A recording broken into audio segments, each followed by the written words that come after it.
Well, good morning, councillors, and welcome to our last council meeting of 2022. It's lovely to see everyone. Also welcome to Councillor Ria, who's on Zoom, and Councillor Parata and Tibble, who will join us a little bit later on Zoom as well. I ask that you stand, and Councillor Wharehinga will open with Karakia for us. Amo Renee te whanu, a me noi tātou. A he honore kororia ki te atu he maungarongo ki te whenua e whakaro pai ki ngā tangata katoa anō. He mua koe i a mātou e iwa, he tō i a mātou mahi katoa. Ko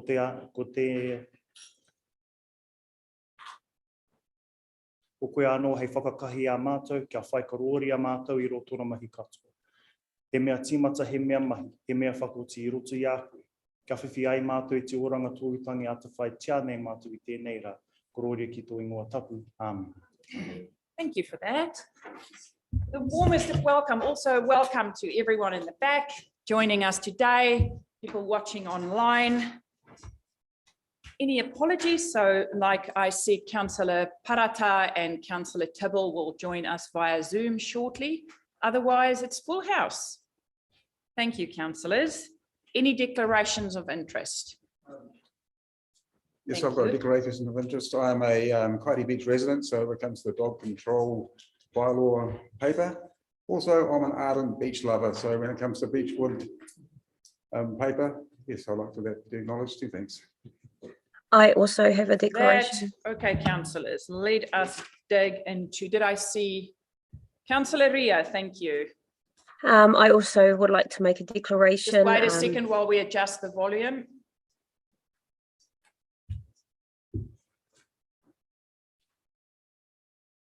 Okay, let's go again. I would also like to make a declaration in regards to the bylaws, particularly for the Kaiti Beach area, being a member of Ngāti Onione and Te Pōraori Marae, and also later on the Ministry of Education proposal, having had two of my children actually attend Horo Tawananga, who are the school educational purposes for the application from the Ministry of Education. Thank you for that, councillors. And if you remember as we go at the beginning of each paper, you can also just let us know. Okay, councillors, let's go to page 5, declaration of our minutes. And Annie sent them out a while back, and you could have had a read and given back any feedback. Any questions or queries in regards to our minutes, which goes right up to page 13? If not, can I please have a mover? Moved by Councillor Foster, seconded by Councillor Wharehinga. All in favour? Contrary? Carried? Yes. I did have a query just on page 12. There's supposed to be a pre-Christmas meeting with Akuhata, the Panuki to Titirangi Summit project. And I'm just wondering if that engagement or that hearing did happen pre-Christmas. Through you, your worship. Yes, we're scheduled for either week 2 or 3 or 4 in January next year. Tana's out with COVID at the moment, and as we tailing into the end of the year, there's put on. Cool. Thank you. Okay, action sheet, councillors, take a look. Any questions or queries in regards to our action sheet?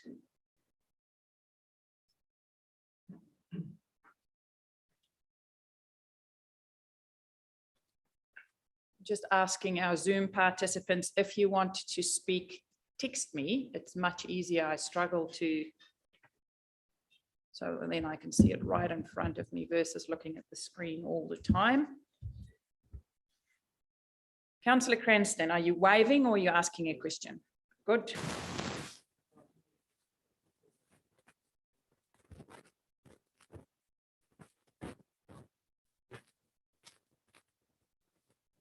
Was there a question in there?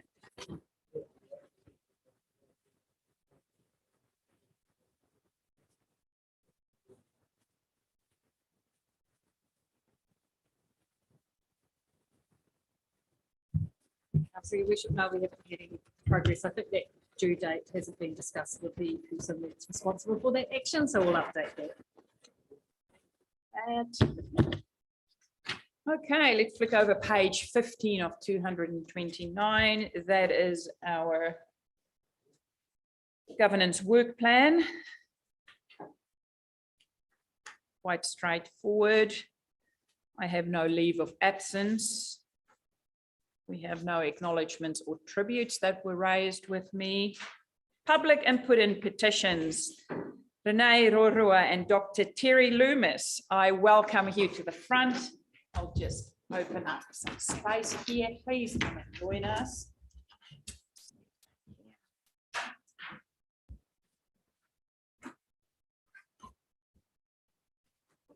How are you? Welcome. Lovely to see you. Lovely to see you. How are you? Please take a seat. Make yourself home.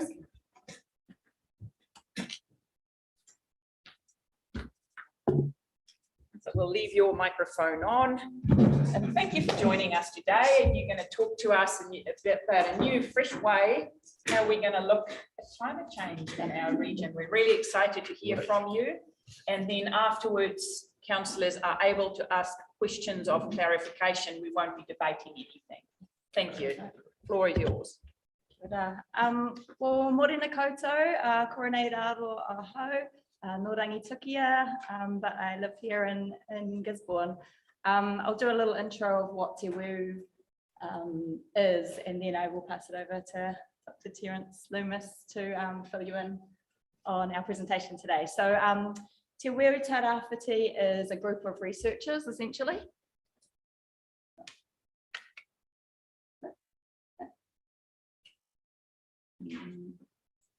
Yeah. You won't be able to read that if you're far away, but we are a group of researchers, action researchers really, who live here locally.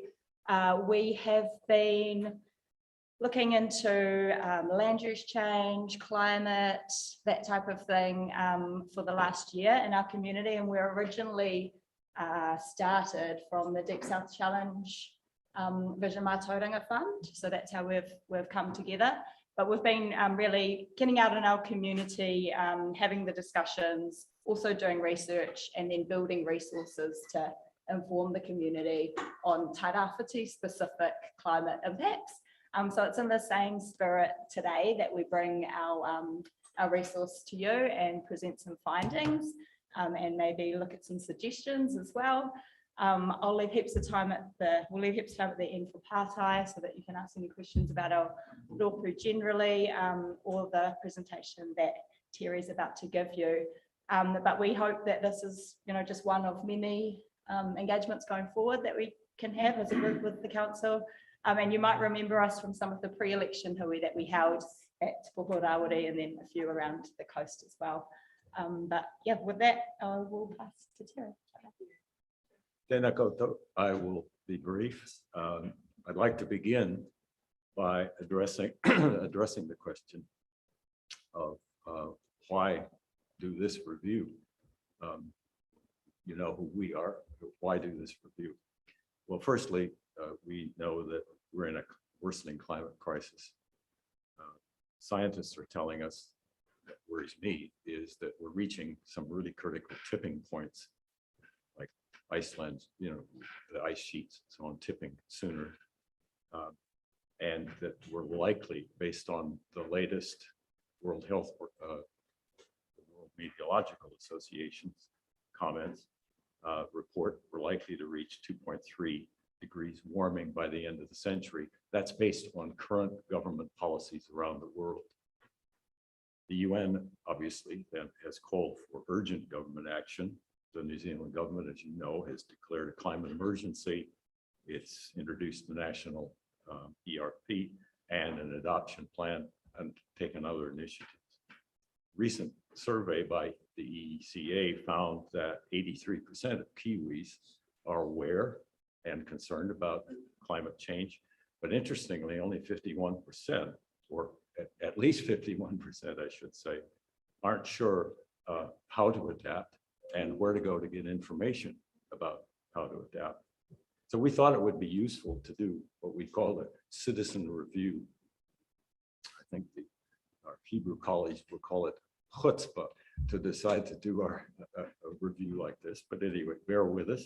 of publicly available information about the work the council's been doing to lead the region in reducing emissions and adapting to climate change.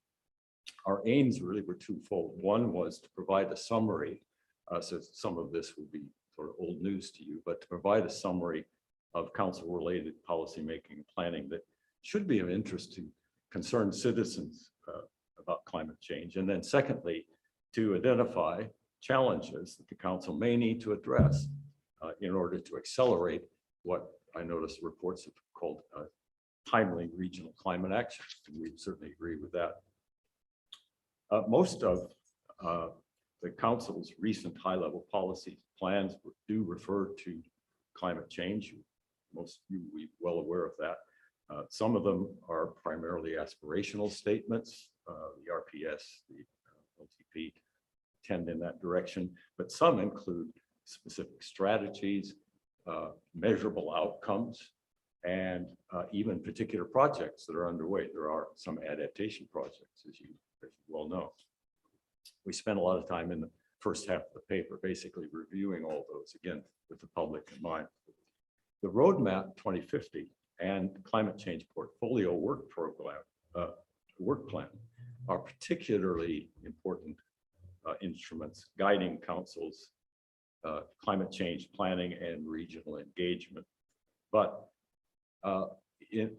we would suggest that how they actually relate is still a bit vague, as indicated, for example, in the explanatory statement that was attached to the first publicly released Roadmap 2050. And so as a result, the roadmap released in July as primarily aspirational is itself a bit too vague. And again, with the public in mind, as well as ourselves, what we decided to do to clarify was to take the content that was published of the Roadmap 2050 and try to integrate it with projects in the climate plan, climate portfolio plan, and organize them according to the portfolio action plan's 3 work streams. We tried to integrate them, in other words. And so you can see down the left-hand side, the 3 work streams are repeated twice. On the top is the council's activities. So we have the council mitigation activities, adaptation and transition actions. And then below that, at the bottom are council's activities leading the region in mitigation, adaptation, and transition. The thing that we noticed when we put those 2 together, one aspirational, one very much more concrete, was, again, maybe this is my Wellington experience, but what jumped out at us was, as you'll see by the yellow highlights, measurable outcomes were reasonably thin. Most of them are about processes, consultation, data gathering, and research. So for us, that sort of raised some signals that maybe some speeding up might be required. But anyway, that was a preliminary signal. So based on our review of publicly available documents and committee discussions and minutes, which I emphasized we looked at up until the last local body election. So some of this might be outdated. We noticed several organizational challenges that need to be addressed if council hopes to progress Tairāwhiti's climate planning in a timely fashion.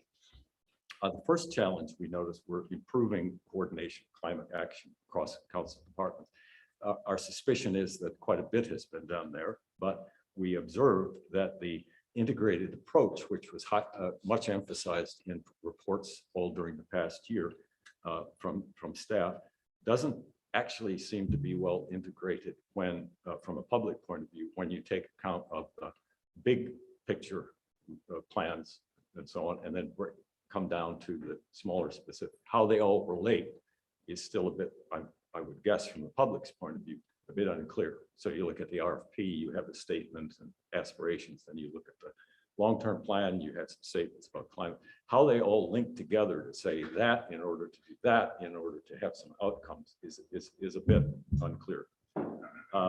Process is clearly needed for coordinating and monitoring departmental plans, projects, to ensure that they're meeting Roadmap 2050 and Council ERP milestones. We simply had a question about whether that has been done, because we did find a couple of examples from other committees, actually, where it seemed to us that the project and timelines of those projects that were being reported were actually out of step with what was actually in the work plan. Second challenge, greater transparency and wider community involvement in determining, I would emphasize this, in determining priorities, considering options, and designing climate change initiatives. First of all, because some increasingly important issues are being discussed, the use of publicly excluded workshops, we suggest, needs to be reviewed. There's only been a couple in the last year or so. One of them a year ago made some, at least one pretty important decision, which you'd be aware of with regard to the council's enterprise. And it also because the ombudsman is looking at councils across the country and how they use workshops. It's a significant issue about engaging the public. So making decisions about when it's absolutely crucial to have a workshop is pretty important, because obviously it has some significance. Speaking of significance, the second point, which we found really interesting, the significance and engagement policy was not previously aligned with the climate impacts statement. The new CIS framework, which was developed, as you know, at the beginning of this past year, and staff were trained in that new CIS methodology, has not actually yet, to our knowledge anyway, been reported back to Sustainable Tide-Off Committee. And it certainly, the relationship between the SEP and the CIS has not been explained. In other words, you've got a climate impact statement, you've got a significant statement. How does the climate impact statement affect the significant statement about whether you should consult with the community about a particular report? We can't find any explanation yet to the council about how that works, about the new CIS framework. An example, it's a bit maybe a bit cheeky, but an example is the paper you'll be dealing with later on, the climate update, which simply states at the end of the report, the CIS simply states that no climate change implications are in this report.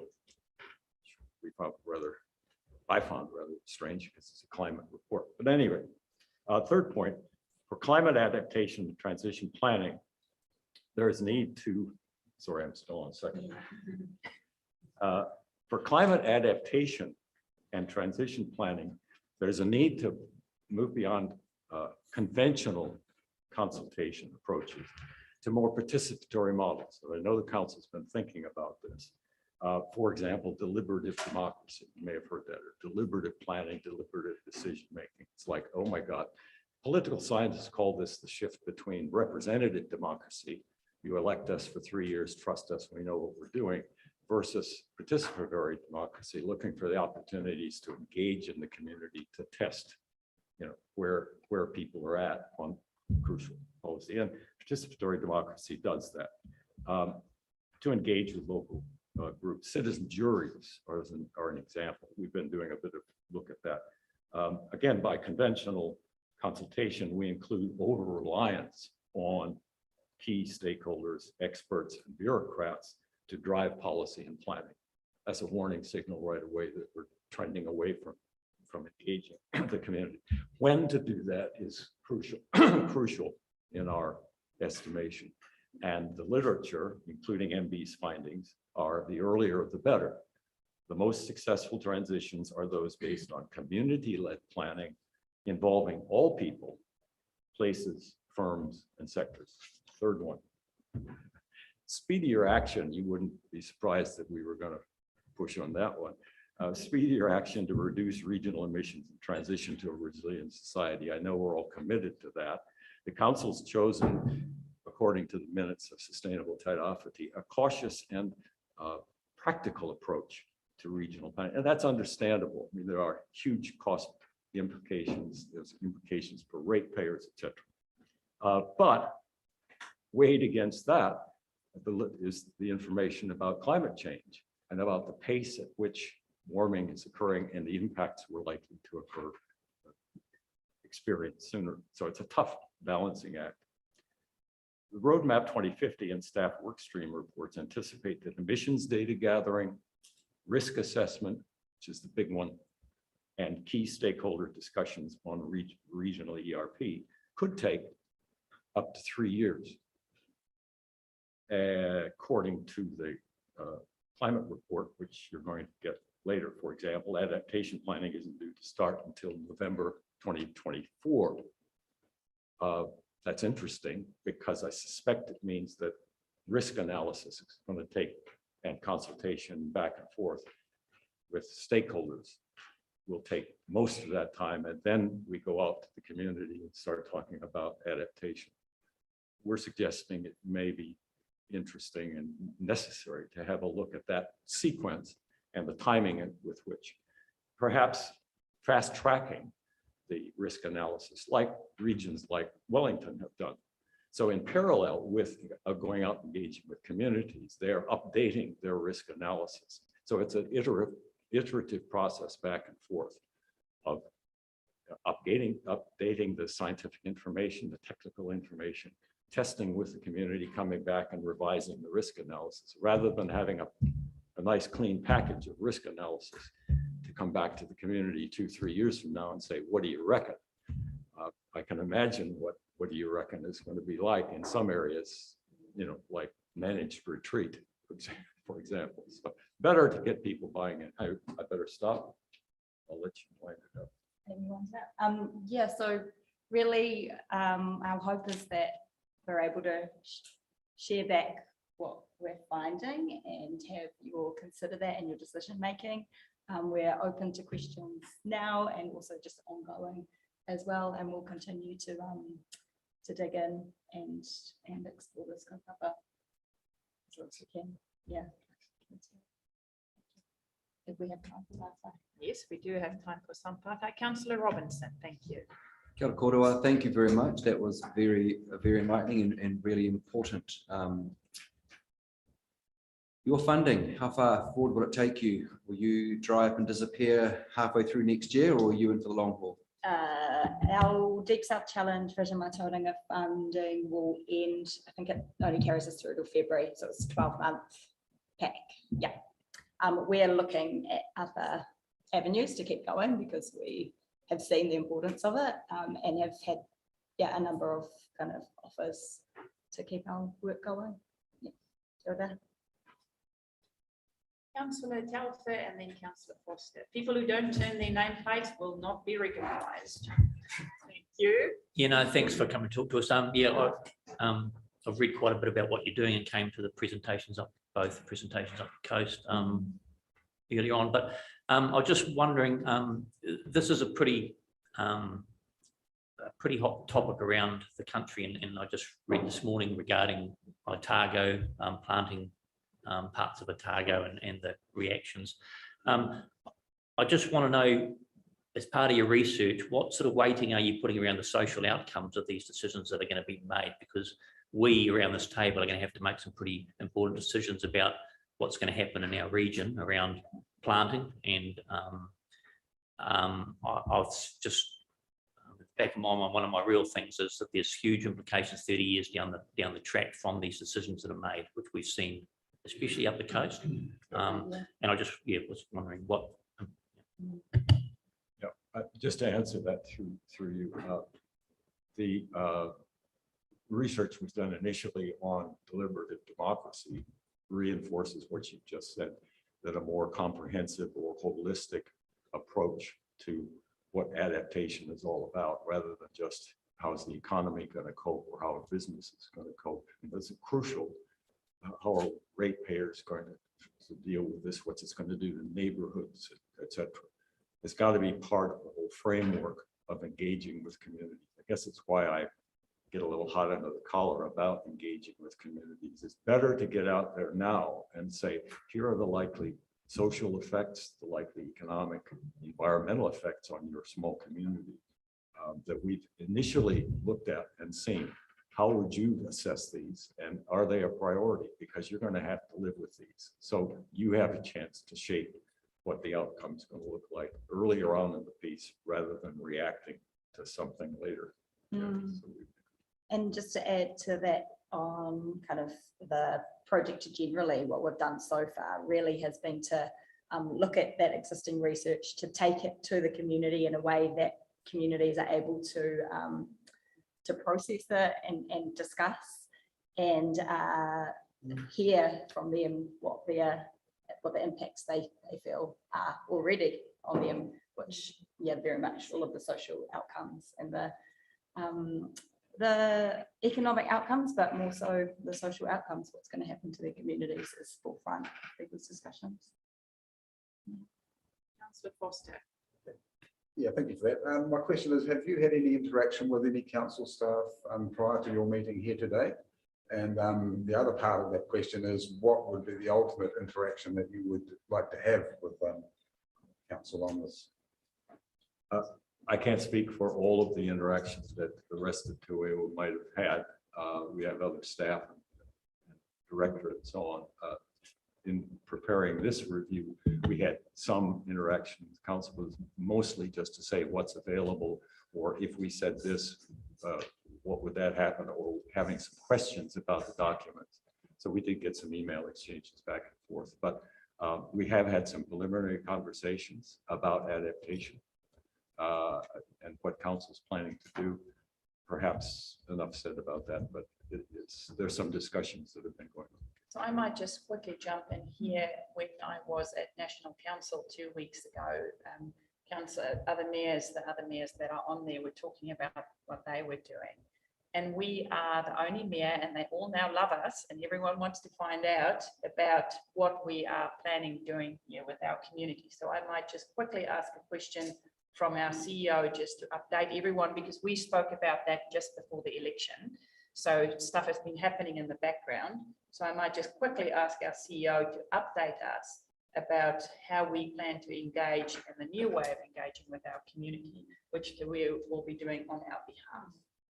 Thank you. Thank you, through your worship. So we've just signed a contract with Tueu to deliver in partnership with council, seconding one of our staff on a part-time basis into the project team to deliver the deliberative democracy component that was spoken about. So that was in recognition. You may recall, some of you, when we put forward the Better Off funding, we had asked for some money to be put aside so that we can engage effectively with our community around what we need to do in terms of climate change, how we can get, how we can support our community to be self-determining in their climate change adaptation journey.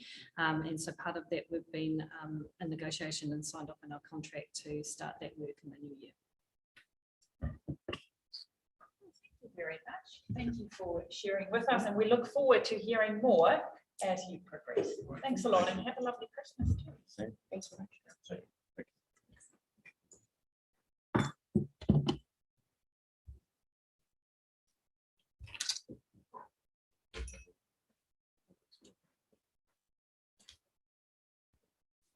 So I move that we accept the late paper, which is report 22286, woody debris cleanup season 22-23, moved by myself, seconded by Councillor Wharehinga. All in favour? Thank you. So now that is on our agenda. Okay, councillors, we move to that. It's under extraordinary business on my run sheet.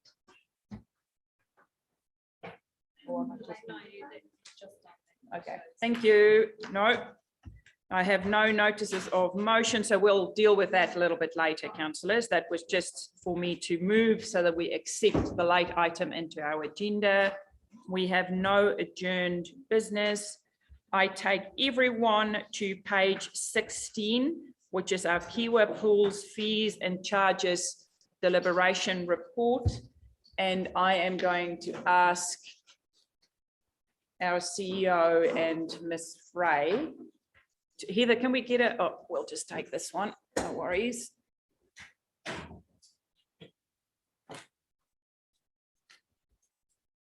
Pauline.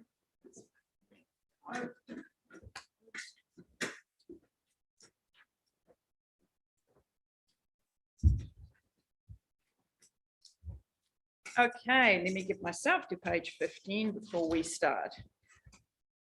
Okay, councillors, so we will walk through the process that we have followed. You have received, last week we had the hearing where our friends from Comet came and spoke to us. Good to see you guys at the back. Then we received a subsequent letter, which we have received some answers to, but I'm asking staff just to walk us, give us just a recap of where we at, what the process is, and then we will take it from here. I am asking our councillors, I'm going to give everyone one opportunity to speak if you want to speak. We have a chunky bit of work to get through to just make sure when you have your questions, you have them all ready when we are ready to go. Kapai? Okay, Ms. Foreman and Ms. Frey, floor is yours. Through your worship, thank you. So the purpose of this paper is to establish the fees and charges for our fantastic new complex, which is going to be opened in the middle of early to middle of next year. So we're really excited and really focused on looking forward through setting these fees and charges. So firstly, I do want to take a moment to say thank you to all of those who did submit on our consultation period, and especially to Comet, who have put in so much effort to provide the information to us. So in terms of just taking a step back, earlier this year, through the assistance of Xanthi Consulting, we developed a fees and charges proposal that was presented to the 11th of August council meeting, finance and performance meeting, and that was a good discussion. We had a good discussion around the table, and the balance model was recommended to take forward through to consultation. So that was a model that really focused on equitable charges that balanced the user pays and the ratepayer requirements. And it's always a tricky balance to strike for our community. So we did a round of consultations, so we had a month, and we did receive a number of submissions, so 119 submissions, and as I said, thank you very much for those. After that process, we had the hearing, which was about a week ago. So the report that you've received was drafted by the time that hearing occurred. So it has been, the last few days have been a bit challenging in terms of getting information to you in a timely manner. So we had the hearing, thanks to Comet again for presenting, and we received that information and subsequently released the report that you've received today. We've received the letter from Comet and provided some responses, which leads us to the discussion that we had today about setting the fees and charges going forward. One point to note is that we do have an annual fees and charges review process. So while we'll set them now, and we're really hopeful that we'll land on an equitable charging regime, there is an annual review in a year's time to discuss and refine anything that we might need to revisit. So thank you.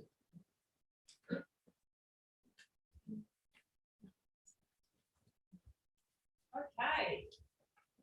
I'm opening the floor for discussion. So we're on page 16. I just want to make sure all councillors are aware there is a new sheet with new recommendations at the bottom that address some of the issues raised in the letter that we received from Comet.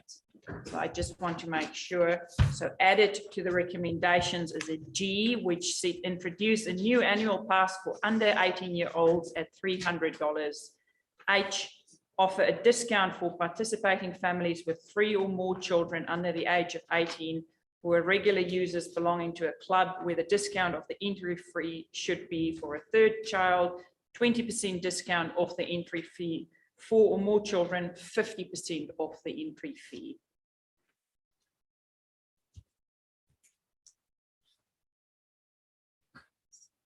Councillor Alder. Thank you, Your Worship. I've never seen such an optimistic looking budget, and that scares me a bit. The increases in fees, in water slide, in total admissions, there's a lot of optimism there. I hope it comes through. We're only being asked to set the fees as councillors, and we have no input into the costs that are presented in front of us here. This pool is opening at the beginning of winter, and if we head in there fully staffed and this optimism doesn't eventuate, we're going to be in a big hole.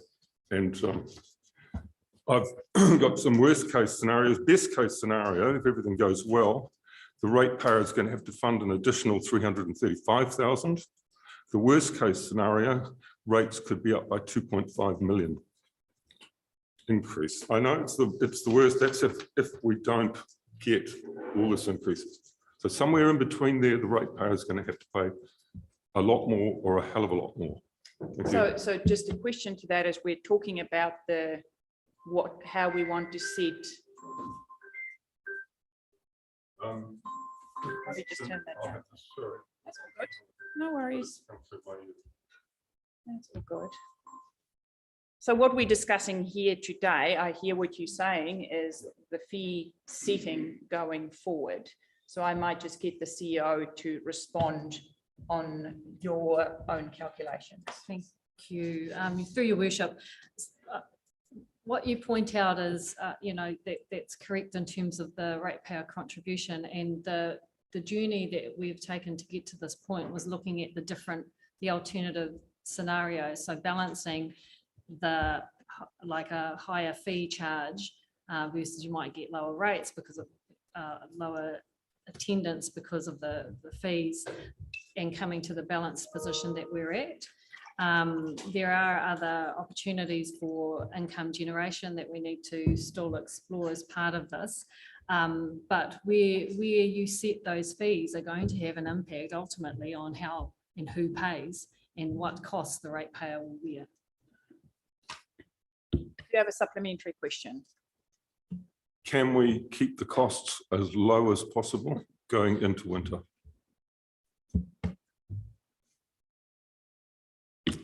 We're trying to keep the costs as consistent as possible, so that we're not having to change them according to seasons. And the whole point about having the new facility built in the way that it is that our expectation is that during winter we will still see the same. We'll see probably less because we won't have access to the outdoor facilities, but we will see more patronage over the winter period, as we see comparable in other aquatic facilities in New Zealand. Councillor Cranston. Yeah, thanks for that. The issue of winter usage, I've been visiting pools around the country for over 10 years now, and having visited Dunedin in the middle of winter and Christchurch in the middle of winter and seeing their activity going on there, which is huge in the middle of winter in those cold environments, it's a reflection of what we're doing with the pool. We're getting an environment there where that winter use is going to be a factor. So there is a good basis for those numbers. It's based on fact, and it's based on how it is perceived, like the pool activity in the pools that have got the right environment is huge right throughout the year, and that the numbers are a reflection of those. They're not plucked out of the air. There's a really good basis to those numbers. When I see the recommendations, I'm very encouraged by them. I think they've addressed the points that have been brought up through the hearings and that, and they've addressed them really well. The only teething point at the moment is the Comet thing. I still think we've got to go through the tendering process and see what comes through that. And I see no reason why Comet would not be a preferred tender, if you like. You know, there's no reason that we should just go for the highest number. I don't know how the tender document will be written up, but I'm sure it can be written up in such a way that just because someone's coming in with a few more dollars, it's not going to give them the option. So I hear what Comet's saying, but to be fair to our best opportunity, we do have to look at the tenders, see how they come out, and then make them decisions. I'm just wondering with option F, that could give some opportunity to comment, where we've got the ability for sports codes and that to apply for discounts for lane use. So that could be an opportunity that we could use as a basis for pricing for comment going forward. Just for reference, for your worship, that is, so it's consistent. One of the things that we were trying to make sure that the fees that we had were consistent for all as well, but that also allows a stepped rate to come in, and comment will be one of those that be able to have that benefit as one of the other users. So yes, F has that with all users in mind. Mrs. CEO. Sorry, through your worship, can I just want to make a comment, and while we have a good relationship with Comet, we need to be aware that we're currently in an open tender process. So we just need to watch how we're phrasing things. Thanks. Councillor Foster, Councillor Parata. Yeah, thank you. I do note that our partner Poultry have approved these fees, and I'm assuming that they've consulted with their community and they've been involved with this project right from the start. So I'm happy to move these recommendations, and think the input from Comet into this whole process. We've got a fantastic facility about to be open next year, and I just think once those doors open, the floodgates are going to open, and it's going to be the most fantastic community facility that we've seen opening for a long time, and I think the response will be fantastic. So and that I'd like to move this. Thank you. Councillor Parata, thank you. Morena tatou. I'm also relatively happy with the way that council responded to the recommendations. I was wondering, however, if we have any information on the demographics of our population, how many whānau in Te Tairāwhiti have more than 2 children? What I don't want to see is that accessing the swimming pool becomes difficult for whānau who have more than 2 children, where it becomes not just for accessing swimming lessons like comet or aquatic sports, but just recreational swimming for whānau. Do we have any information around how many whānau have more than 2 children? Mrs. Foreman. For your worship, no, we don't, and that's one of the things that we're going through into this process. How much would they be impacted? And I guess that's the flexibility of actually trying to get that and getting that demographics later on to actually, are there any changes that we hadn't fully anticipated and to come back? Yeah. Yep, supplementary question. So early next year we'll be doing census 2023, and that might give us some more information about what the demographics, what the income looks like for whānau. Can I ask when the review of this pricing structure will happen? 2 things happens now. We're doing preliminary draft fees and charges from the 1st of July. What will happen, then it's adopted usually about May. So we have a chance to review that at that particular point in time. So this process, why you've got now for it to be ready for when it opens, for that transition period, there is a period to actually have a chance to review. Thank you. Councillor Pahuruhuriwai, thank you. And then Councillor Wharehinga. Thank you very much to everyone who's been involved in the process thus far. And as a new councillor, catching up with all of the good work that's already been done and the many debates and discussions that have been had around this take. I haven't read anywhere though, in terms of setting the fees, consideration of rural communities. If I think about schools like Pōtaka that are 3.5 hours from here, the cost of a bus to bring the children to town, for starters, is a massive financial challenge, and then to have to pay to access the pools is another burden and a barrier to tamariki and whānau that are travelling long distances to get here. I think to the outer outer communities of our region. I'm happy to, if you have considered that, please show me. I appreciate there's there's allowances for those with community services cards and things like that, but not everybody has that. But that doesn't also, it's not a determining factor of affordability for whānau either. When you have all of the other issues on top of that, namely fuel and getting here in the first instance. So that's my question, is whether or not, if they hasn't been considered now, if in the next review it can be. Thank you.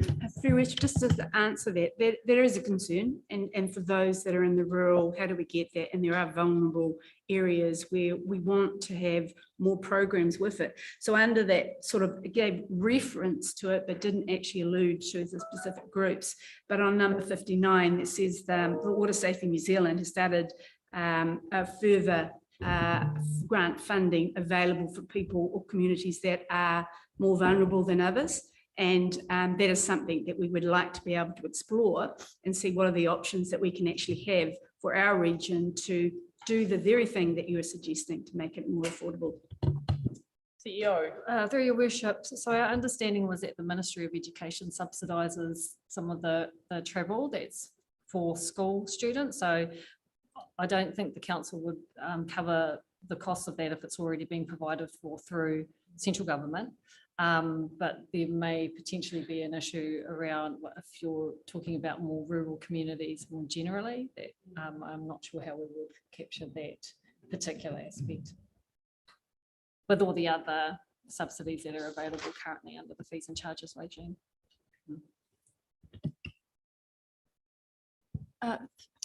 Through your worship, can I just add one more comment? So through the community facilities strategy, we do also have an early wins project, which is around improving our rural school pool facilities. So that's a partnership across multiple agencies, which goes some way. I completely acknowledge the challenges in this situation, but it does go some way towards promoting and supporting those learning to swim and providing access to pool facilities. Councillor Wharehinga. Thank you very much, Your Worship. It's council, right? So I stand. I wasn't quite clear on when we are going, when we have the opportunity to review whatever we set today. When is that exactly again? There are two. We have a draft which won't be enough, which we're completing for, you will adopt in February.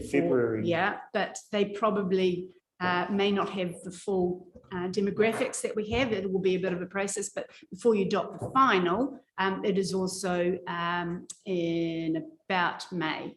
So there are, yeah. So am I correct in assuming that if there is any teething problems or issues or anything like that between now and February, we may be able to adjust what's in our fees and charges in order to be able to reflect the reality for some of our stakeholders in the community? So the way that the process would cap, you're adopting the draft fees and charges now. Yeah. That will be the conclusion. It would only be that the final ones where it's come into complete is in May, June would be at that particular period. So you affect adopting the draft fees and charges now. So the implementation of these fees and charges actually won't be until May or until February or May, are you saying? Because the real crux of the matter here, right, is that we've created these numbers, and to be quite honest, you know, I'm the fourth most experienced councillor around the table, and the information that's in front of me is still really quite, I'm like, how much is actually a person going to be paying for in order to be, our kids going to be paying for in order to be able to train or whānau that swim. I do want to support Councillor Parata too, because I'm one of the whānau that have more than 2 children, you know, so it still ended up not being as cost effective for me as a whānau. And that's what I'm really getting at, is if we're going to be setting these now, there's some anxiety out there in our community about the impact, the long-term impact that these fees will, these fees and charges we're setting here today will have. And I'm just wondering if we have the ability, in order to be able to have good faith conversations with our community, in order to be able to adjust these moving forward. That's because I mean, that's what we voted in there for, right? Like, and I really want us to land these. Everybody in our region really wants the pool to try to, as much as it can, carry itself so that it's not as much of a burden to the regular ratepayer, but also we have a community that suffers from high social deprivation, right?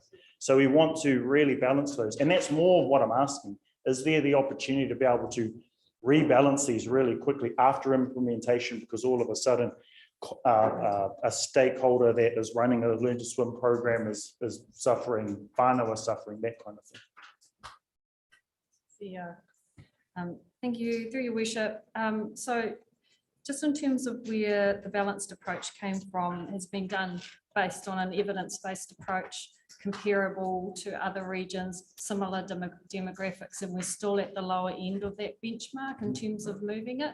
So while it might not be a perfect rule when it goes into implementation once the swimming pool aquatic facilities is open, I think based on the evidence, based on the comparison to other areas, that it is a good guide in terms of what we've got now. Once the pool opens, I would say my advice to council is let it run for 12 months and let us review that as we do with our other annual fees and charges processes to see where we're at the moment. We don't know because we haven't opened, we haven't implemented it. But what we do know is that this is what's charging comparable facilities across New Zealand currently, that we're way under the mark given our facilities anyway and what we've got to offer. Yeah. And that we also need to keep in mind the balance between user pays and what the ratepayer has to contribute to that. Yeah. Yeah. Thank you very much. Councillor Robinson, thank you. Then Gregory, then Tupara, thank you. Thank you, Madam Chair. I've got a number of observations to make before I get to my question, which really isn't a question, but rather a proposed motion. And following on from what Councillor Wharehinga has just said, I still did not get a clear answer as to, I think the clear answer is that, in fact, once we set the fees and charges today, the next time they would actually be reviewed would be a year from May next year or June next year. So we're talking June 2024, correct? Tairāwhiti has the third worst drowning cases statistics in New Zealand. We know that, and Māori are strongly represented in those statistics. We need to ensure that Kiwa Pools provides equitable access to water safety education and enjoyment. I do not believe the proposed fees and charges will do this, and I do not support this recommendation. We are told they are middle road charges benchmarked against other swimming centres around the country. Madam CEO has just said that those benchmarks take into account demographics. I did not see that information in the Xanthi report. It just simply listed the centres that we were benchmarked against. I do not believe the marking takes account of Tairāwhiti's unique demographics, high deprivation, low income and distant isolated communities. I, like Councillor Older, have serious concerns about the financial planning for the pools. We have a budget provided to us for just 1 year. There's no marketing plan attached. I do not understand how this pool is going to become the premium tourist destination for Tairāwhiti, which seems to be part of the thinking behind the pricing structure, or rather the marketing numbers. There's no explanation as to how we're going to get general admissions from 193,000 in the last financial year to 903,000. That's just general admissions.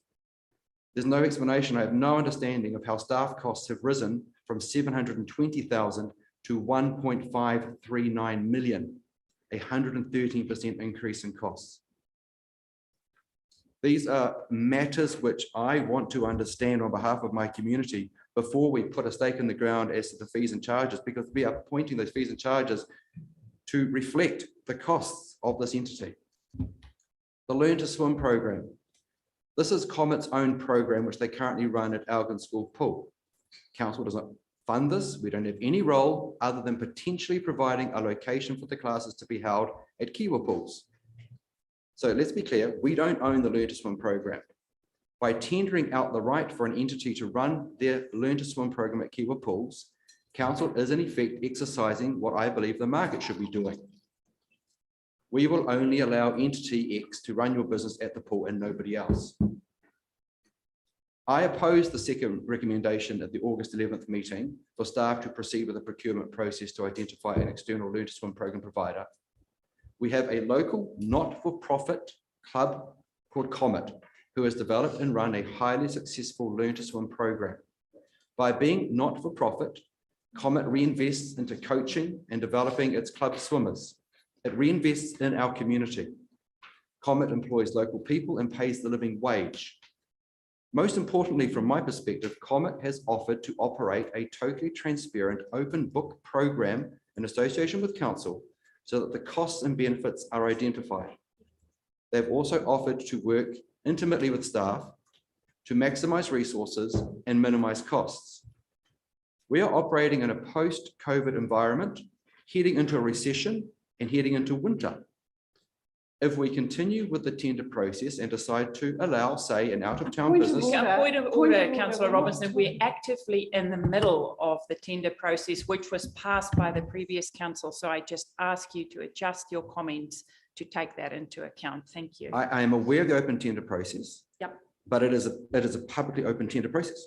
It's not a closed tender. So to talk about The it. previous council had a resolution to instruct the CEO to go out.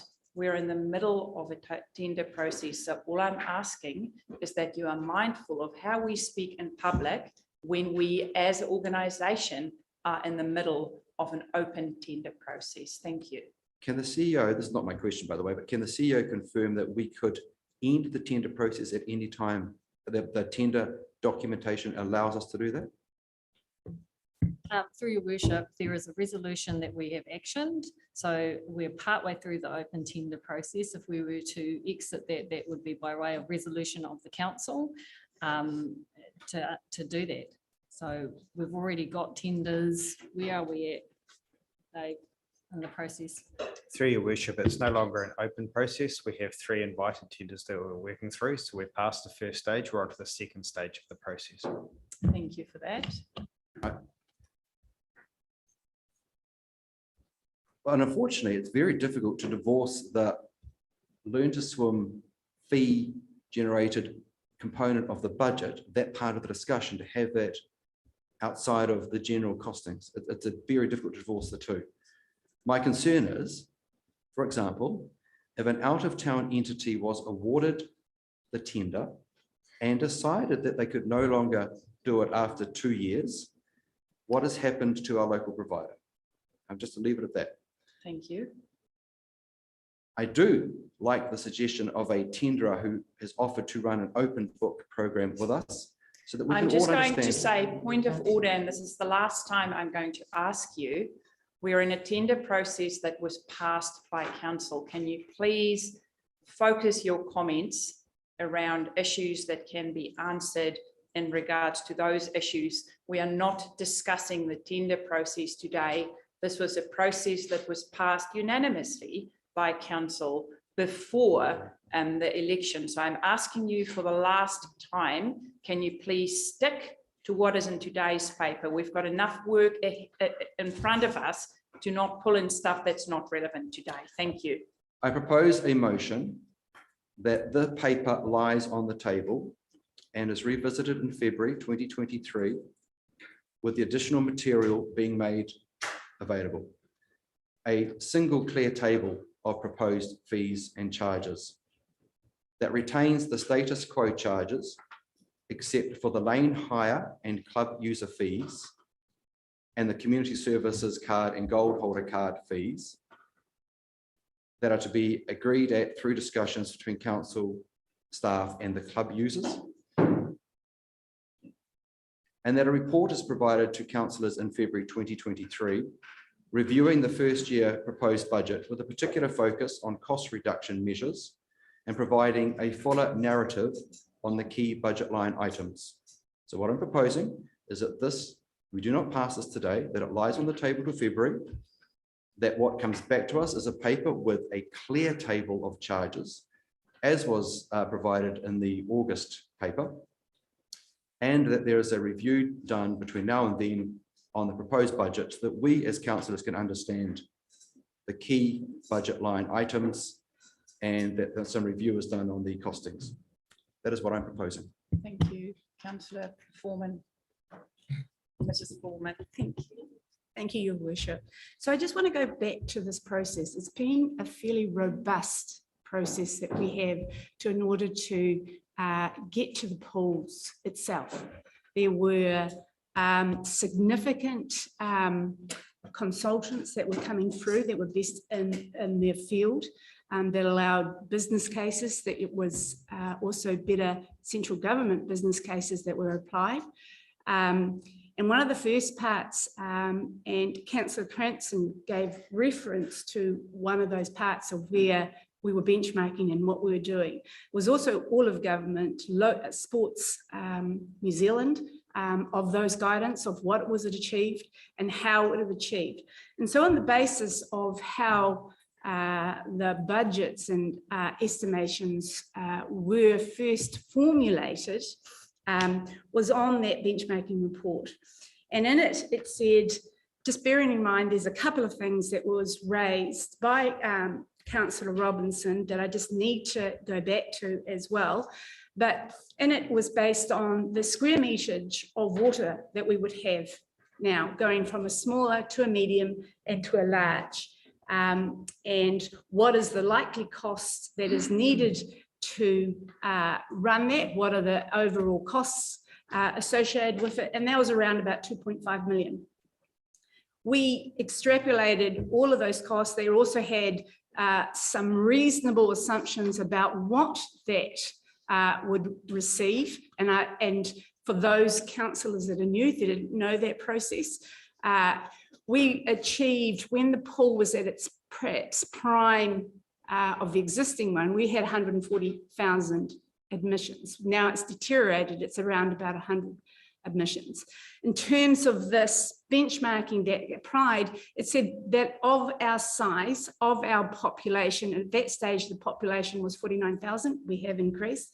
It was estimating that we would have over 234,000 admissions. We conservatively applied a 200,000, bearing in mind that we also knew we have achieved 140,000 admissions in the past. So all of that, all of those assumptions are test. We took it a very conservative approach at part of it, and then we built it up as we came through. Bear also in mind that the actual pool has a 60% more space than the current one. We are talking that the actual salary and wages now operating the pool was last year around about 800K. It is the timing that you're actually doing. So actually, if you've got double the amount of admissions that were there, then yes, the salary and wages will increase from 800 to what we actually have to provide for more of that surface area that we actually have to oversee. So all of those checks and balances were, what were the bench case of pools operations throughout New Zealand, what were they achieving, and then we're extrapolating, which you're identifying by line, as opposed to the whole operational cost. It may be pluses and minuses associated with it. Fairly robust situation and checks and balances all the way along to where we checked that again, where we're landing with what we knew, what we were achieving. Now, the other parts of that, we then put it out to the long-term plan. The long-term plan has it. It was in there. We consulted on that, what we actually needed to achieve. And the two guiding principles or guiding strategic directions that councillors make is obviously the long-term plan, but is also the financial strategy. The financial strategy states that we need to have within the first 3 years, not more than 6.5% rates increases plus growth. In addition to that, the other guiding principle is the revenue and financing policy. Now, the revenue and financing policy for those new councillors is to actually say how each activity should be funded. What is the proportion of user fees? What is the proportion of rates that you expect? And what are those benchmarks with it?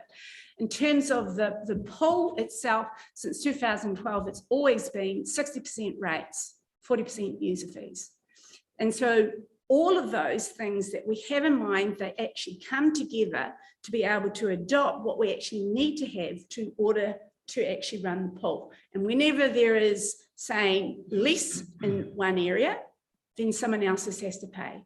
And so where you are and where it happens to next year, if there is a considerable greater rates impact, then the pressure that you have is also on your financial strategy. You have 6.5, you'll be capping that, and you will have to be aware of that you will either decide that that is acceptable and go out to the community and say, this is the increases. So just want to bear in mind, there has been considerable information, considerable work and considerable benchmarking, not only in the service deliverable, how it should be, and going forward, but also on the benchmarks, which is independent and on the best case scenarios. Yeah, and through your worship, to add to that in terms of the benchmarking, we did say in the report that it has been based on similar demographics to Tairāwhiti as well. You've already spoken. Councillor Gregory. So a supplementary question. Supplementary question, Councillor Robbins. On the proposed budget, the rate allocation contribution is an increase of 11.4% on the last year. So that blows any 6.5% increase limit away. And what I'm proposing is that we run the status quo for a year and then we review the pricing to see how it shakes down. This is the first year of operation of the pool. There are a number of factors which could have massive implications for the numbers coming through the door and the bottom line. Yeah, through your worship, and that will blow your long-term plan rates projections. Councillor Gregory, Tupara, Ria, thanks. Thank you. Lapsed. No, lapsed. Yeah, but it lapsed. Yeah, but no one seconded it. You didn't. You've got 2 minutes to second a motion. Anyway, let's hear from, I just think in fairness, let's hear from all councillors. If you want to move, if you want to stick to you moving to let it lie on the table and you want to move it, I'll put it and councillors can vote on it and then decide, do we carry on with this discussion or not? we have to move the first one first, don't we? The first one's been moved and seconded. Heather. Okay, so what I'm going to allow, so let me just talk councillors through how it works. I've got a mover and a seconder for this. I haven't put it to the floor. I could have if I ran standing orders, but I didn't because I'm nice and kind and give everyone the opportunity to speak. In the meantime, Councillor Robinson passed that he wants it to lie on the table. Councillor Elder seconded it, even though it was very late. I'm nice and kind. What I need to do then, if I run standing orders, which I'm not, is put it to the table, the first one first, and see if this passes. That means I'm not giving the rest of the councillors the opportunity to speak. I haven't had an opportunity to speak, but that's fine. We can live with that. So I'm asking Councillor Robinson and Councillor, if you are moving that we let it lie on the table and you second it. Okay, councillors, we have a recommendation on the table. I've got a mover in Councillor Foster. I have got a seconder in Councillor Cranston. The recommendations is on this sheet. All in favour? I ask for division, please. Who are voting for this? Councillor Ria, can you just show us if you're voting or not? No. Okay, lost. Am I counting correct? 1, 2, 3, 4. Am I counting? 1, 2, 3, 4, 5. Lost. I move that the paper lies on the table, moved by Councillor Robinson, seconded by Councillor Elder. Vote. 1, 2, 3, 4, 5, 6. Carried. Thank you. Yep. So it's left to lie on the table to do what? Yeah, because I can provide the corridor that I've got word for word to go into the record. Do you want me to email it to somebody or just read it out loud? you don't have to read it out loud. You can email it on. Thank you. Councillors. Next. Well, no one knows because all the information is right in front of us and it's been in old papers. So I'm also interested to know what new information we are requesting. But you want to But read we're it? not going to debate that because if you let something lie on the table, you do not speak about it. So Councillor Robinson, I will ask you to please supply to staff with the information you need. Councillor Faringa. Thank you very much, Your Worship. I'm just checking because there was 6 for letting it lie on the table. I don't know if that's enough to have passed it because there's 13 of us. 2, 4, 6, 8, 10, 12, 13. She voted Oh, to voted let it it lie. lie. Yeah. Okay, councillors, we move But no, to but there's page- 6 out of 13. It should need 7, right?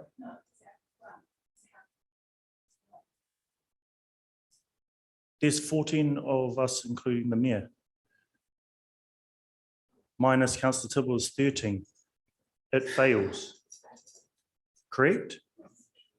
Okay, hands up, people that vote to let it lie on the table. Hands up, please. Ria, Thompson, Elder, Tupara, Pahuruhuriwai, Robinson. Count and let me know, please. I can't count today.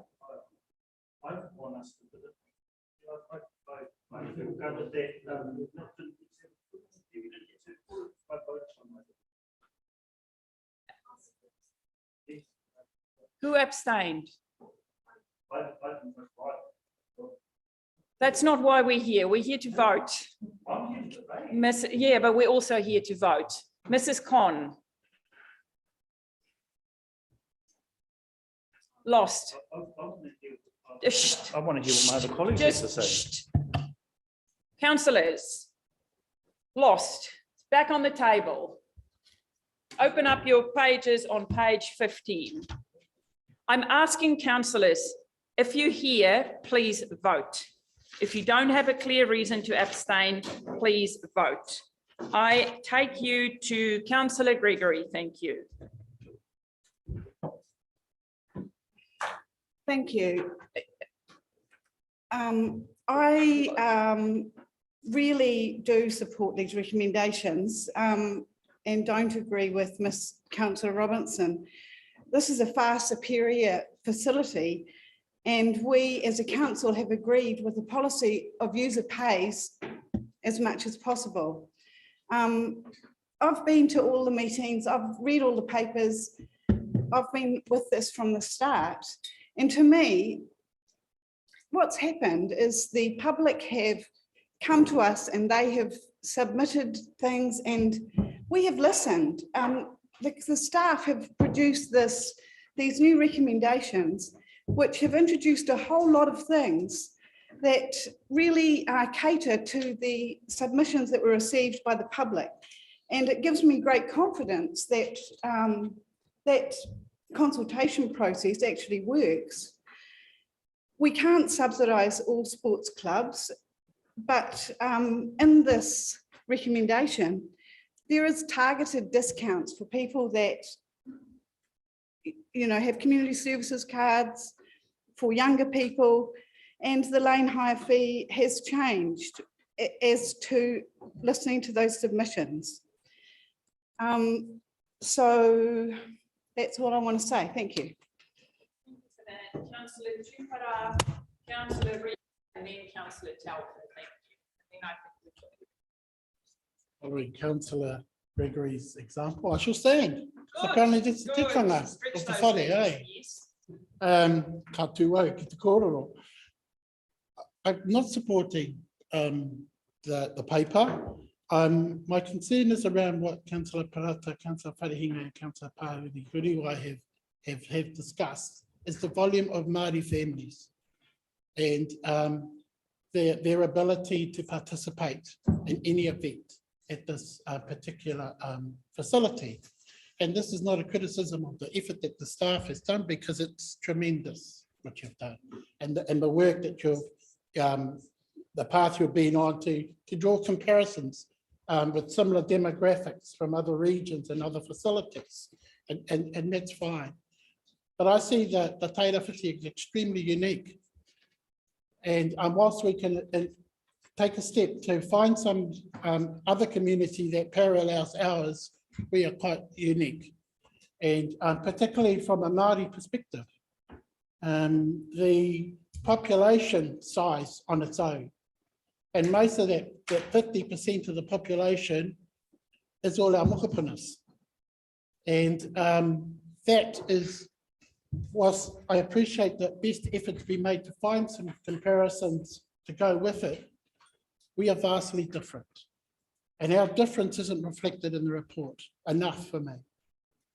And my other area is Ngāi Tāwhiri gets to make a decision ārohe because this whare by default is sitting on their whenua. And Ngāi Tāwhiri could fit in this room, but they get to make a cultural and tangata whenua decision for the whole of the rohe.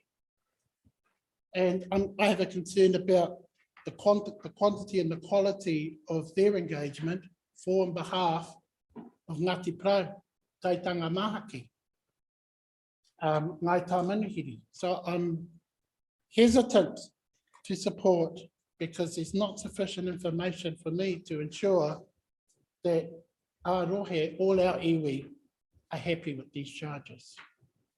And I'm also finding it difficult to fathom why Ngāi Tāwhiri would say, yep, that's all good to us, because it's not here in the report. And as I stated earlier, I don't see a vast number of the Māori population are our kids, and I don't see enough of them in the report. And for that, I'm hesitant to support it. And I think it's indicative, though, of as council, for whatever the issue,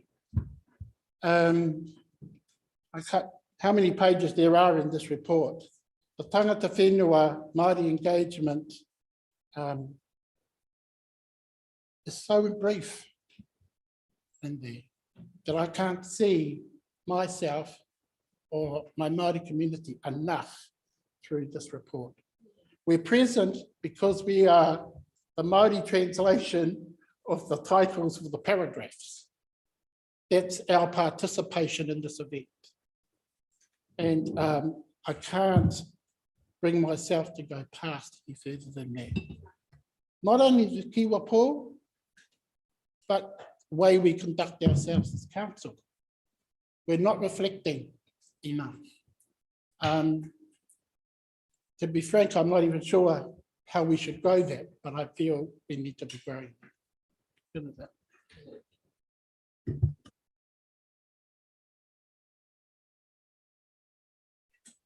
Through your worship, just would be helpful to understand what providing, the reflection that you're seeking, Councillor Tupara, would look like in a report.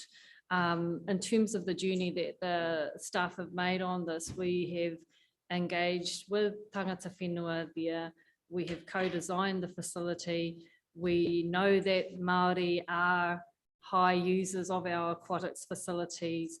We have provided for discounts and benchmarked in similar spaces. So I'm trying to just understand so that we can address the concerns going forward, what that might look like. Thank you for that. I think, yes, that's why I don't think I have the answer here and now, but I think I'm talking about the momo of the kainihira. What we look like, what we feel like, what we smell like, what we sound like. We don't look like it. And it's not robust enough. Even if it was like wrong, let's get it wrong in Māori. And I'm not, certainly not looking at this in terms of a criticism for staff, but I think it's reflective on who we are as a council. And I think there's some fundamentally bigger picture things that we should be discussing. And what sparked this all for me is we're going to put Kiwa, the biggest tipuna for Tūranga Nui a Kiwa, on a whare. He doesn't exist on any other whare He doesn't exist on the marae. We haven't got a meeting house named after him. We haven't got a kapahaka group named after him. But we sing about him, we sing about his whakapapa, and we're all part of that whakapapa.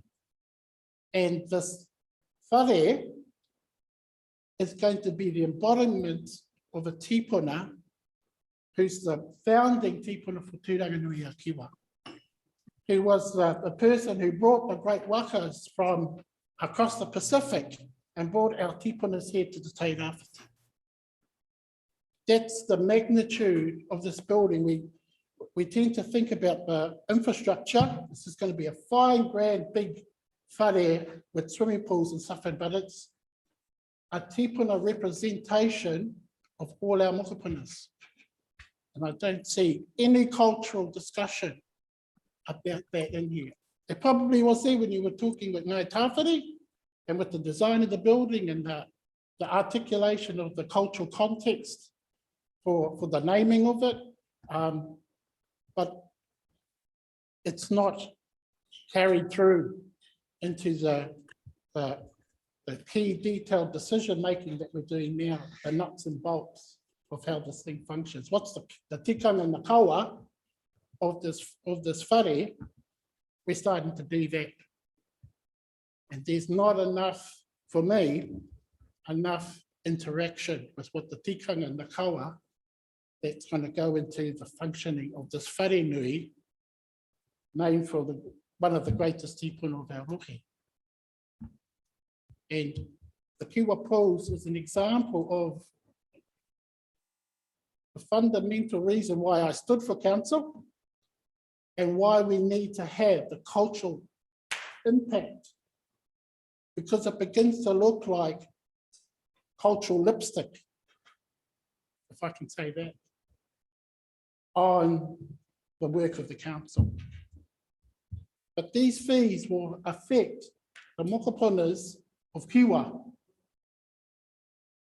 The reason those people, we exist as Māori on that whare. And I want us, our mokupunas, to go there and be thankful that they can come and engage with the tipuna that started it all for them.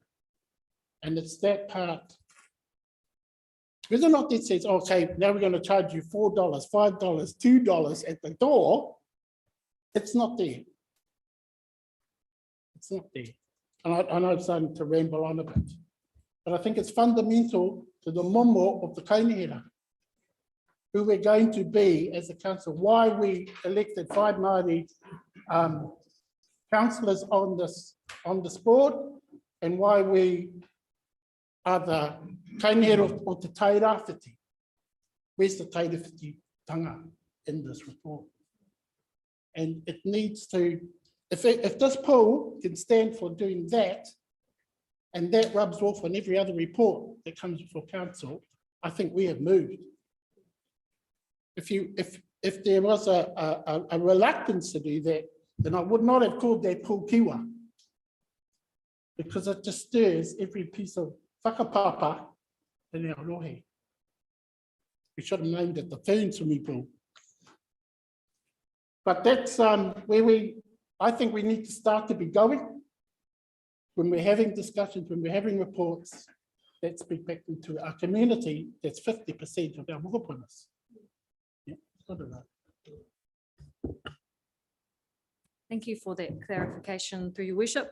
I do want to clarify that the development of the pool, the operations and the cultural aspects that are integral to the Kiwa pools is named and co-designed with Sir Derek Lardeli, has been done not as cultural lipstick, but we have very much embedded the spirit of working as a good treaty partner in terms of the process that we've gone through. And once we've, we will invite councillors in to see how the operations go and embody the spirit of what we see as being good treaty partners in Te Tai Rāwhiti.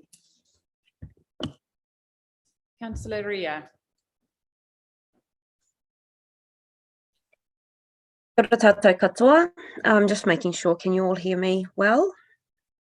Hapai. All good. Firstly, I just want to acknowledge all of the hard work that has gone into the background surrounding the fees and charges, admission charges for the Kiwa pools. Just thank you to all the staff at the council who are working tirelessly. You can hear from the feedback that you have put so much time and effort into this, and your contributions to this kaupapa are valuable and they are greatly appreciated. Just to be very clear, none of my comments are, my following comments are intended as an attack on any workers of the council. They are specifically just my observations in the research that I have done. So my first thing is that our public submissions are against the fee charges. Councillor Parata has, as she has stated, census is coming, and as far as I feel about the census, that census will be able to provide us with some real robust data around the demographic and the economic realities of whānau in our rohe, as opposed to making comparisons to other places. In terms of what Councillor Tupara has said in regards to tangata whenua, I believe, and I do support what he said, in that the information that was supplied to us in the in our agenda minutes in terms of tangata whenua and Māori engagement does seem thin. The input was made by a project control group which included representatives of Ngai Tāwhiri, which I don't think is enough in supporting Councillor Tupara and what he has stated. I don't think that that is enough engagement. I also refer to to past notes where it is said that in terms of this for the Kiwa pools, there was no tangata whenua engagement needed because it doesn't specifically refer to what the building looks like and the whenua that the building stands on. But in this particular case, the people who attend are definitely members of Ngai Tāwhiri and associated iwi and hapu groups. So I do feel like there does need to be more in terms of the tangata whenua Māori engagement part on the council's behalf. I do wish to keep the fees and charges as they are until we have real numbers and data from the new pool complex, what it might look like from the time it opens from June right up until a year's time, where we could possibly then relook at it and then make a decision on real data, as opposed to advice and recommendations that have been made to us by national organisations. So that's why I am in support of Councillor Robertson's motion to let it lie for now, because I do feel that too much of the recommendation is based on what is happening outside of Te Tai Rāwhiti. That's me. Thank you. Thank you for that. Any comment? No. Councillor Telfer, thank you. Yeah, look, I think we've actually got a little bit off track here. We're actually talking about two totally different things. We've got a lot of work that's been done around these pools. We've got a long-term plan. We've got rates that are affected by this, the contribution of ratepayers to this, and one way or the other, we will pay, the community will pay, whether it's through rates, increase in rates, or whether it's through user pays at the thing. And there has been a lot of work here to try and get a balance. Look, I voted for this, but I will, I just want to make a comment. I agree with Councillor Robinson and I agree with Councillor Elder's comments. I think there's a compromise here that the numbers in the budget for the pool, which is totally separate from what we're discussing here, are quite frightening, and the presumptions are quite frightening. And to have that number of increase through the gate, with the associated expenses does seem quite a wishful thing. So I personally think there needs to be a compromise, and to not look at it for another 12 months down the track, which we're talking, 2024 is a long way off. And if those numbers don't come to the floor, there will be implications on the rate. So maybe can we be a compromise there? We can have a look at this after 6 months in, because I agree with them. If we're going to hire a whole lot of extra staff and that wage bill goes through the roof and the numbers don't come through the gate, we're going to be looking at a hole. So I just think that 12 months is too far. Maybe if we could have a reassess this, have a look at the numbers in our budget 6 months in, we've actually got a chance to do something about it. So. Mrs. Foreman or CEO? For your worship, we would support a 6 month. I mean, that's absolutely doable. So this would come in action when the pool open in April, then 6 months later, we would have an idea, even though we would recommend doing it after the summer period, because that's when you see the real numbers coming through. So are people happy for me to add that as an I at the end and say these fees will be introduced in the first instance, staff will keep a close eye, and 6 months after, which probably doesn't make sense to do it 6 months after. I'm just trying to be realistic here, because if the pool opens in, say, the beginning of May, end of April, you do want to make sure you have the November, December, January, February numbers. So March 2024 is what makes sense to me, to make sure then we've had one summer in there. We've had a bit of winter, but staff are accommodating for that with a new indoor facility. So we can review it beforehand, but that would be silly because you're not capturing your season. So to me, looking at what we have in front of us today, and Councillor Tupara, you've addressed something which is an ongoing, it's totally separate, and I respect that. I want to reiterate what Councillor Telfer said. In one or other way, we as a community have to cover the cost of running our pool. In the past, 60% of that comes out of everyone's pocket. So it doesn't matter if you live in Wharekahika or you live in Matokitoki Valley, but there are different weightings in what zone you live. So if you live in Wharekahika, you would pay less than someone in the city. We do apply the zones. So how much do you pay, Councillor Pahuru Huriwai? Around $21 a year. Yeah, and then in town, it's around $33. Okay. So it's a relative small charge, but we also need to comply with our revenue and financing policies. So I do want to commend staff today. This process didn't start 6 or 8 months ago. It started a long time ago, where they were starting to look at what the operating costs would be, how we will cover it. Got lots of expertise in, and I do acknowledge we are unique, Councillor Tupara. We do stuff our own way. We do have a high percentage of Māori families here as well. And so for me, it is striking that balance between all of us paying a bit and then those that use the service. So part of our revenue and finance policy is that we really do try to strike costs where they are made.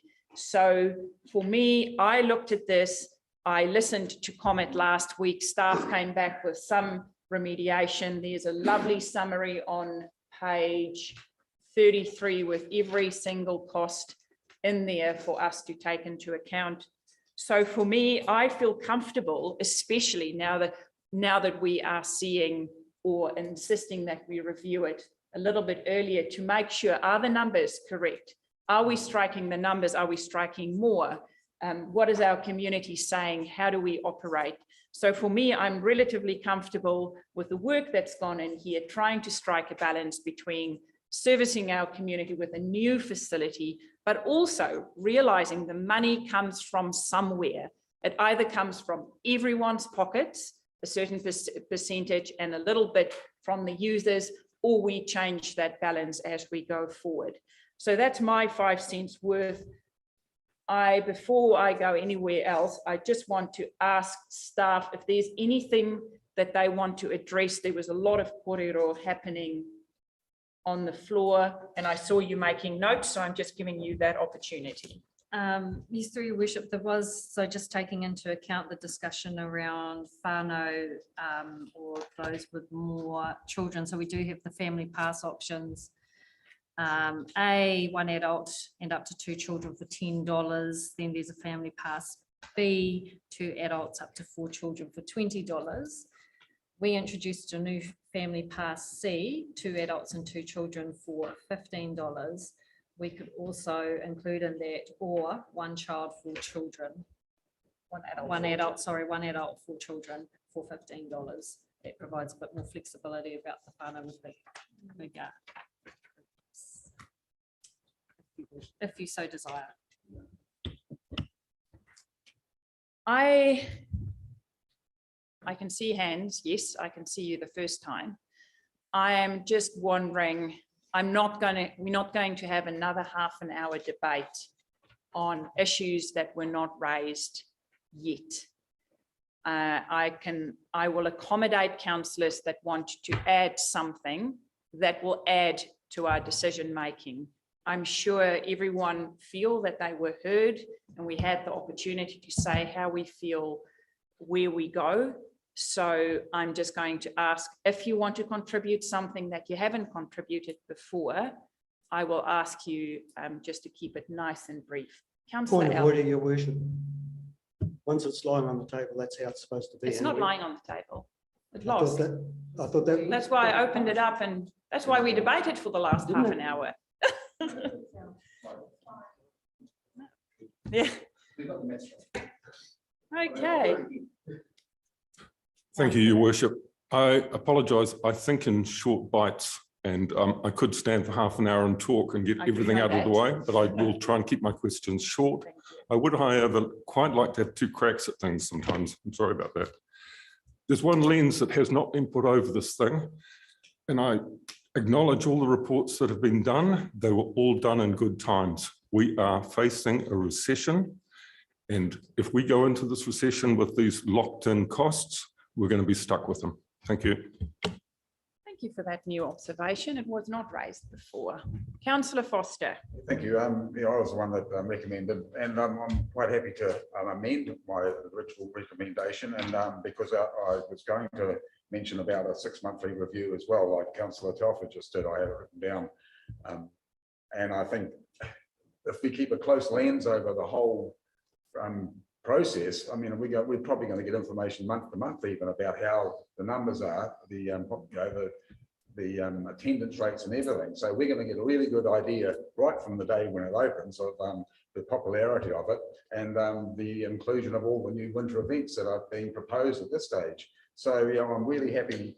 I would be happy to put that Thank you. close lens on it and a 6-monthly review. Also, the recommendation that our CEO has just put forward as well. There's some pricing structures there to help whānau and extra families. So if that was included, I think that would appease quite a few of the people, and we can get this over the table.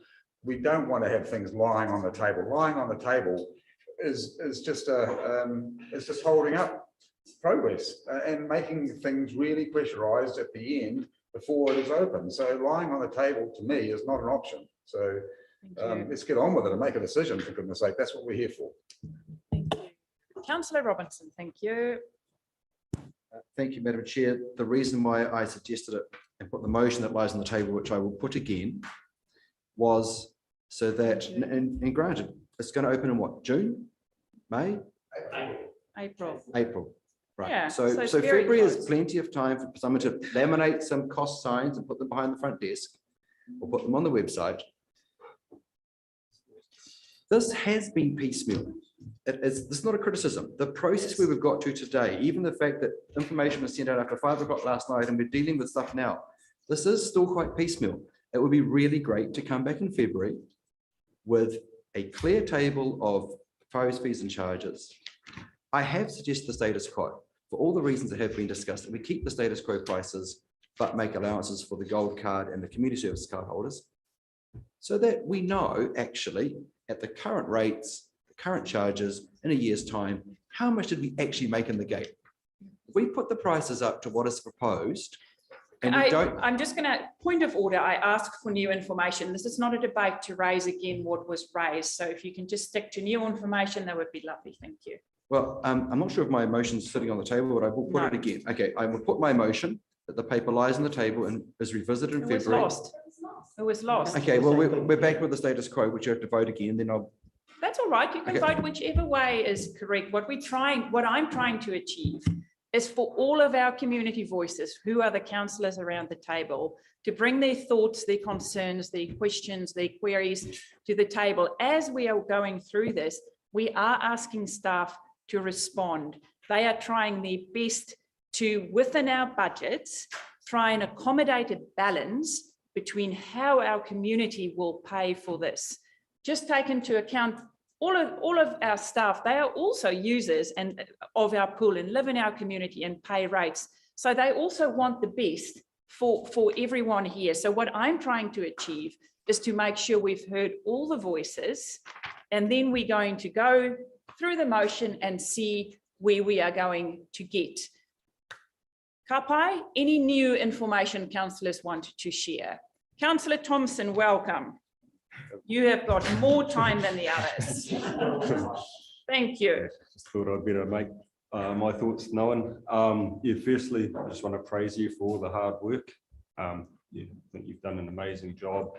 There's obviously heaps of work in the background. You're obviously listening to the community because it's been a work in progress. It's been changing. As you've got new thoughts and ideas, you've been changing and you've been listening, which is awesome. I just look at the new skate park, and that's available to all demographics of Gizzy, and I'd just hate to see an amazing facility and a certain demographic sort of not having the ability to use that. So that's that would be my main focus of. I know it's a hard balancing act, but if there's any way to sort of incorporate so that everyone can use it. I know when I was at the surf club, when I was, like it doesn't worry me now, when you're younger, you haven't got any funds, and they had $1 pool entry, and it's only because it was so cheap I started using the pool. If it was more than that, I wouldn't have used it. So yeah, my things to the kids and their ability to use it. Thank you. I do want to add something new. Being the mayor, I do have the privilege to meet with several people in my office who want to discuss this, or just even at the countdown line or at Lone Star, or people just want to share their thoughts. And one thought that was not raised today, which was raised with me several times around the community, and it's not only in regards to the pool that people raise it with me, it's also our next paper, dogs, where a lot of people feel the contribution that the ratepayer are making, people that do not use the pool, the 60%, they want to pay even less. So I just want to counter that with some feedback I receive as well. And I'm not saying I agree with it or not, I just want to put it out there that some people feel I already make a contribution to a facility that is available to our community. I pay more than 50% of that, and I don't want to pay any more. And the same with, and they believe user charge. If you then use that facility, and if they want to use it, they're happy to pay. And the same with our dogs, where non-dog owners or everyone contribute to our dog control, and people feel that's unfair. The cost should sit with dog users. So I just wanted to give you that feedback that I have also received. Okay, councillors, we are here to make decisions. So what I'm going to do, I have a mover in Councillor Foster. Mr. Beatty, just give me the stink eye if I'm going wrong with the standing orders. A mover in Councillor Foster, a seconder in Councillor Cranston. I have extra stuff which I haven't written down. Penny, do you have it?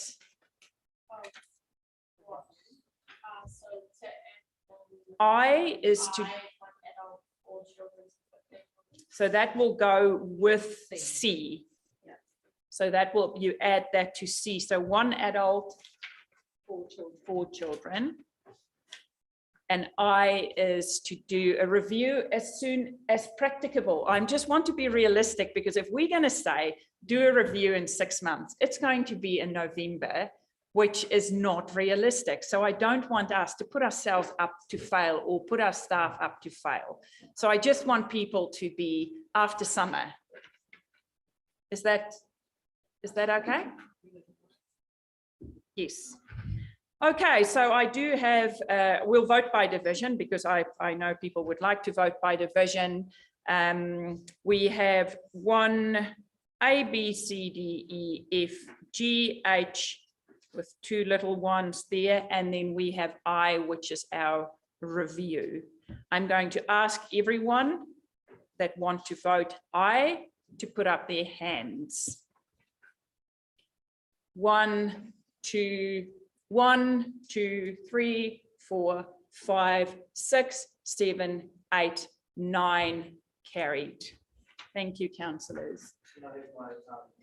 Can we please move to page? We are going to squeeze, because we do have a big day today. We are going to squeeze in something before we welcome Councillor Mrs. Akuhata Brown to come and join us for a lovely coffee and a catch up. So I am going to move us to, thank you, Pauline. Thank you, Michelle. Thank you, Nadine. Madam Chair. Councillors, please, no chatting. Everyone in the room, the acoustics is very bad. So can I please ask, we have got a lot of work to get through. So if I can please ask all councillors to move to page 70, that would be lovely. Councillor Robinson, how can I help? Thank you, Madam Chair. Did you call for division at the vote? So should the noes not be recorded? Well, they are recorded. Are they? Everything's recorded. Okay, we're just checking clarification. Okay, page 70. We've got very capable staff. What's that? Okay. Don't listen to me, just go to page 34. So councillors, for our new councillors, I want to give a quick recap on how we do this. Welcome, Abby. Hi, Joe. So you will see that the next 2 papers are reviews that have to happen every 10 years. And staff go out in advance, ask a few opinions, see what is not working anymore, see the issues that are raised at council with these bylaws.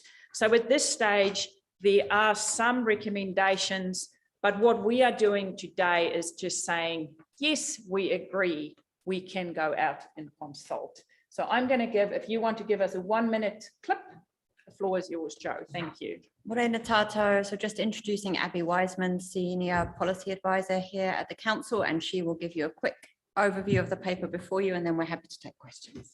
Great. Through your worship, Morena koto. Morena. So this report seeks Council's approval of a statement of proposal and the draft Keeping of Animals bylaw to take to public consultation early in the new year. I'll take the report as read, but just to summarise, the Keeping of Animals, Poultry and Bees bylaw 2012 aims to reduce nuisance and protect public health around the keeping of animals.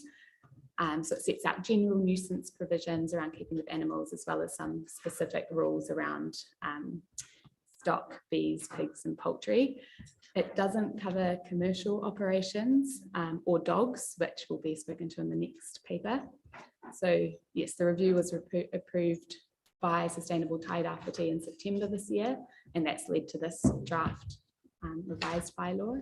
So happy to answer questions. So what I think I'm going to do, councillors, you know that there are different options that they are proposing. I'm going to take you to page, and then just get a feel for it. Page 37 is the first option. And that's the one, reword the poultry keeping section to be more user-friendly, remove the rural character, reduce the number of poultry that may be kept in urban area to 6. So that was the preferred, I'm just reading out the preferred options here. Are there anyone that want to speak to that or have a big issue with that? Councillor Thompson, thank you. Just in terms of the chickens, you know, I've got 9 chickens. My brother's got 10 chickens. Chicken lunch for us. Yeah, we did have 12. We throw this food scraps to them. Yeah, like someone stayed for 3 weeks. He didn't even know we had chickens there. I just can't see the difference between 12 chickens and 6 chickens. They're getting the same amount of scraps. Yeah, they're looking at reducing 12 chickens down to 6 chickens. I think we should sort of be promoting being self-sufficient, and yeah, I'd like to see it kept at 12 and not reduce that down to 6. I don't see any difference in having 12 chickens to 6 chickens. Thank you. Yes. So through your worship, just to note that the reduction, so I guess it's part of the reasoning for this is that the recommendation from our compliance team has been that when you get above kind of 6 chickens, the likelihood of nuisance being caused increases, and most of the kind of requests for services and complaints that we get around poultry keeping in residential areas is around them, you know, attracting vermin or flies. And under this proposal, it would still be possible to have up to, you know, more than 6 chickens or poultry. But in those cases, it would just be that a written approval would be required, so that council might be able to attach any conditions around the keeping of that larger number in residential areas, just to ensure that we can minimise the nuisance that might be caused. Supplementary question. Yeah, just a supplementary. How many complaints do you get in regards to chickens? So regarding RFS and for poultry in residential areas, it is quite a low number. And we've also been advised that while we don't have data around how many poultry people are keeping in residential areas, our understanding is that in general, most people who do keep poultry, it is 6 or fewer. So we expect to only have a relatively small number of applications to be keeping more than that number. So you don't know roughly, supplementary question. Sorry, supplementary question. You don't know roughly how many complaints you may have got in the last year? So I understand it hasn't been a huge number of complaints. It's a relatively small number of complaints. So this would be more as a preventative measure. Yeah, through you, your worship, we can come back with the exact numbers if you would like. Just to remember that this residential area covers all the urban area, and some of those sections are quite small. So having more than 6 chickens could conceivably easily cause a nuisance. Obviously, properties vary considerably within the residential zone. Some areas it wouldn't be an issue at all.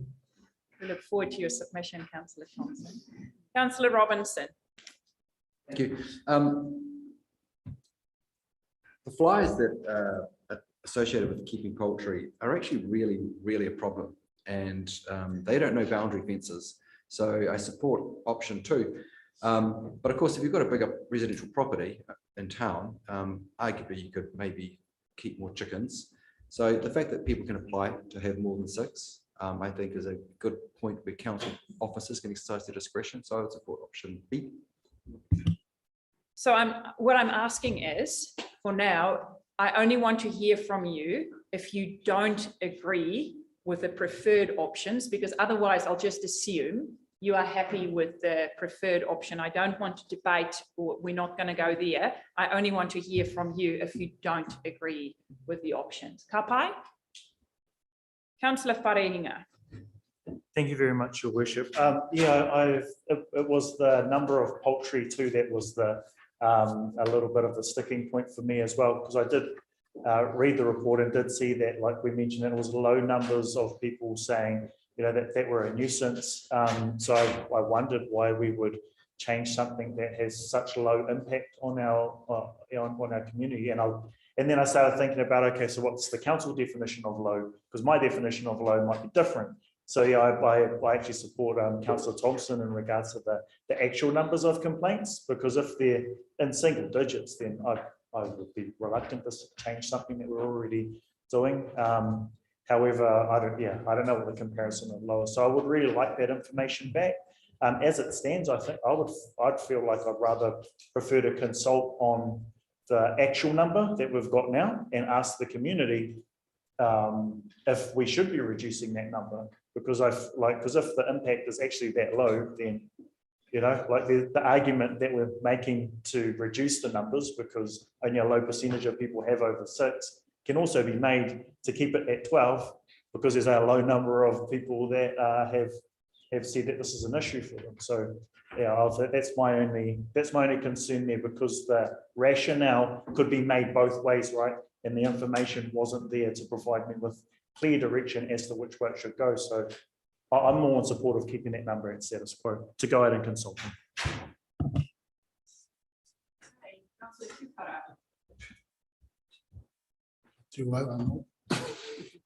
Couple of points. One, in terms of chickens, your chicken has 20 little chickens. Is that calculated in as more than your 6? And what do you do if you dispose of the baby chickens, I suppose? No rooster allowed. Yes, but things occur. I mean, we are talking about poultry. We're talking about poultry. It's just on the side, but my main one is, and this may wander a bit from what you were hoping we would stick to. We have like community gardens, and we appear to be encouraging Ofana to expand as communities and garden. And we have a number of these places that if a community banded together and wanted to have chooks that might feed 20 houses or whatever, and had a community effort where they were all inputting into that, similarly to how we have with vegetables and things like that, particularly given the cost of living amongst many of our families. Certainly, when I was young, my uncle grew kai for all of our houses. And so Christmas time, you went to his house. And back in those days, another uncle, he had the pigs and somebody else had the ducks. And so as kids, we would go and participate in that as an activity of our community and the sense of whanaungatanga that was then amongst us. And we've lost a bit of that because there are now regulations where you can only have 6 chickens is one hakari, and we haven't even had enough chickens. That in terms of the momo of our community, just having perhaps a thought to a question to go out to consultation. How do you feel about the community effort? And at the moment, it seems to be very focused on individual sections and individual families, and not a sense of broader whanaungatanga, which hopefully we're trying to grow in our communities. And we seem to be able to do it with gardens, but things like that. And that's there's so many positives in community. I was trying not to use the word farming, but in community activity where we can support each other around kai and nourishment and all of those other things. Kia ora. Thank you. Councillor Parata. Thank you, Your Worship. I sort of would just want to support what the other councillors are saying. I think that the policy potentially just needs to be a little bit clearer and more user-friendly in terms of what the definitions are for residential and for rural, and what a rural community is. I actually think that the issue is around welfare. It's around, poultry, chicken, pig welfare. Like, are they being well cared for? Is there space? Like, is it logical for you to have 25 chickens? If it is, then great. If it's not, then potentially you shouldn't have them. And I think that potentially we can have a policy or bylaw that encompasses the parts of our communities that do need to be sustainable, do have the area that they're able to do so, and the application process be clear and easy for whānau to be able to do that. I just think that that possibly it just feels a little bit too challenging to access at the moment. I mean, in terms of Councillor Thompson's whare, he obviously has enough space, and I can imagine that if we apply a blanket rule of 6, that it's likely that that will not be fit for purpose. But so long as we have a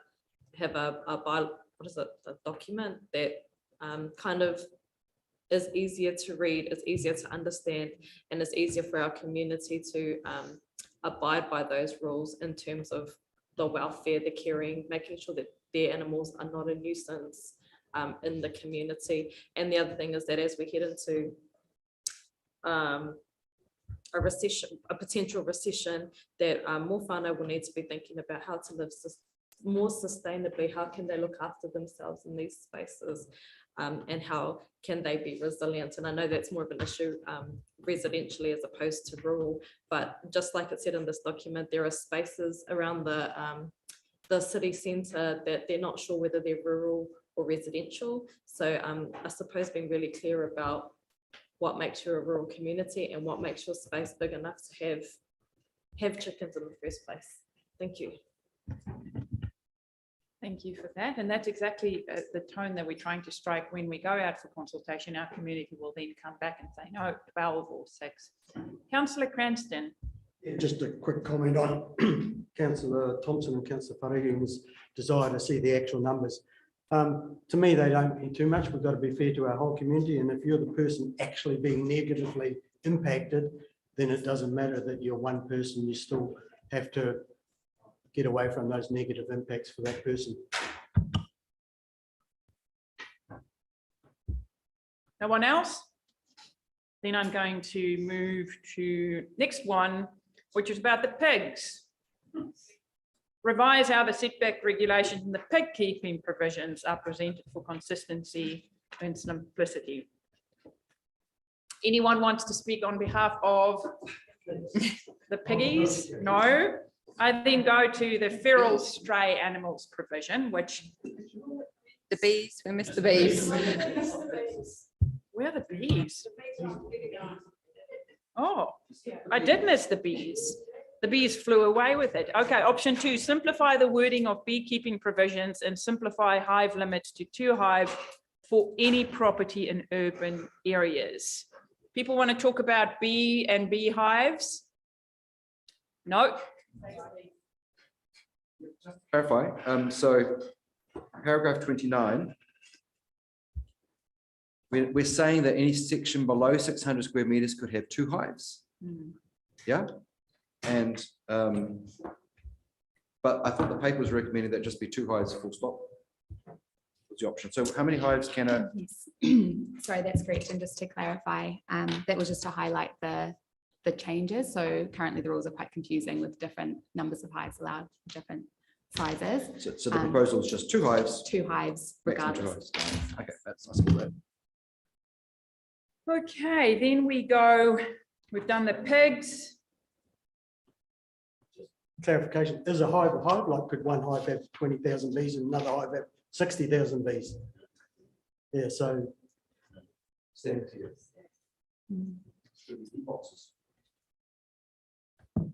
Definition be a hive, include a definition of a hive being 2 towers or 2 boxes, or an X number of boxes, because you can stack 5 boxes in a hive and call it a hive. So let's hear what our community say on that. Yeah, fair comment. Okay, last one is about feral and stray animals, and add a new clause regulating nuisance caused by feral or stray animals being encouraged onto private property. This is the preferred option. This will make it clear that people must not encourage a feral or stray animal to become a nuisance, and that the owner or occupier of the property from which such an animal emanates must abate the nuisance caused by the animal. It's quite flash words. Oh, no, I thought when I said earlier pigs, there were just smiles around, and I just thought this is my innings just to skip past the pigs. Okay, pigs. You know what? We're going to break. We're going to break. Councillor Akuhata, Mrs. Akuhata Brown, we are all absolutely shattered. We have been working since 9, and you know that we always break at 10 o'clock. We did not. because we saved all our energy to hang with you at 11. So I'm not going to prolong our suffering anymore. I'm going to invite you up here and just welcome you to and welcome to the whānau Akuhata round as well. Councillors, it gives me great pleasure.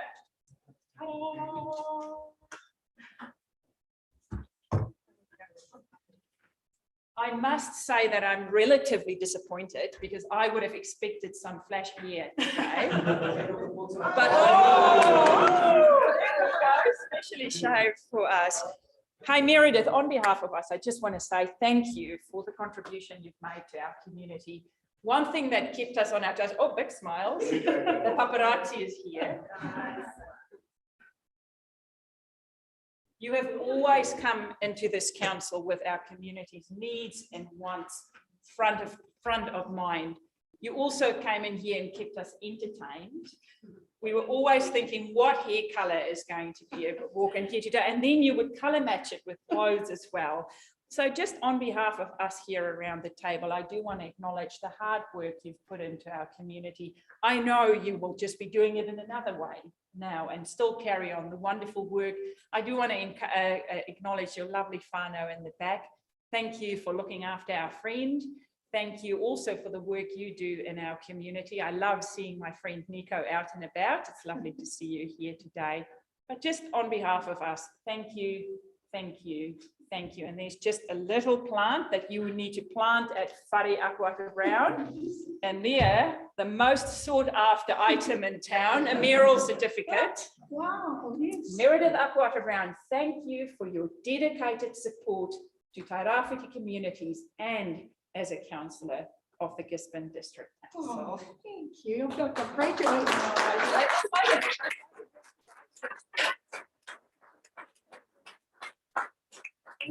I feel like I have graduated.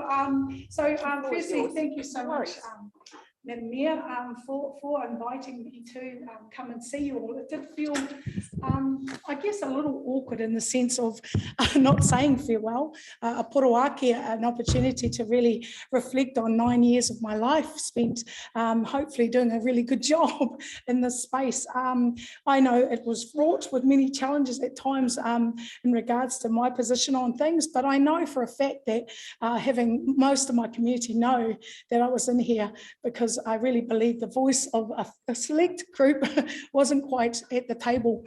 And so being in here, being elected in 2013 was an absolute trip. I was just like, oh, wow, I actually got elected in here with some wonderful people that were really about the assets that were based here in our wonderful community of Tairāwhiti. Of course, I'm very excited. I actually am so excited to look around this table and see it reflect our community more and more. And I think that's what our community should be really proud of. We've got to a position where we are looking at faces of people making decisions, and they look a lot like all of us. And that's really been my heart. My desire was to see us really understand our region's makeup and the changes that have happened. There's one person I particularly want to thank. During the time in council, you still got to deal with life and things at home and family, and my children were coming and going in spaces. As my eldest has just graduated from Victoria University, very proud mama in that space, and she's off overseas, and so those are exciting steps, and we didn't often get to share a lot of those things because we are the business of decision making. But this person would often hear me, give me good advice, understand that I was utterly frustrated some days, angry some days, but certainly gave me advice around dealing with stuff that you deal with as a mum, as a wife, and all of those factors. And I've just asked my husband to gift it to you because he's got it down there. But Heather Con, I want to thank you because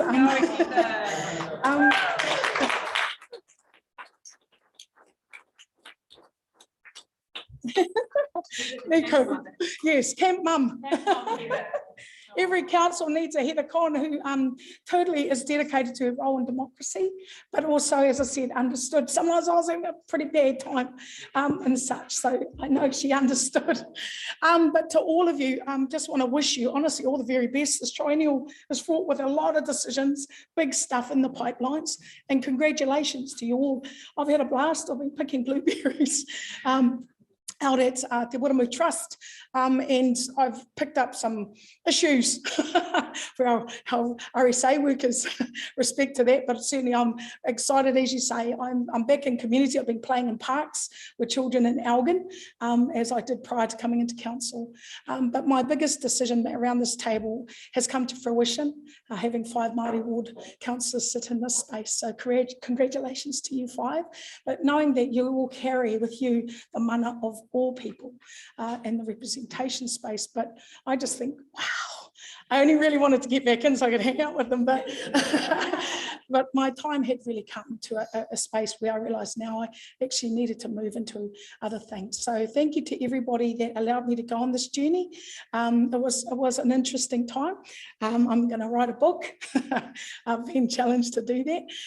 But I really believe that our region has so much more. My vision for it is always going to be Tairawhiti Rising. It's a place that grows great people. It's a place that grows great food. And it's a place that grows, I guess, an awareness that we could be better together when we decide that we want to go on that journey together. So ngā mihi nunui kia koutou. And again, thank you for everything you do in this space. I know it's not easy. And my husband's going to play his harmonica because I'm not going to sing. Be like Barney. But yeah, but thank you to my family also, of course, who had to put up with my ranting when I go home. And to all the past councillors, of course, that I see from time to time, those first 2 terms. Oh, the magic. But to you, Rhett, I wish you all the very best. To our CE as well, and all the staff, thank you again. I think at times I was probably misunderstood at times, but we kind of worked it out in the end. But to all of you for all the work you do, absolutely admire you and appreciate you. It's not easy, but I know everyone's in here because they love this place with everything they've got. So we're not looking to leave. So really, really grateful. Ngā mihi. Kia ora whānau. I just wanted to mihi to Rhett and Nadine because to allow this kōrapōraki, I think as Meredith said, it just creates a wonderful way to leave. And yeah, just want to acknowledge you for that time here and everybody else. Kia ora. I was going to bring my 8-piece band, but you just have one. Don't have one.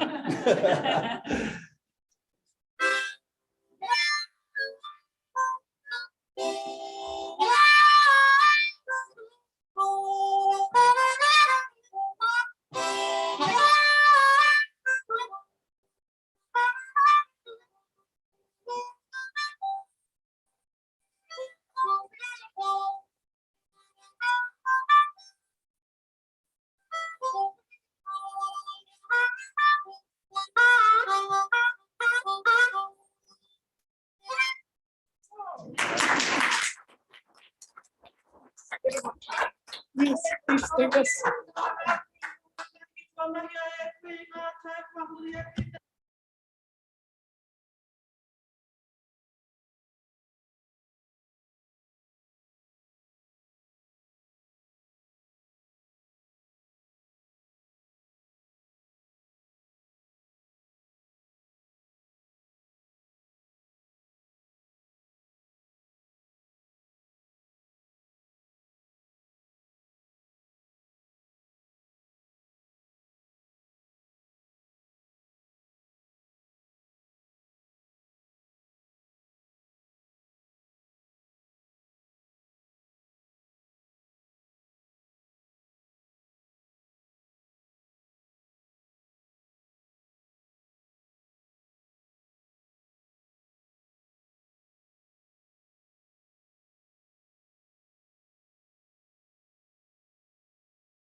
I take you back to the pigs. So again, I'm just going to ask, as we go through the options, the preferred option, if you don't agree with that, just shout out, because I just want to give everyone the opportunity to raise issues that themselves or someone in the community might have had, but take into account this is going to our community to tell us more if they agree or not, and right at the end, staff then make recommendations to us and we adopt it. Okay, anyone want to talk about pigs? The option for pigs is revise how the setback regulations and the pig keeping provisions are presented for consistency and simplicity of application. Makes all good sense? Kapai? I'll get my phone to see Councillor Ria. Good, nothing there. Okay, we move on to our stray animals. And option 2 is, I've read it before, I'm not going to emanate and quite heavy words, but that's probably the formal words that need to be used in a bylaw. Okay. Anyone want to raise any issues in regards to stray? Councillor Faringa.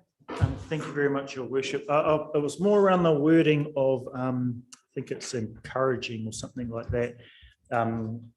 That obviously we want to discourage homeowners from gathering up strays and feral animals and all of those kinds of things. But my concern is in regards to when homeowners really do nothing but, you know, a stray will live under their house or something like that, and then that stray becomes a nuisance. With that example in mind, I kind of thought that this part of this policy could possibly be applied to someone who actually isn't encouraging, but not actively discouraging. It's kind of just going, well, not my animal, not my problem, which I feel is quite a normal reaction from our community. So just maybe clarifying some wording in that regard in light of this going out for consultation, not asking for it to be clarified now, just kind of going, hey, this might be read in such a way when we go out to communicate this. Councillor Robinson. Yeah, I totally support Councillor Wharehinga's point there in the fact that the kōrero on, well, I was working off a different page, but it talks about the clause clarifies that people must not encourage a feral or stray animal to become a nuisance. How we determine that is like, really? I would think we should maybe flip it to that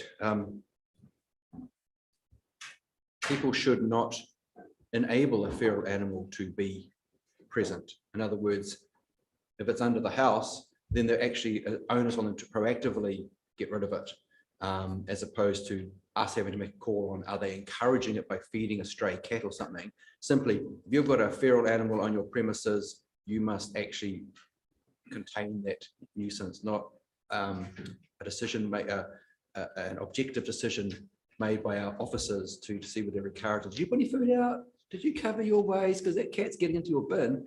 That's just a raft of problems. I'd actually like to see it stronger and more onus on the homeowner. If they're aware of a feral animal, then the obligation on them is to deal with it. Okay. Thank you for everyone's feedback. Are people comfortable that staff have received feedback and we can now propose that they take this out to the community? So I take you to page 35, councillors.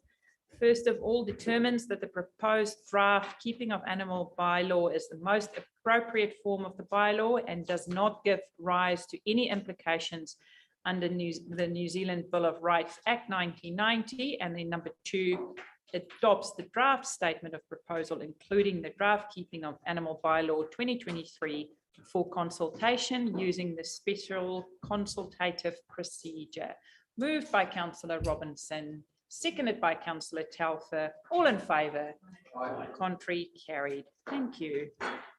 We move to our next one. Thanks, Abby. It is the dog control, page 70. Hi, Chris. Welcome.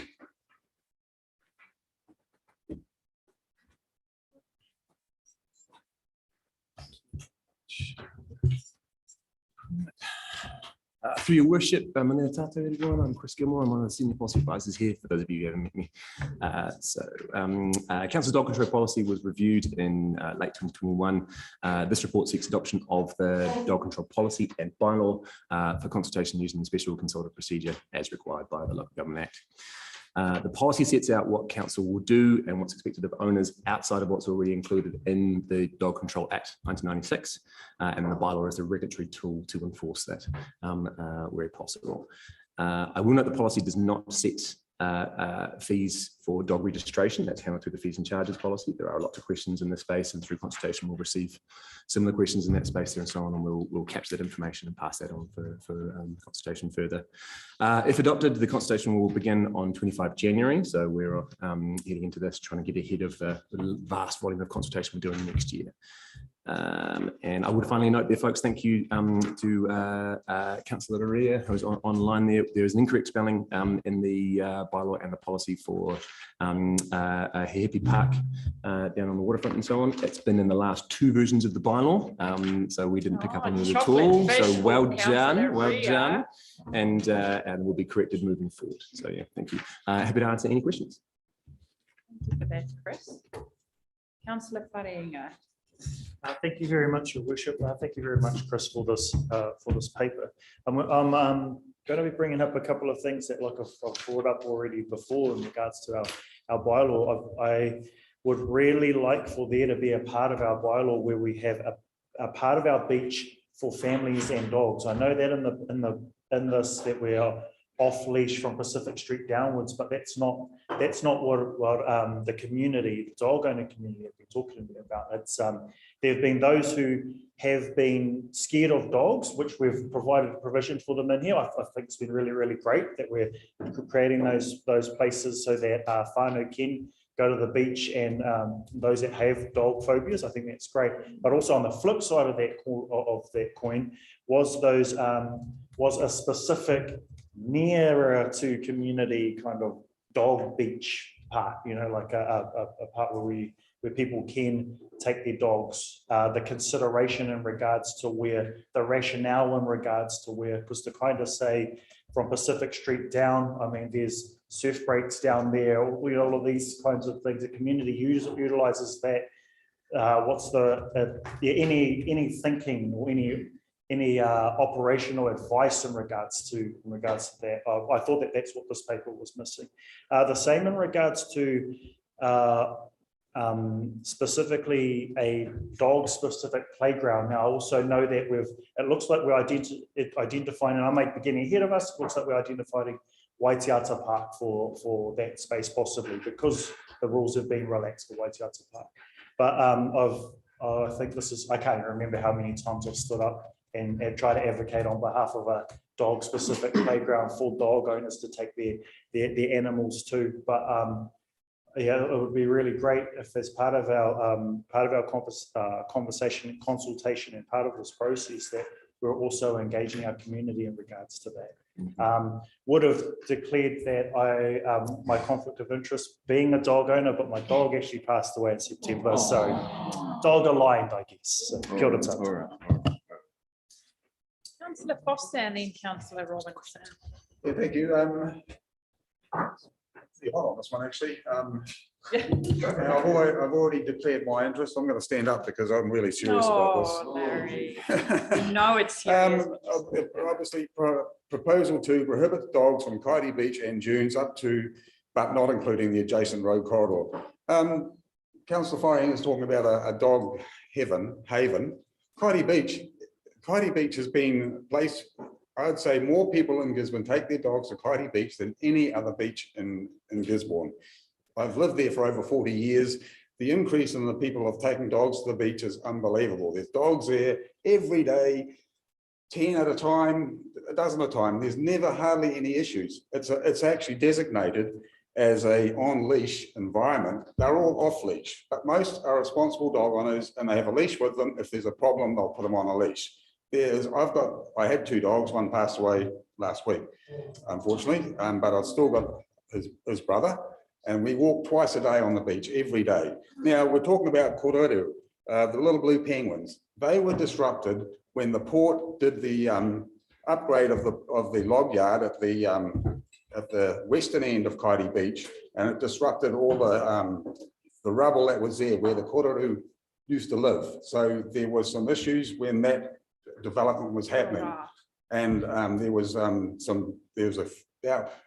probably up to about 10 dead little blue penguins at times that were found, and my neighbours were hot onto this and trying to get everyone involved with trying to save them. So hence the port has had Steve Sawyer and Doc addressing that issue and putting little houses all around there. There's already a sign at that end of the beach saying no dogs allowed, and that has been fine. The other part of the beach, you don't see any of the little blue penguins kororū ever. I've never seen any down there in the whole time I've lived. Maybe the odd one in the water, but they're not there. There's the bird life at Kaiti Beach has increased hugely. I've got over about 20 different species of birds that live in that area, and they've increased dramatically over the last 10 years even. And the dogs it's not an issue. It's not an issue at all. There's an area right around at the end park of Kaiti Beach where there's all the rocks and everything that birds frequent quite a bit as well if there's ever a problem. But I'm walking past oyster couches, blue herons, kingfish, seagulls, terns, every darn seagull in the world that lives there. It's unbelievable. It's unreal. And those dogs are not an issue. So I've got a real problem with when you want to try and prohibit dogs off Kaiti Beach. So, and I'll be certainly putting a submission and recommending that every other dog owner who frequents Kaiti Beach, because there's a lot of people that come from all over town to Kaiti Beach with their dogs to take them for a nice walk. There's plenty of beechwood on that beach. It's not cleared. They can throw sticks everywhere and the dogs have great fun. I'd hate to see that change. Thank you. I have Councillor Robinson and then Councillor Ria. Welcome, Councillor Tibble. I know you had to catch a flight. From Aotutaki. We are jealous, but we are in Gisborne. Welcome. Oh, lovely. Oh, wow. That is wonderful. Okay, Councillor Robinson and then Councillor Ria. Kia ora ana, Councillor Tibble.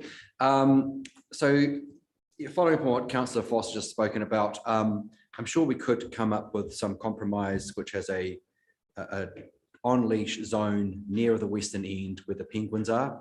But my personal experience too is it's a fantastic beach to take a dog to. I've never seen any problems with the dogs I've taken there with other dogs. There's lots of people. It's so out of the way, but it's also so close to town.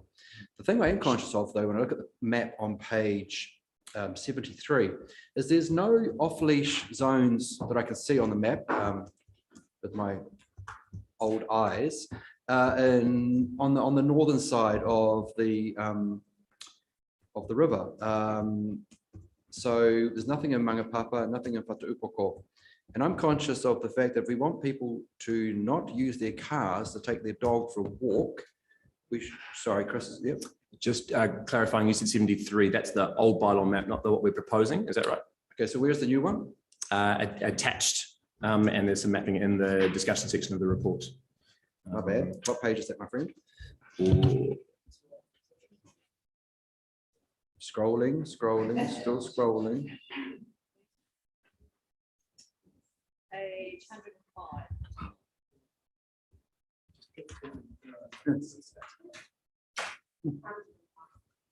Thanks, Andy. 105. All right, hang on a moment. So what is there in that side of the river?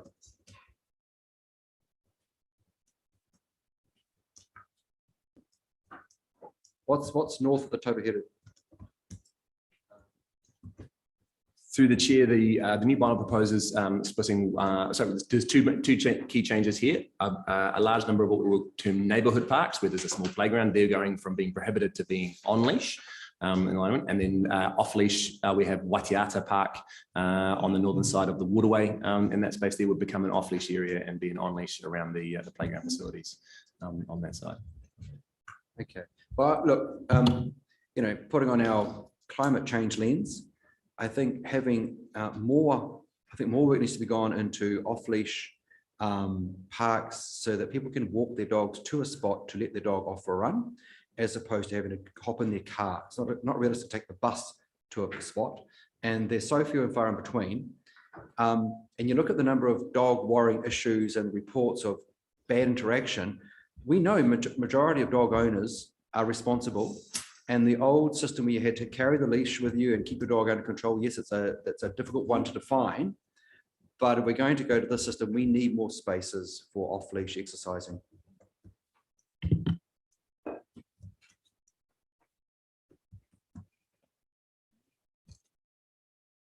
Good. We move to Councillor Ria and then Councillor Gregory and then Councillor Parata. Kia ora tātou, thank you, Your Worship. I'm in support of the proposed prohibitions of dogs on Kaiti Beach, and reading through the report that though we may not have seen dogs attacking korora in that area, DOC has reported that post-mortem analysis confirms that 3 korora have died due to being attacked by dogs on the beach. Mana whenua Ngāti Onione is noted as in full support of the ban. And also just having the privilege last week of engaging with our Whai Titirangi environmental team there at over at Titirangi and working pest control management on Kaiti Beach, also being able to find 2 korora in the korora homes that are now nesting and sitting on eggs. So they are definitely there. They are high risk in terms of our biodiversity. They are listed as a high risk animal that is close to being endangered. And for those reasons, I am in support of the prohibitions of dogs on Kaiti Beach. Kia ora. Thank you for that. Councillor Parata and then Gregory and then Parata and then Tupara. Thank you. I don't have dogs, but I have had them and I've been speaking to people with dogs. I'm speaking, first of all, it must be terribly difficult to work out where you can take your dog when you're reading all of these rules, because it confused me. I want to talk about Kaiti Beach. I used to live there. I have seen a dog with a penguin in its mouth when I used to live there. That was 7 or 8 years ago.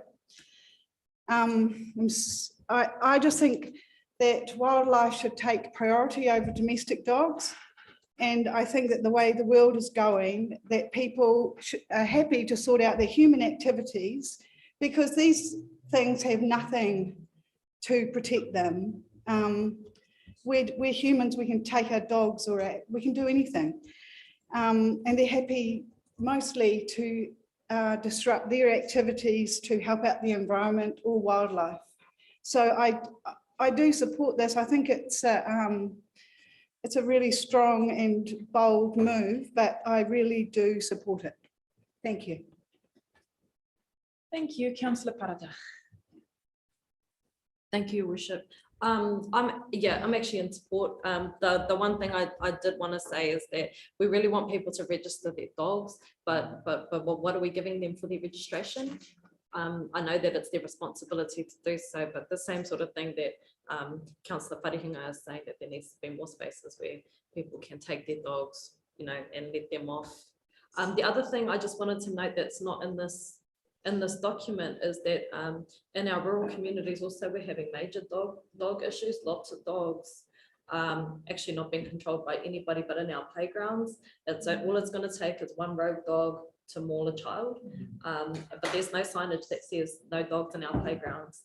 And then same sort of thing, I think our rural communities could build community if we had a section that was, this is a dog playground. I think that's a way, potentially a really easy way that we could look at building community connections in our rural communities outside.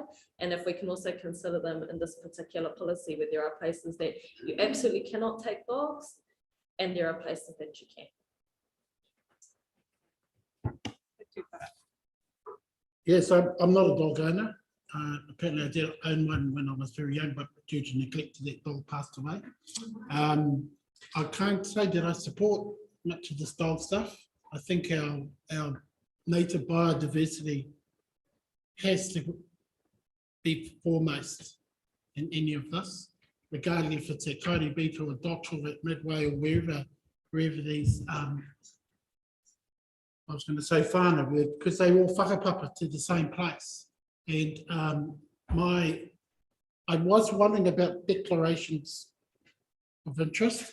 And just to the mayor, I decided not to do that this time because I would have to declare for just about everything, certainly the Ngāi Tāwhiti stuff and all of that. So in this case, although I'm a Ngāti Nuni, I'm a Ngāti everything. And so I've chosen not to declare, but I've decided to champion for our native biodiversity. And everything we do should have that in the first instance. If you want a place to run your dog, then that's a separate conversation. The conversation should be around how are we protecting those most vulnerable in our community, human or animal.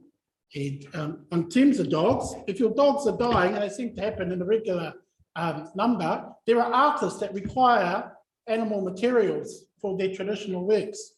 And I don't know if dog control has a capability when they are ending the lives of these animals, that they have a consideration for life beyond that, in the creative space, in terms of our taonga pūhoro, in terms of the kākahu for our traditional weavers, and that we don't waste that resource, and that they are offered back to the community, and then they continue to add value back to the growth of our people.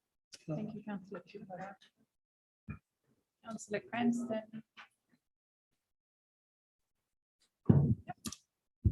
Oh, thank you.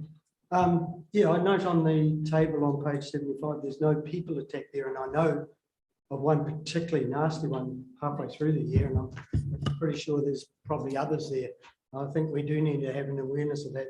And that leads me to page 99, where we've got that fact that we keep a record of probationary and disqualified owners. So I just wonder how staunch we are with getting people onto that, because we know that the bad dogs are usually from the bad owners. So I'm all for making us more staunch on getting them onto that list, because I'm also aware of people that do get rid of dogs and turn up a week later with another one. So yeah, it's all about, are we that probationary and disqualified owners list, what sort of numbers are on it, and are we really pushing that side of it, looking at the owners rather than just looking at the dog numbers?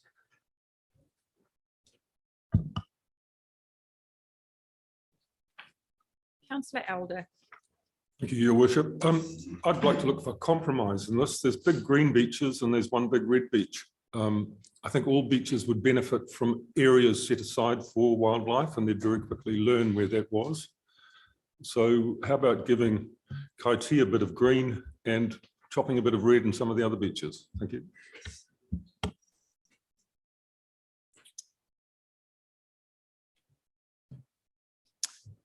Through Your Worship, that's something that was considered for the options and is definitely an option available to council. The recommendations which come around the ability to enforce, there are no boundaries in these areas here, and so it'd be difficult for people to know where they are on the beach in relation to things. We've had quite complex regulations around where you can and can't have dogs, what time of day, what time of year, and so on the beaches previously.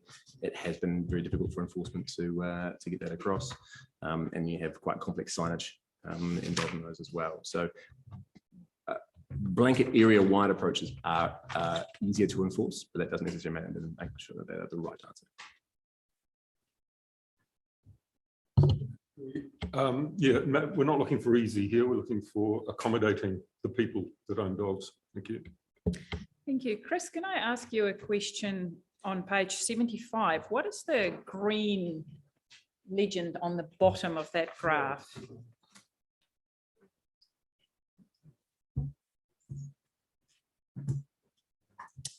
Your Worship, I'm colourblind and cannot answer that question. Right bottom one.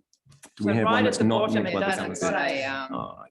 So there's no legend. I will have to come back to you. So That's all something good. has, through making this graph, something has clipped off the All good. legend, and so I'll Fair come back enough. to you with that piece of information. I'm not sure what it is. Thank you. So if there are no further discussion, this is a proposal that we are putting to our community to consult on during the special consultative process. They come back with yay or nay, or how they feel about proposals at Kaiti Beach and any other proposals. Then staff will put that to us in a staff report, and we will then make that decision. Kapai? Any other people anyone want to say? Councillor Pahuru-Huriwai. Thank you, Your Worship. Just a question in addition to Councillor Parata's around the rules with rural dogs and beaches and things like that. Is that another bylaw, or how does that work? Sorry, it's a newbie question. No, not at all, not at all, through your worship. So the dog access areas are limited to what dog enforcement officers can do within sort of around the region, around the urban area. So they don't extend beyond there. The rules in the bylaw, however, apply to the entire region. So there is dog enforcement beyond the urban environment. When it comes to those rural dog questions, they are very complex. Our officers respond when they can, when things are brought to their attention. We had a large conversation about this around the table when we put the review report up earlier. It's a complex space with it's very difficult. We can talk about that further if you'd like to, but I would need to call on our enforcement officers to comment. Supplementary question. Yes. Thank you. Would appreciate that. And also summertime, we have a whole lot more dogs with visitors. There's no signage either anywhere about dogs. A number of things actually that should be on signs, but there's no signage on that. So yeah. Just through your worship, Chris, would it help if you explained what the rules are that would apply to a public space in the rural area, so in the townships and the beaches? Those are largely through the Dog Control Act. So dogs must be kept under control at all times. And under control means properly under your control. So if people try and find some wiggle room there and so on. If your dog is 300 meters away and not responding to your call, that's not under control. The Act requires you carry a leash with you at all times and so on. That requires your dog is not menacing, it's not disturbing. It requires you picking up feces and so on. So there's a raft of controls that apply region-wide. So. But the dog access areas, we've only specified those that we can enforce with any regularity. And your point about signage is absolutely heard and acknowledged, and that is something that we're going to have to address through the next LTP process. That's obviously always a case. Thank you. Councillor Thompson. Yeah, just reading the report, looks like the rules have really stiffened up in town in terms of you could run your dog off a leash between 6 and 9 on Waikanae Midway Beach. Now you're proposing no dogs there at all. And then out Wanui Beach, you're proposing off the leash at all times. Is there a reason why seems like you've really relaxed Wanui and strengthened up town? Are you trying to get dogs out? Is there a reason why there's been this happen? Through your worship, just to clarify, for the Waikanae Midway area that we're looking at prohibited from what we will refer to as the cut down to Roberts Road, the narrow part of the beach where there's a lot of traffic. Surf Club and so on have reported a lot of issues around that. And the difficulty with those sites there under the previous times, I think it was 6 until 8 or 6, as you said, 6 until 9. Very, very difficult to enforce, very difficult to get people to remain in compliance with that, and also no real justification for that. In terms of it's very busy, like in front of the surf club at Waikanae through that period. It's then on leash from Roberts Road down to the Pacific, and then off leash after that. That was purely the geography of the space and was recommended to us by animal control and those we engage with. No effort to move dog owners in any particular direction. So that's I don't think would be successful if we tried. Yeah, it seems like if you want to get from town to up there, like that's what Robinson said. You got to jump in your vehicle and drive. And the other issue I had was the blanket rule where they have to be on leads the whole time, except for designated areas. I just sort of got an issue. My dog, I normally go for a bike ride around the block, and he just sort of runs behind the bike. So I personally be a bit hard running and behind the bike with a lead. So I've sort of an objection with that one. Thank you, Councillor Tom. I'm happy or not happy to report that the green line is people attacked. So even though I'm happy that we now know it's very low, but still it is in the 50s. So I think what staff are trying to strike here is regulations that the public can easily interpret without our help with good signage, but also for our staff who are on the front line and dealing with these attacks and dealing with barking dogs and dealing with dogs not under control, that it's also a bylaw that protects them when they do their job on our behalf. So that's what we're trying to strike. So I have a mover in Councillor Ria. Do I have a seconder? Councillor Parata. Okay, page 71. Let me just see. It's a bylaw is the best, and we will go out and consult. All in favour? Contrary? Carried. Thank you.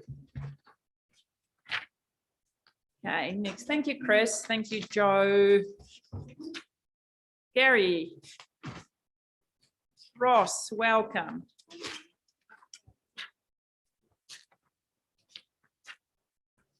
So as you will see from this paper, councillors, we're on page 118. Every year, council needs to report on all activities that we have had. Thank you for putting in the last year, as we asked last year, just so that we can have a comparison as well. Thank you for that. So this is a report that I will take as read, but any question, Gary, would you like to say a few words, or can we take it as read? Through your worship, yes, we'll take the paper as read, but for everybody who's new to council, I just want to introduce Ross Hannam. Ross Hannam's the animal control team leader, and I think I've met most of you, but for those who haven't, I'm Gary McKenzie, the compliance manager. You're right, Gary. Welcome, Ross. Any questions or queries in regards to this annual report that staff need to report on every year?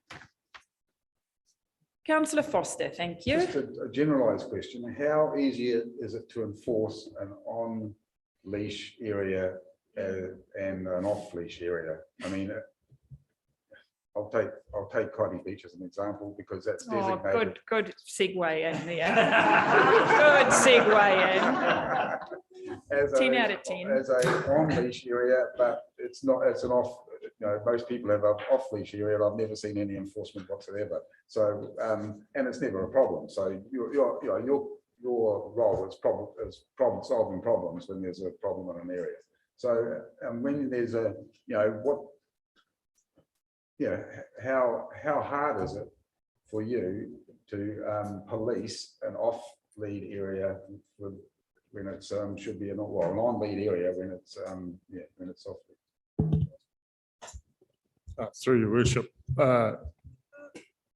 if it's a clear, going on from the previous the bylaw, if there's clear lines, yes, we can enforce it because it's easy to say Pacific Street as you cut off, you can have it off lead.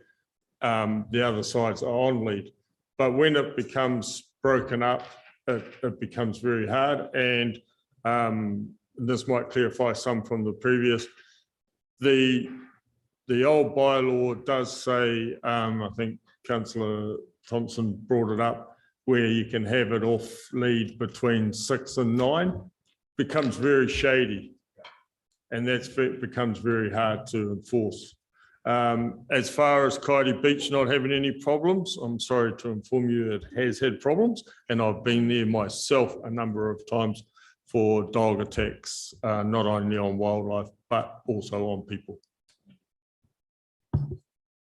Councillor Wharehinga and then Councillor Cranston, thank you. Thank you very much, Your Worship. I'm just standing to me, to yourself, Gary and Ross. I'm a big fan of the changes that have occurred in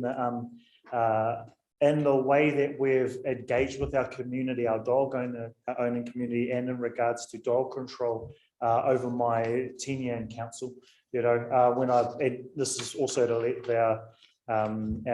this current iteration of council kind of know the journey. When I first came in here, the dog team had a certain reputation out in the community, and staff at that time heard that and adjusted policies, adjusted practice in order to be able to work more with the community rather than be so punitive. People had stories of people's dogs just being taken, et cetera, et cetera. Now we operate this really great model of trying to work with the community in regards to whatever the issues are and in regards to helping them manage their dogs. It's been most noticeable in the fact that a lot of the community, I guess I've been stereotyped as the dog counsellor, will contact me and had formerly contacted me lots, but now it's more, they're contacting more about the things like what do we get as people that pay our registration. So they're talking about dog parks, they're talking about spaces at the beach, which is why I brought that up in the draft policy. So I really just wanted to acknowledge the work that has gone on and continues to go on. Big fan of what we're doing in that space. Look forward to the changes that will be happening in consultation with our community. I'm more than happy to move this report, Your Worship. That Councillor Wharehinga. Councillor Cranston. Yeah, so thanks. So now I've got the information that I was asking in the last paper. So in 2021, 38 dog attacks on people, 21-22 this year, 34 dog attacks on people, probationary owners and disqualified owners, 0 and 0. I would expect or want 38 owners to be somewhere on that list. And the answer has been that, oh, we put the dog down or something, but that doesn't, they just go and get another one. So I would think if your dog has attacked someone, you should be on the either probationary owners list or the disqualified owners list because it's your fault.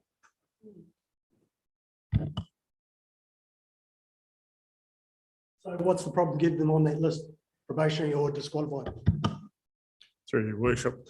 So there is a process to go through that. If it might be a one-off incident, you cannot put them on a probational or disqualify them on a one-off incident. There needs to be a number of things over a period of time before they go on to that probational things. I understand what you're saying, and it'd be very nice if we could. But unless, so how do we change that? Unless these people are going to make it law that dangerous dogs and people are put down or prohibited to having dogs, my hands are just tied for what I can do with the law that I have. What are the prohibitions around being a probation owner? Is that ownership? What are they limited to? Probation criteria. Yeah. So that criteria would be that they've had a number of infringements over a 2-year period. Might be the factors that we can't work with that person, that person becomes non-responsive to our education or our communication with them, things like that, Councillor. So there's a number of things that we'd have to consider before people are put on that probational ownership. Most of the time it's put on with people that have a number of dogs, not one dog. It's specified the criteria or the classification for that is specified under the Dog Control Act 1996. So in order to change that, you're changing legislation, which is why Ross was saying hands are tied. Yeah, Councillor Robertson just pointed that out to me, but it seems ridiculous that you have someone that's mauled someone, you wait till they maul another 2 people before you can act. It's just a nonsense. Councillor Thompson. Yeah, I'm just wondering if we could address that possibly through our bylaws to get around that somehow. Thank you for that. Councillor Robinson.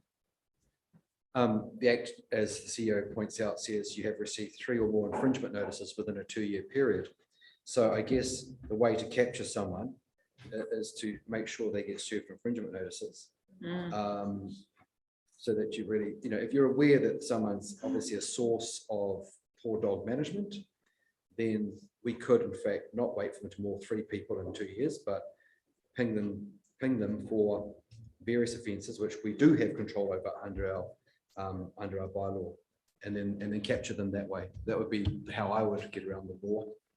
Yeah, and through your worship, yeah, the animal control officers, they have quite a few tools at their power when they're dealing with non-compliance around dog control issues. We like to try and work with dog owners. We know quite early on when that's not going to work, and that's when we do use infringements. But yeah, we look at all avenues when it comes to dealing with bad dog owners. Also, through your worship, that totally, I agree with that. The problem is it's on 3 different occasions. So you can't give them 3 infringements for one where it's bitten someone, so you've got no control, no rego, no chip, say, on that one occasion. That doesn't count as 3 different occasions. So it has to be on 3 different occasions over that 2-year period.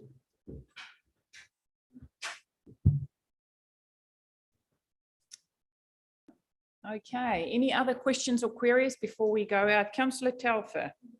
Yeah, just on a different issue. Yeah, on a different issue. I just looking at the number of failure to register a dog, 774. I just think that sort of number is quite alarming to me. And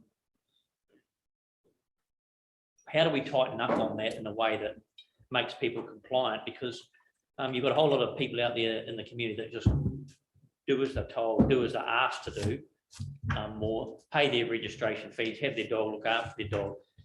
To me, if you can't front up and pay your registration, you shouldn't have a dog. And so is that a something we can enforce? Because we shouldn't be looking at numbers like this. Because why should I pay my dog registration? Through your worship, yes, the dogs that we know about, they get sent out reminders every year to pay the dog ownership and dog registration. The people who don't pay the dog registration, we contact them and we remind them of that. And if they fail to pay that, that's when we look at the next level. There is a lot of dogs in the district that we don't know about, and we only come across those when we're responding to requests for services. But Ross, I don't know if you can add any more to that. The kind of dog registration system that we do have, compared to some councils, is quite effective. I understand what you're saying, the figure's quite high, but the process that we do have, I think, is quite good here at council. Ross, do you have anything to add? Through your worship, I understand that, you know, it's actually 744 for last year, not 778. It's or 77. Yeah, it is of known dogs. Our animal control officers have recently been doing a lot of property inspections, especially in town here, on unregistered dogs. If we come across any unregistered dogs when we are doing these inspections, or we've been doing our patrols or requests for service, those dogs are removed to our pound until such time they are registered.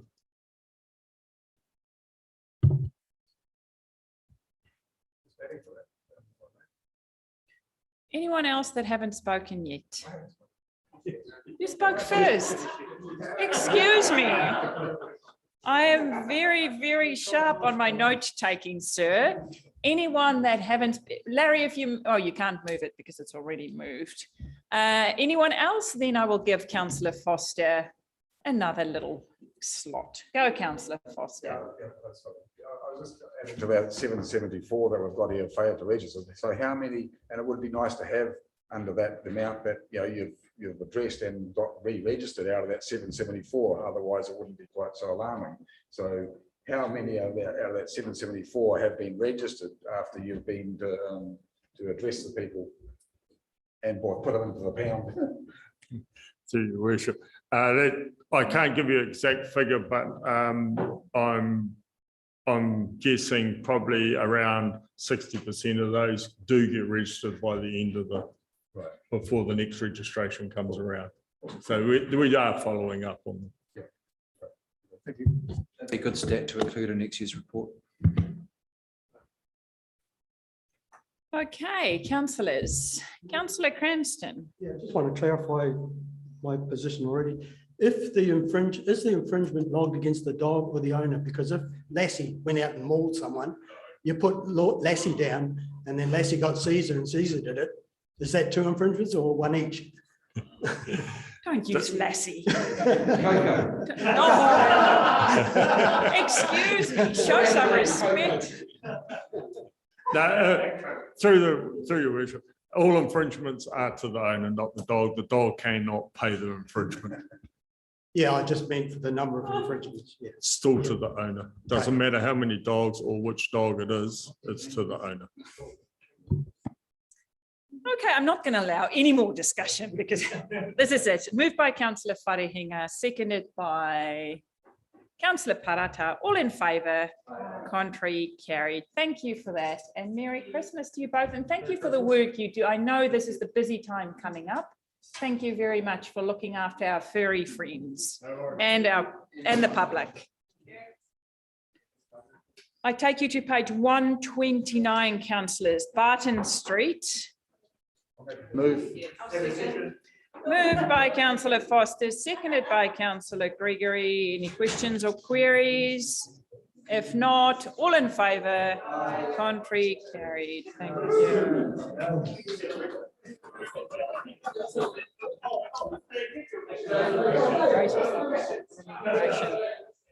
Okay, councillors, page 144, Remuneration Authority. So you know how it works. I'll be listening to debates. Anyone wants to go first?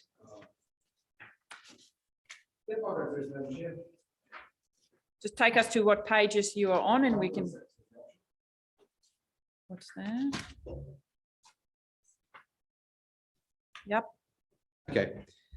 This is a tough corridor to have sometimes. I want to make 2 observations. The first thing is the existing councillors will know that the deputy mayor position received an approximate 30% pay increase at the last time we did this to reflect what my recollection was really the amount of mahi done by the previous deputy mayor to the mayor, who was yourself, your worship, and that we have a mayor now who is extremely involved and active in her role. I'm listening. I'm listening to all the compliments coming my way. Oh, they're truths. So the second thing is, I strongly believe that in this triennium, councillors are going to be doing a lot more work on top of BAU because of everything that's coming down the pipeline. And I personally want to see councillors, the base council remuneration, set as high as possible to reflect the actual effort and level of mahi and responsibility that these roles are carrying forward now. I think it's fair to say it's probably greater than any point that any of us have experienced in my short term, but probably any of you long-standing members would say that council role now is more complicated, more intense, and it's going to be really intense this period. I would like the option to reflect a level of remuneration for councillors, to reflect that in the level of remuneration for councillors. So that really lands me in two places, either option 2 or option 4. Option 4 gives the greatest remuneration to general councillors, but it results in a pay cut for the deputy mayor's position. Option 2 is the second most favourable to all councillors and results in a small, well, not small, it's still significant. As a percentage wise, it's still fine. Pay increase for the deputy mayor's position. Those are my observations. Anyone else want to discuss, chat, move something? Councillor Wharehinga. I'm just noting that I'm going to abstain from the conversation because like all of the, oh, sorry, I saw I can't or something like that. Through you, Your Worship, of course you can, but it is something that the Remuneration Authority has put it on your plates to all agree on the remuneration. Okay, all right. So it's kind of morally. Okay. I'll say it. Well, I'll say my cordial to after the worship. Okay, someone go, people want to talk, it is awkward. It is awkward. Let's just put it out there. Is someone going to move something and get it second and going? Or I know this is silly. Councillor Wharenga, you person, Foster. You can see I need more coffee. I'll eat a mandarin. I'll move option 1 as a preferred option.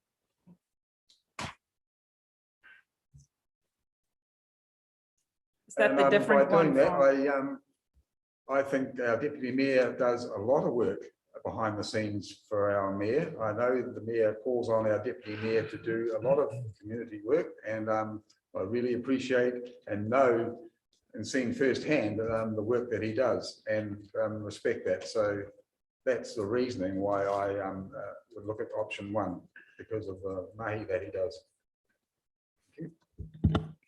In the absence of a seconder, I'll move option 2.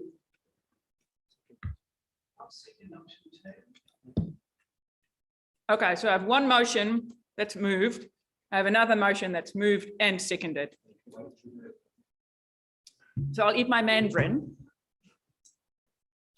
So Heather, in a situation like this, do I have to wait 2 minutes, or can I put, or look at them sweating away? Do I put the one that's seconded? You can call for a seconder, your worship. So is there anyone seconding option 1? So option 2 is moved and seconded. Absolutely. Sorry, I'm just finding it hard to participate in this conversation. I don't understand what we're doing. Okay, I'll talk to you. So I can see that we're looking at the 4 options we have here, and I can understand the discussion. And are we voting? Yep. This is a vote like of what we should be doing in terms of how much we should be paid. So yes, so the government gives you one pot of money. Yeah. I just want to get a serviette. No, I do understand that. I just wanted to figure out like how I will be voting on our wages and Josh's wages. So it's everyone's wages. Yes, okay, kapai. And then at the end, you're just going to call for the vote. Yep. After Absolutely. everything's seconded. Okay, kapai. Sorry, thank you. Through you, your worship, it's not just the mayor, the deputy Everyone's. mayor and councillors, you're also deciding on the chairs. No, I'm safe. I'm just safe. I'm just sitting here. It's not often I'm in that position, hey, Annie? Okay, so is someone going to second option 1? If not, do I then put option 2 to the floor? So councillors, I have option 2 on the floor, which is, I'll just open, you can see it, it's just easiest to read on page 146.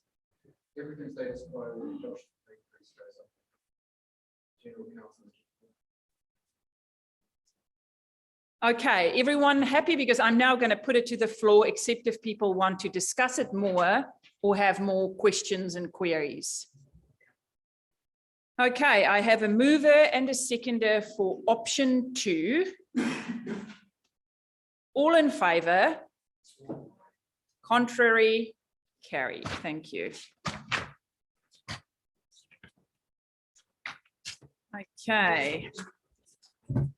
So all our councillors as well, just to clarify for, the childcare, Councillor Parata, I'm specifically talking to you, the childcare provisions and stuff like that. You've seen that in there, just to take that into account going forward, because I know we have a few councillors with younger, Councillor Teddy, with younger kids as well. Councillor Pahuru. I just wanted to thank the team for going to all their effort to put that together, and that's a really hard, that is tough, yucky thing. So thank you for Thank that. you. But I had read that clause about the parenting, the childcare, but I'm not sure about the bit that talks about payment not to family. You actually can only pay somebody who's not your whānau to look after your children. And in our cases, it's generally you know, you have to call in an auntie, a grandmother, a sister, a cousin to look after. And they them. do just as and good a they do- job, if not better. Well, they're the only ones we trust to look after our children. So I wonder if we could relook at that. Through you, Your Worship, we can, and the determination from the Remuneration Authority is that we can try and get it made more flexible, and we can certainly put a case about whānau in there. I can't guarantee that it will fly. But ask. We can ask. We don't ask, the answer is always no. Thank you for raising that, Councillor Pahurahuriwai. Councillors, we are now, Councillor Parata. Arohama, I know we need to move on. Just wanted to acknowledge and thank the council that makes this space possible for people like me and Councillor Rea and Councillor Thompson, who have young children to participate at this table. And that I think that's huge and should be acknowledged.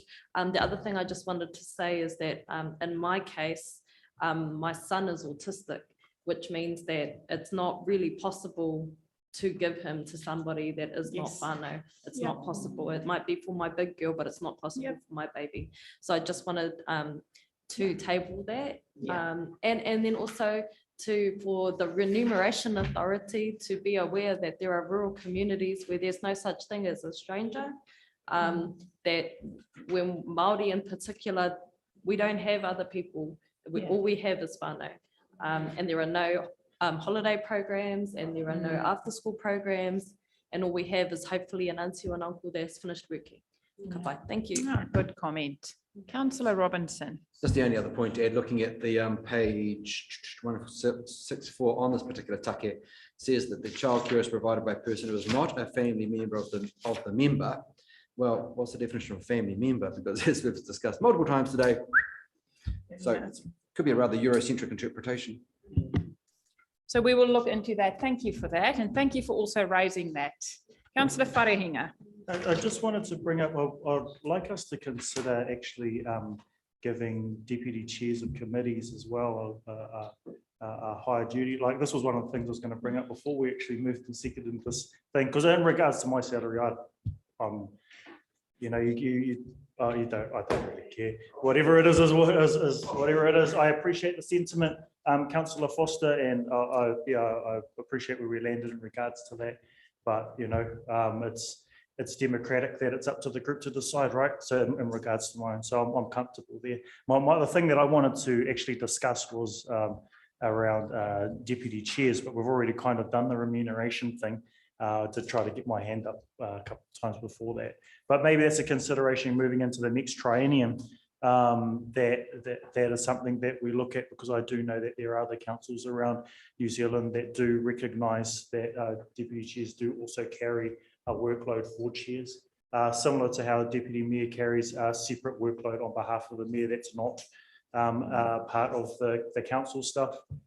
So deputy chairs will be carrying something that is supportive to the chair that's not part of the wider committee thing. So just just a thought. Thank you for raising that. Okay, councillors, now we are on page 170, board appointments and remuneration. And I would love to get the chocolate fishes out for myself, because I spotted something in here, which I think we've always just glanced over. And I'm probably going to go down in a blaze of glory because it's not true. But the removal of, what am I skipping? I'm just flying loose today. What page are we on? So back on the remuneration.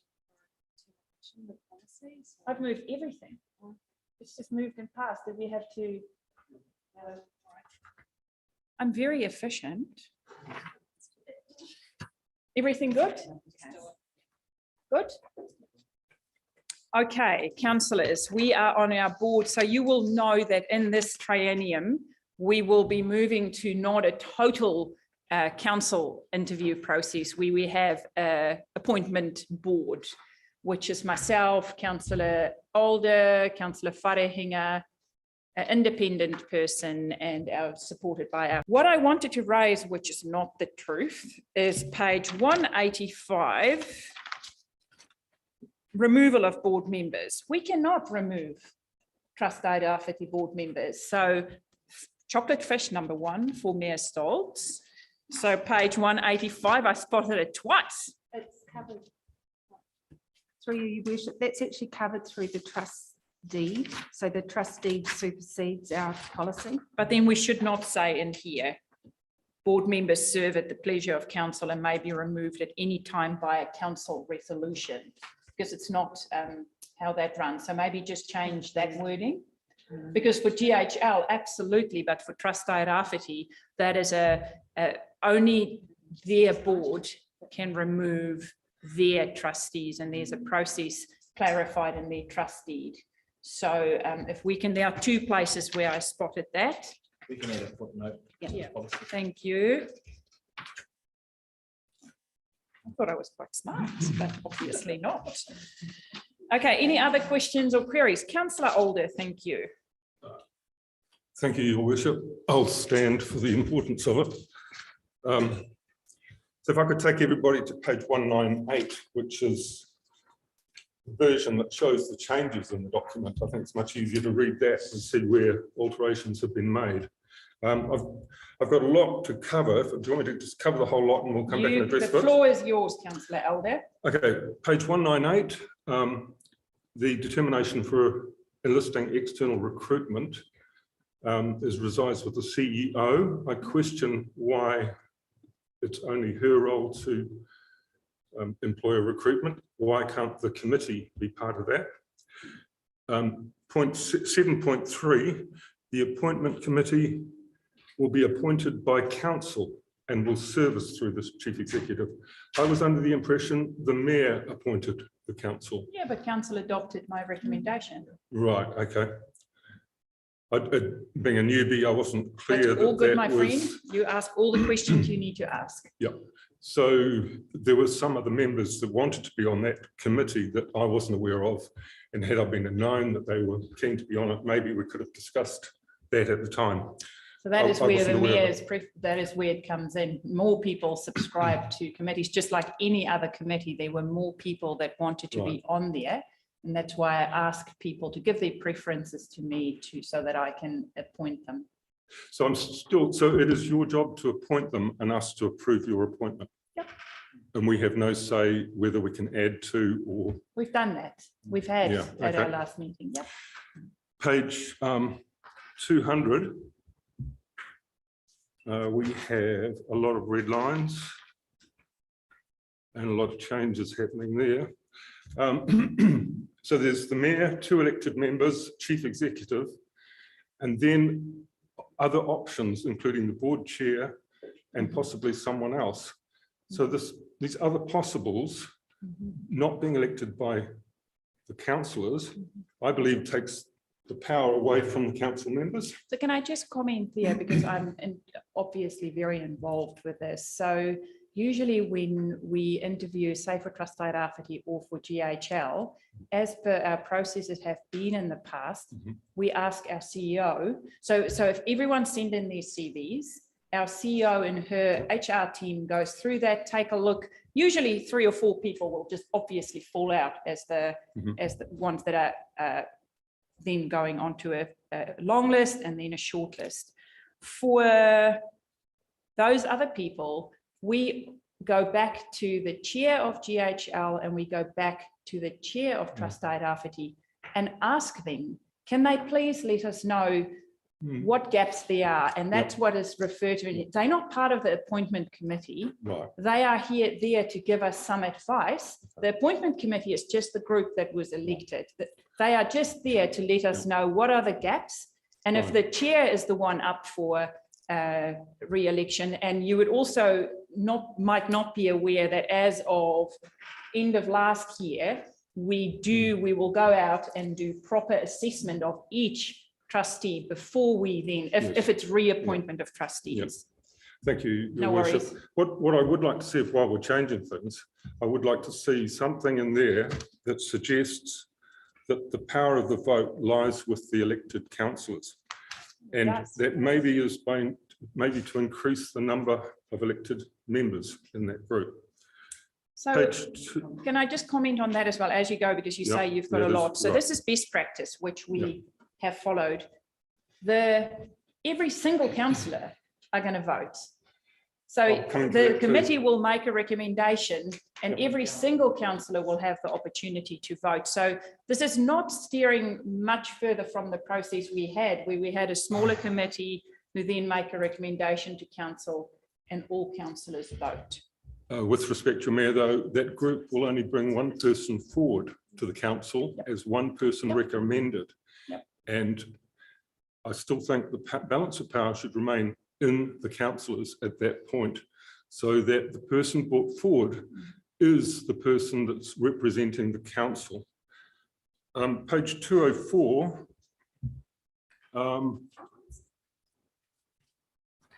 Well, sorry.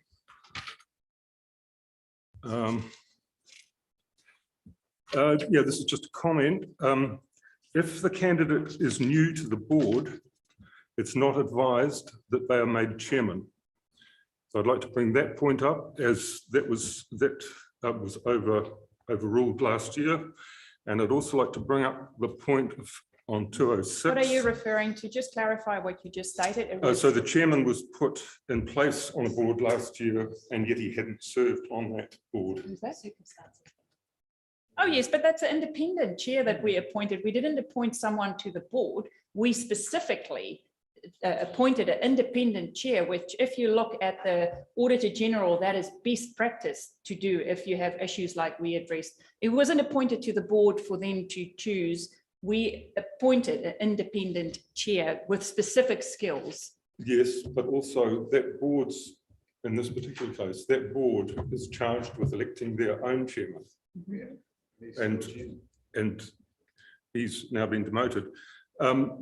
Can I just also point out Councillor Older, I just need to ask you, if you're going to make little comments like he is now being demoted, you just need to clarify so that we all understand, because I'm confused with where this is going. Well, I'd like to perhaps leave that for when we're in committee.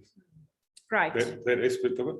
And just lastly, on the fees, I note that the chairman gets 2 times. I would like to ask, is that still the case in this particular case? Thank you. Thank you.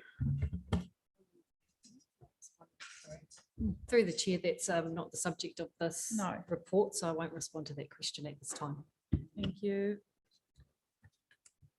Okay, I will respond, however, in terms of the decision around why the chief executive, I think there was the point that you made, determination for an external recruitment agent. I'm the only person that can employ the recruitment agent. I will do that in consultation and engagement with the committee, but the committee has no employment powers or financial delegations to do so. So that is part of the selection process. Should that be mentioned there in the document, do you think?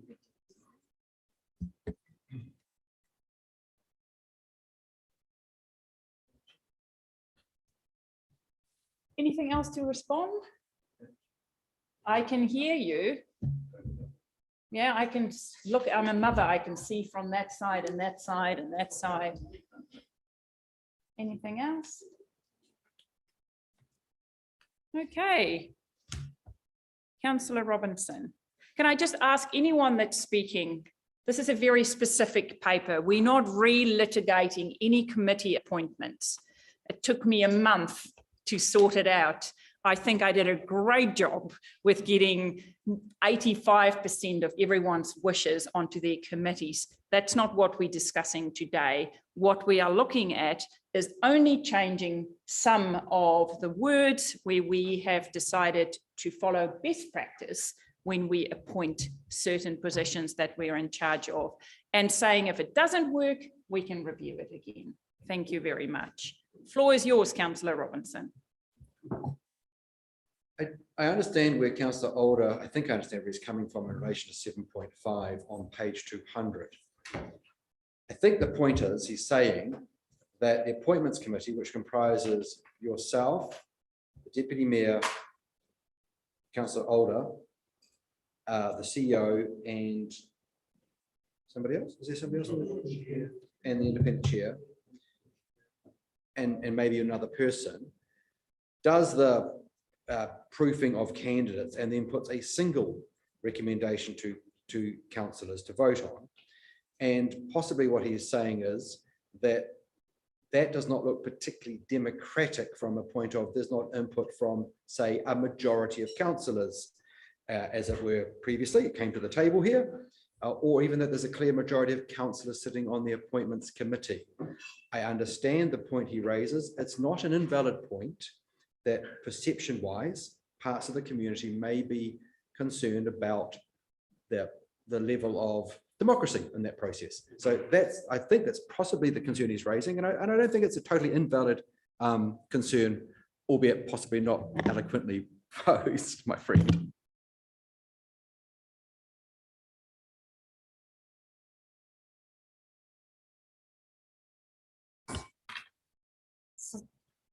So when we did the committee structures, part of that committee process in the review was looking at what good practices. Previous practice was all of council would be involved in a very political and democratic process in terms of appointing board of directors. Other councils were an anomaly across all councils. There are smaller subcommittees that make the recommendation through to the full council because it's not fair, firstly, on the applicants. It doesn't provide for a good process in terms of confidentiality when you've got 14 people interviewing 8 different applicants as well. And so also the enlisting of a recruitment specialist will help take away any perceived conflict of interest or otherwise and manage that process with us. So that is why the appointment panel was set up based on good practice and what's commonly done in the sector. And so you've already made that decision there. This policy here is now just reflecting the decisions that were made around your committee structures.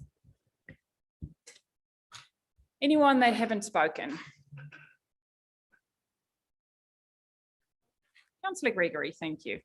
Just regarding what Colin's concerned about. So if he gets through that process and he's still uncomfortable with what happened, so when it comes to council, would he be in a position then to talk about that? Or so I'm not sure what you refer to if he's uncomfortable with something. I'm not sure you. Maybe if he feels that he was outvoted or that it wasn't the best decision or. But isn't that democracy? At the end of the day, I appointed several people to several committees who will make decisions, and by all means, I'm sure he would be in a position to then say, this is not how I voted, or this is not what I agreed on. Let's give it a go. Let's see how it works. Like I say, what we have taken onto account, we ask all leaving councillors, tell us what works well, what didn't work well. We ask other community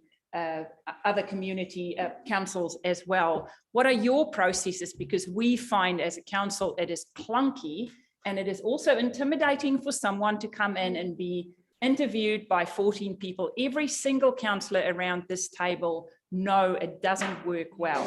And that is the reason we then looked into finding it. And it's only once we started contacting all other councils that we realized that we had an antiquated system, which didn't reflect modern systems where we are supposed to make sure we do it the best way possible. So the justification behind all of this was to make sure we are fit for purpose and we do it in a way that reflects that we're a modern, agile council that is easy to do business with as well. Mr. Beatty. And if I can just add that our chief executive is correct, you've actually debated the streamlining process associated with the committee structure for appointments. And so this policy is codifying that decision.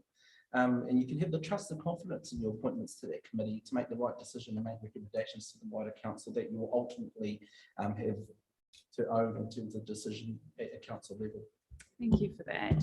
Okay, last comment, Councillor. Councillor Cranston first. Thank you. Something that may put a bit of. You'll go at the end then. I just want to make sure we hear other voices as well, and then I'll give you another opportunity. I'm not sure it will work this way, but in the past, we have all got the CVs. Yep. And we've all made the shortlist, and that will be going to the committee. So we do get that initial input at the start, which is you might not be aware of. So everyone gets the long list. Yeah. Your worship, can I? Is there anyone else that want to say anything? Councillor Wharehinga. I'm going to come back to you, Councillor Elder. Don't worry. Thank you very much, Your Worship. Look, I'm happy to move this paper. As has been discussed, as a full council, we get to look at who's on the long list and then determine the short list. And No. I thought you guys just said that we It get to says look at those. It's sent to everyone. Yes. And then the committee goes away. The councillor, like in the past, Nadine would receive all, or Heather would receive all our CVs sent in. Nadine has got our board matrix where they then go and see who are obvious people falling out, who are qualified to sit, to be interviewed next. She would then recommend to Colin, myself and you, and we'll take it from there. But in this case, so where we landed last year was that we needed, possibly most of the time we will be using a recruitment specialist through that process, given the significance of the director roles and the skill sets required and the search that is needed. So a recruitment specialist will sit alongside and guide the panel in terms of making the short list, long list, short list, interview, recommendation to council. Yeah, it's a specialist recruitment skill set that the council discussed was required to assist in making those appointments. And remember why we discussed this. We have had several issues, which we didn't just decide, let's do it. That is a specific gap which we identified and then addressed it accordingly. Yeah, I took your comment as meaning the former, because if that's the case, I actually do agree with Councillor Older. Do I have faith in our ability as a remuneration, as a appointments committee, in order to be able to make a diligent decision on behalf of council to bring? Yeah, actually, I think I do. Between myself, the mayor, and yourself, Councillor Elder, I think that we'll have the ability to be really strong on that council side and bring a good recommendation to council. However, I do value the input of those that are around this table, right? You know, and based on that last comment, I thought you were confirming that was how we'd get that wider commitment to into this process. So I'm equally as concerned. However, just because of that democratic part of it, not in terms of the skills that we would be able to bring and the decisions we'll make. We'll be able to do that between us three and those others. It's just that democratic hook in there for the rest of this table. Councillor Pahurihuri, why? Thank you. Thank you, Your Worship. I'm a little confused. Are we talking about appointments to boards such as GHL and Trust Tairāwhiti? In which case, is it the deputy chair? So he will be excluded and he will appoint, so we'll ask another councillor to step in. If it's Trust Tairāwhiti, I'll ask another councillor. Thank you for clarifying that. Yeah. So there will always be three of us. Okay, no one else? Councillor Alder. Thank you, Your Worship. Could I just clarify something? Do 4 of us vote in that committee, or just the councillors, elected members vote in that committee, before I ask the next question? Elected members. Just so the CEO doesn't vote. So I would hope that when we were in that process, that we would not be coming down to voting and casting votes and stuff like that, that we're a committee that collaboratively work. Because if we're in a situation where there's so much division amongst the three of us, we should go back to the recruitment process then and get someone who we can agree on. I'm not disagreeing with that, Your Worship, but we're laying down some foundations here and we're altering some things probably for good. And I think we should need to make sure that foundation is solid and good to go forward. And it's not for good. I just want to make sure we review this regularly. Right. So if there's only 3 of us voting, then the balance of power still lays in the councillors. So I'm happy with it as it is. Thank you. Thank you for that. Councillor Foster. So that begs a question then, because you're a trustee of Trust Tairāwhiti, so you won't be able to vote and be involved with that process. Josh won't be able to be involved with the process with GHL. So do we appoint those replacements now, or how is that process going to No. happen? No, because I'm not prepared to appoint someone today because I wasn't thinking we would be going that way. Councillor Tibble, thank you. We'll be talking about that soon. You can go, Rhonda. Thank you, Your Worship. I just want to, oh, can you hear me? Can you hear me? There's a bit of a delay, but you can speak. Can you hear me? Yes. Hey, Rhonda, maybe turn your camera off because you might be using a lot of. Okay, thank you, Your Worship. I just wanted to point out that as a, okay, is that better? Yep. Is that better? Yes. Okay, I just wanted to point out in terms of the policy itself at 7.5.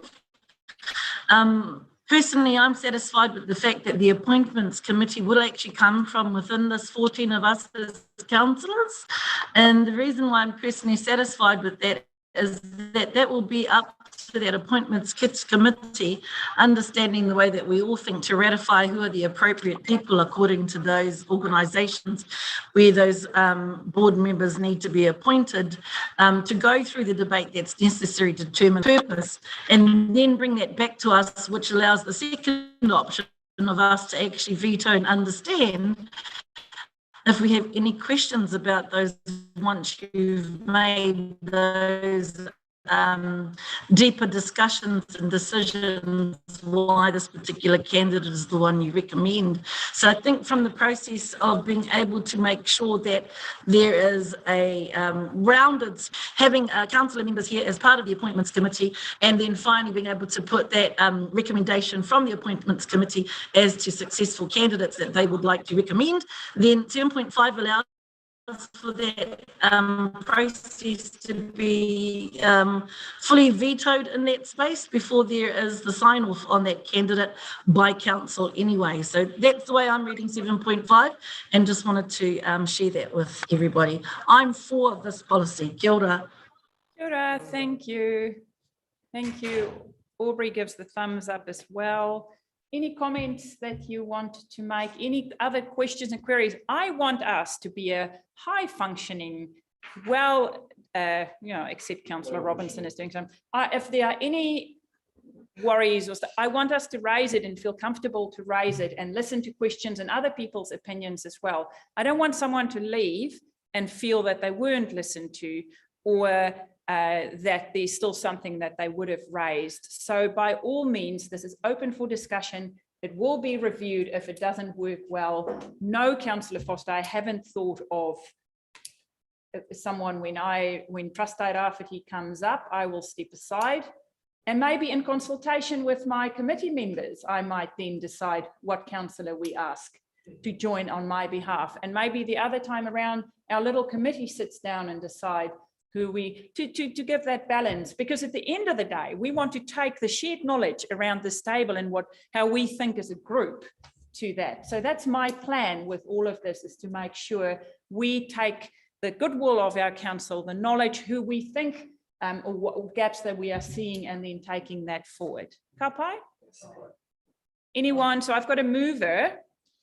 I had a mover. I forgot to write that person's name down. Moved by Councillor Wharenga, seconded by Councillor Tibble.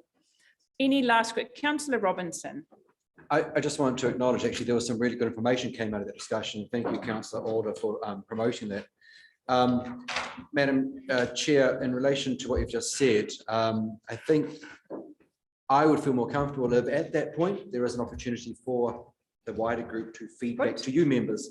I think that's an important step that the community needs to have confidence in.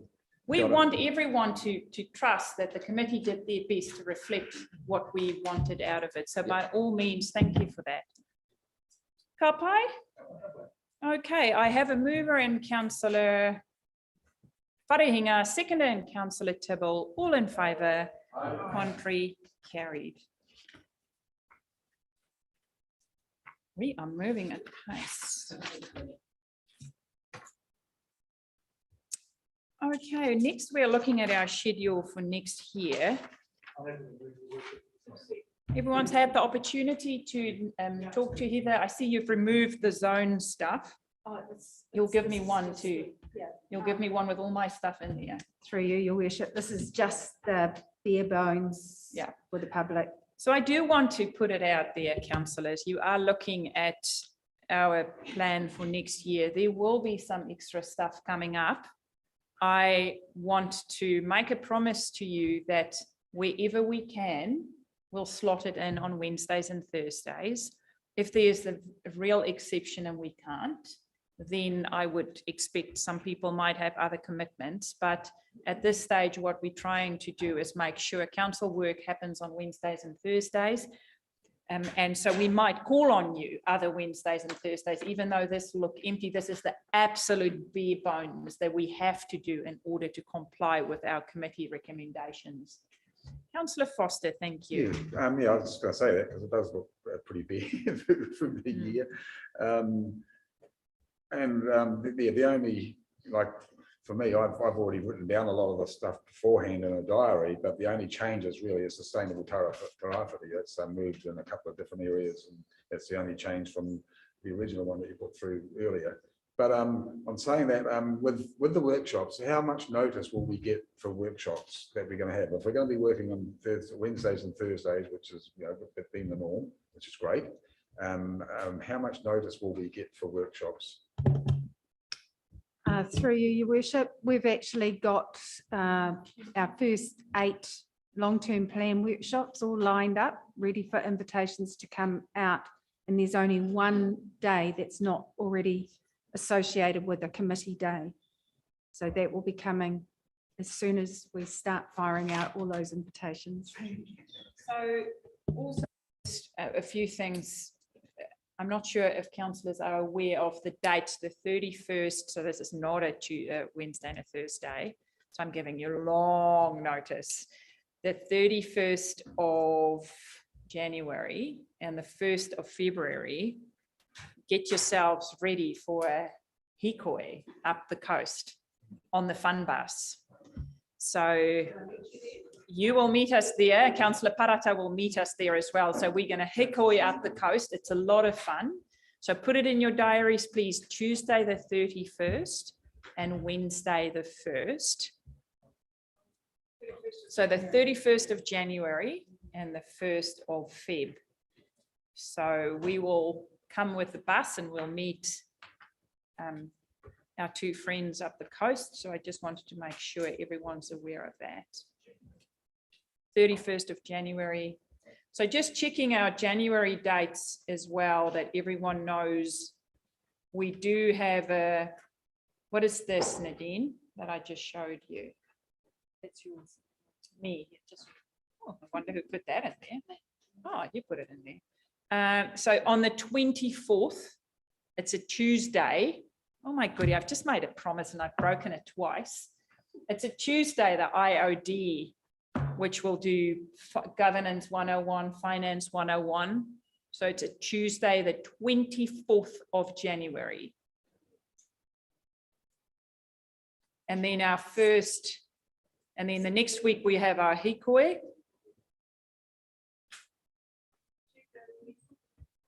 It's the Institute of Directors coming to do Governance 101. And oh, that's good. Thank you. Oh, phew. So I'm not lying all the time. It's not good. Anything else?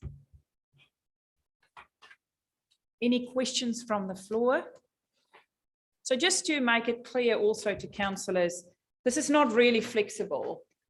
The odd time, once maybe a year or twice a year, where we might have a minister visiting or my diary totally because of stuff that we're doing nationally being, we try to not change it. So if you are not able to attend, kapai, put in your apology, or if you're at home or somewhere else, feel free to Zoom in. But once we adopt this, this is relatively rigid. With, you can still ask, I always ask, sometimes I get the yes, sometimes I get the no, but this is us for the rest of the year. Kapai, I'm happy to move this, seconded by Councillor Pahuru Huriwai, all in favour, contrary, carried. Dr. Magnus, we welcome you to the table. We take you to page 216. You can come and take the hot chair here from Heather and James. Thank you. We're going to go to the wharepaku. Good to see you. How are you? Awesome. So you can leave your microphone on and you can take this as read, but it's also just a good update for councillors, and then we'll ask some questions at the end. So do you want to give us like just maybe a 1 minute intro, and then we'll open the floor for questions? Thanks, Your Worship. So this is basically an update on climate change covering key international issues, national issues, and regional updates, and how we're tracking, our campaign as well. Thanks. Cool. Well, that was a nice crisp clip. I love that. Okay, councillors, we have some questions and queries. Now is your time to ask Dr. Magnus. So something I would like to raise was we had Dr. Loomis and Renee here this morning, and Dr. Loomis made an interesting observation, and I would love your opinion on this, where number 71, where he said, we say this report has no climate change implications. And he was just saying he finds that interesting. I know why it is there, that this whole report is about climate change, but that we decide to say there are no climate change impacts. Yeah, thanks, Your Worship. So basically, when we do our climate, Just your microphone, just your microphone. Thank you. Oh, sorry. There we go. You can just leave it on. Yeah. Thanks, Your Worship. So when we do a climate impact assessment, we look at the implications of the decision on climate change, whether it will lead to greenhouse gas emissions reduction or greenhouse gas emissions practically, or whether that decision will have an impact on adaptation, or whether the decision itself will help to reduce the impacts of climate change as long as adaptation is concerned. So for this particular information report, when we do information report, usually there are minimal implications for climate change because basically there is no greenhouse gas emissions involved in the process of drafting this report. And there is also no adaptation consequence as part of this report. So that is usually our process we take for information report, because truth be told, there is little or no impact of climate change for this report. Thank you for that. Councillor Cranston, thank you. Yeah, thanks for that. First thing I noted in that paper was we need vegetation the size of America to sort out climate change. So when I look at the comment that Renee made this morning about Tairāwhiti specific climate change, I think we've got to look at it in those terms. And when I look at it in those terms, it's going to be no surprise what I'm saying here. Tairāwhiti is our opportunity. It's our opportunity to do something for climate change. And I'm really quite disappointed that it's kind of going so slowly. There's 730,000 cyclists in New Zealand. That's just Kiwi cyclists. There's 4,584 tracks and trails throughout New Zealand. And there's 23 great rides. And we're well behind on that sort of thing. But I am hearing a little bit when we're talking about Tairāwhiti that it's a little bit hard. When I think about the tracks and trails I've been throughout this country, there's some that have got kilometres of tunnels. There's some that have got masses and masses of bridges. There's one trail I went on just recently that had 27 bridges on it. There's other trails that have got boardwalks out over wetlands, which cover several kilometres. So sure, difficult, too hard, no. It's just about commitment, and it's about recognising that it has been done in other places. And because it's been done in other places, we have got that collective ability to tap into how they did it in these other places.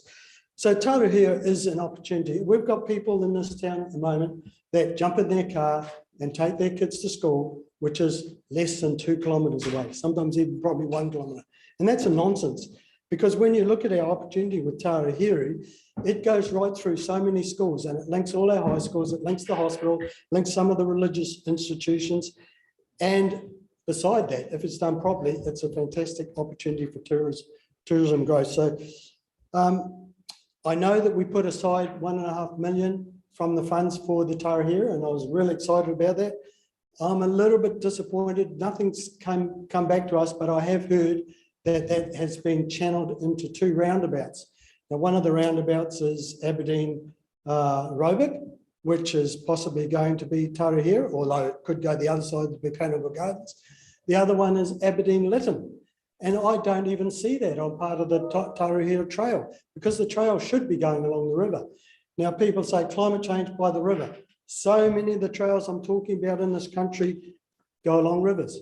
You know, the biggest one at the moment, the one that's getting the most traction at the moment, is going along the Waikato River. It's on the banks of the Waikato River. So sure, there's challenges. I appreciate there's challenges, but they're not insurmountable. And it is our opportunity in the climate change space. So I'm proposing that, because I'm getting a bit frustration with the momentum, that like other projects we've had, we have set up project steering groups, and I'd like to have a steering group with Taruhia to keep some momentum there, to keep it in front of mind, and to keep me informed, because I was quite surprised when I heard that our Taruhia opportunity was those 2 roundabouts, which we haven't got a master plan. We should, at this stage, it's been on our books for years. You know, it's been on our books for years and years, and we're still kind of not sure which way we're going.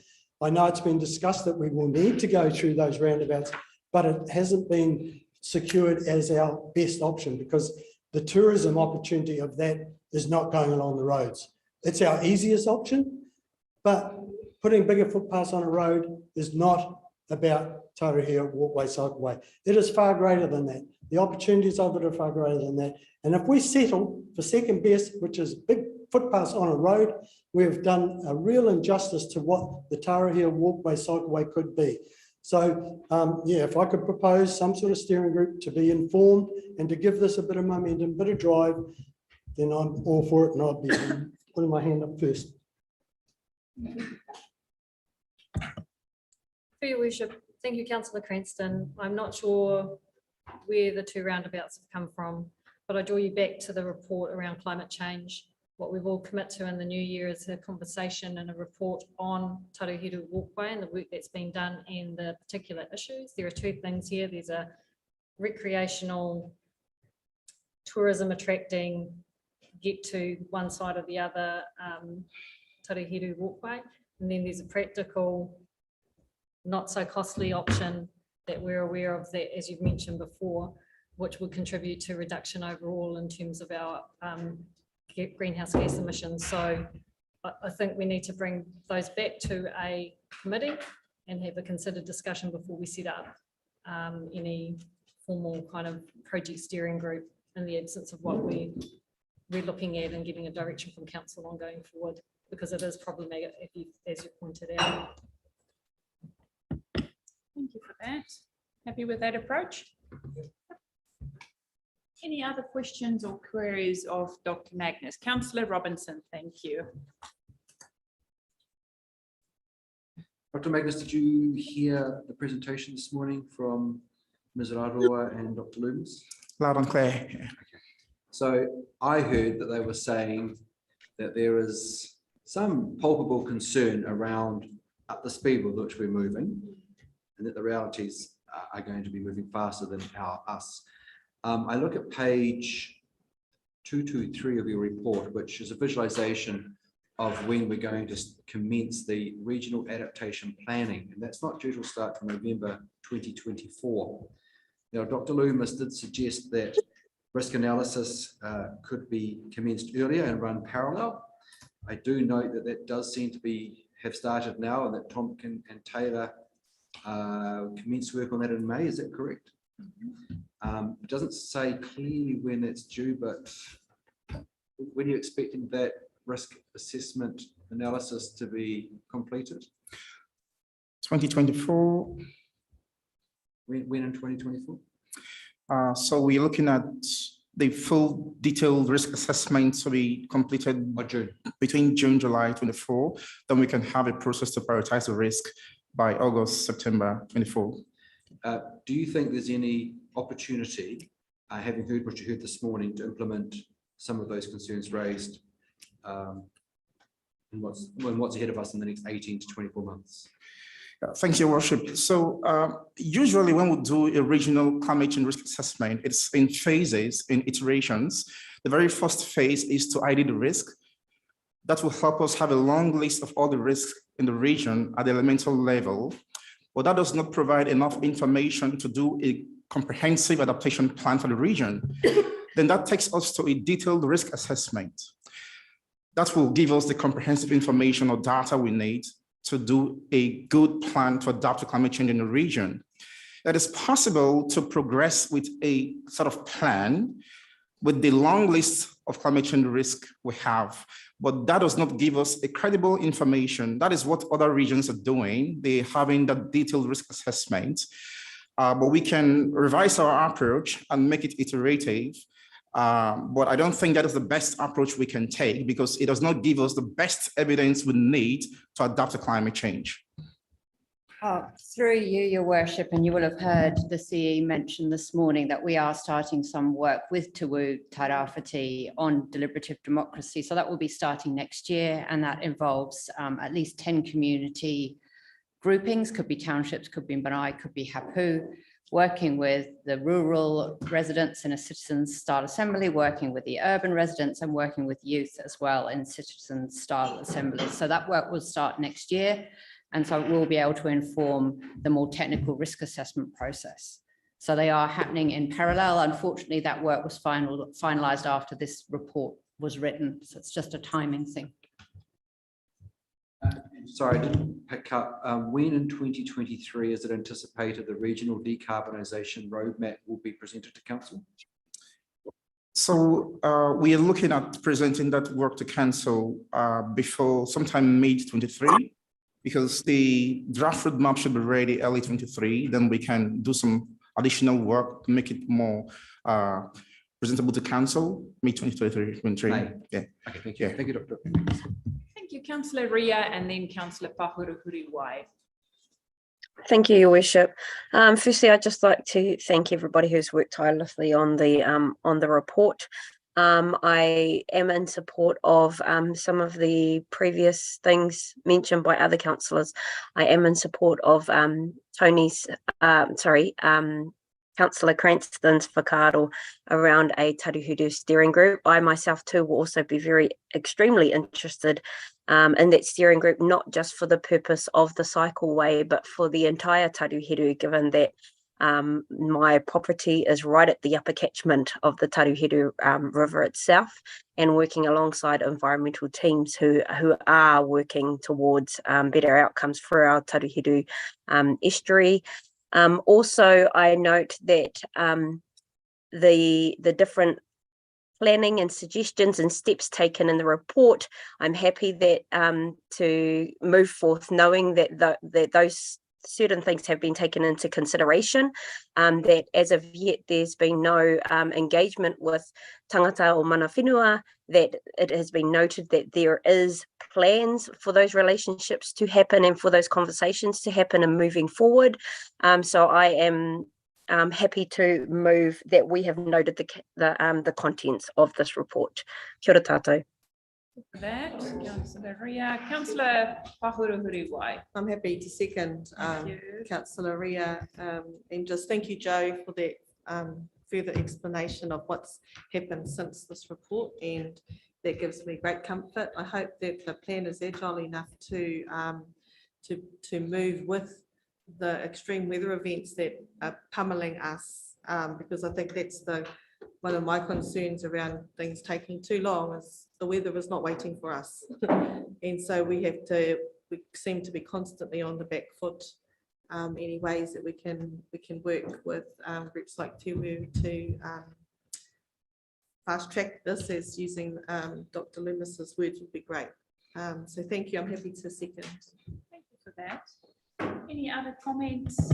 If not, Dr. Magnus, thank you for the work you and your team do. Thank you, Joe, for the work that is happening in this space. It is such an important part of our mahi going forward, and we should not lose sight of that. I've got a mover with Councillor Ria, a seconder with Councillor Pahurahuriwai. All in favour? Contrary, carried. Thank you. Thanks, Your Worship. Thank you. Okay, now I take you to the paper which was not in our report, woody debris.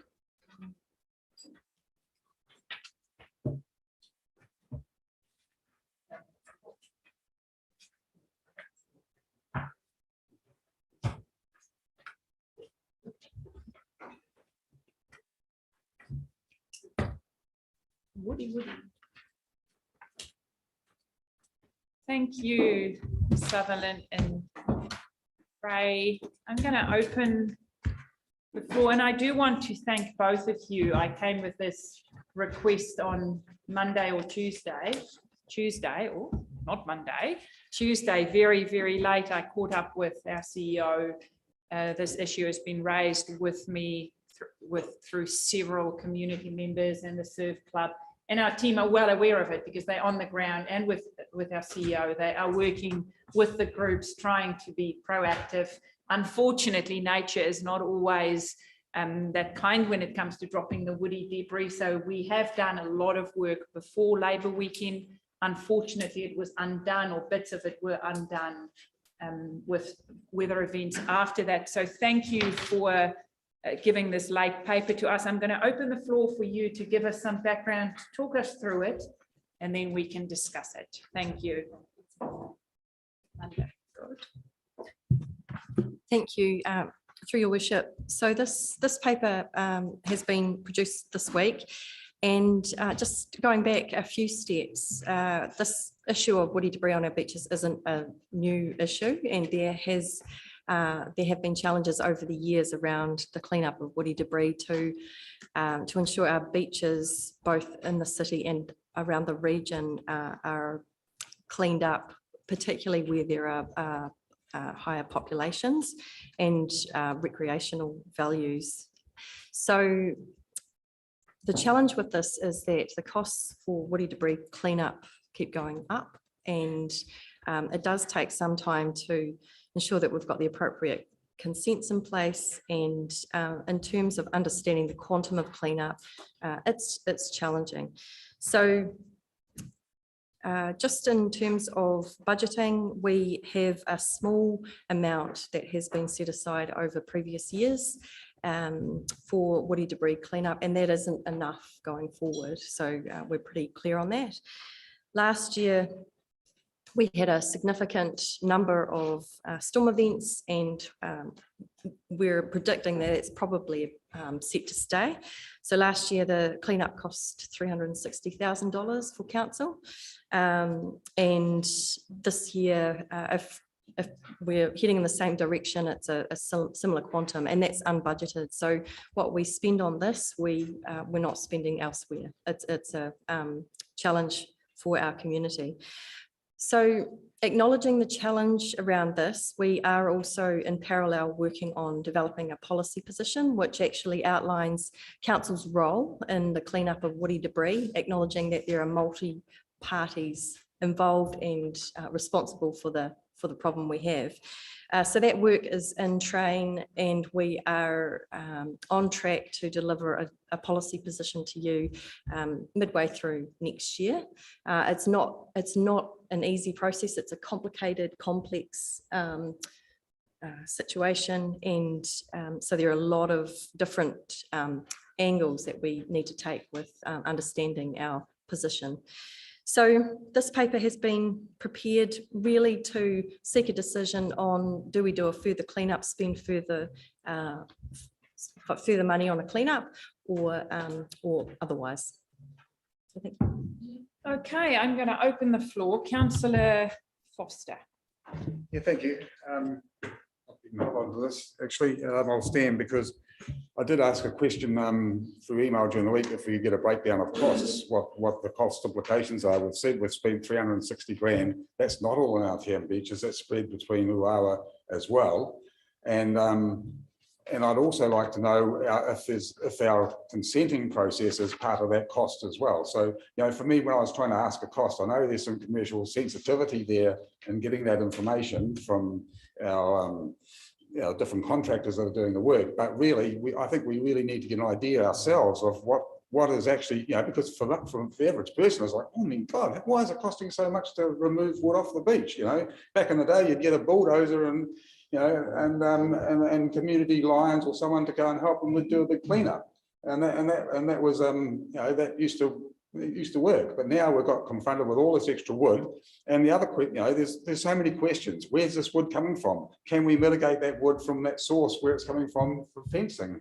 There's all these different queries that we've got from the different river systems that are producing this. Basically, for the town beaches, it's the Tarahuru and the Waimata. That's where the source is. So, there is so many issues, but at the end of the day, our main beaches are our major tourist attraction for this region and for our local asset.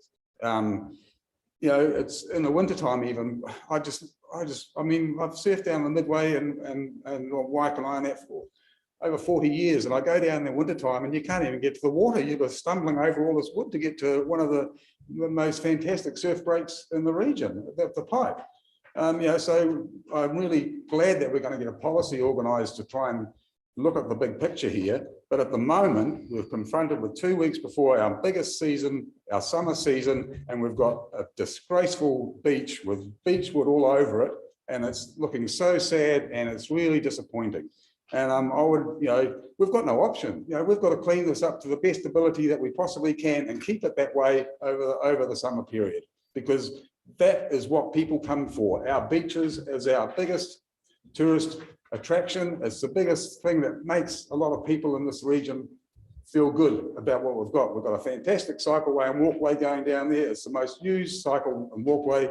But you go down there and you're looking over and seeing this beach full of debris, and it's just non-maintained, non-maintenance. It's just not good. So, for me, we've got no option. We've got to go to clean it up the best that we possibly can and as fast as we can for the summer season that's coming, and look at the big picture afterwards. But there's a lot of different questions that need to be answered to get to that. So thank you. Thank you, Councillor Foster. Anyone else? And I'll move recommendation C. Thank you.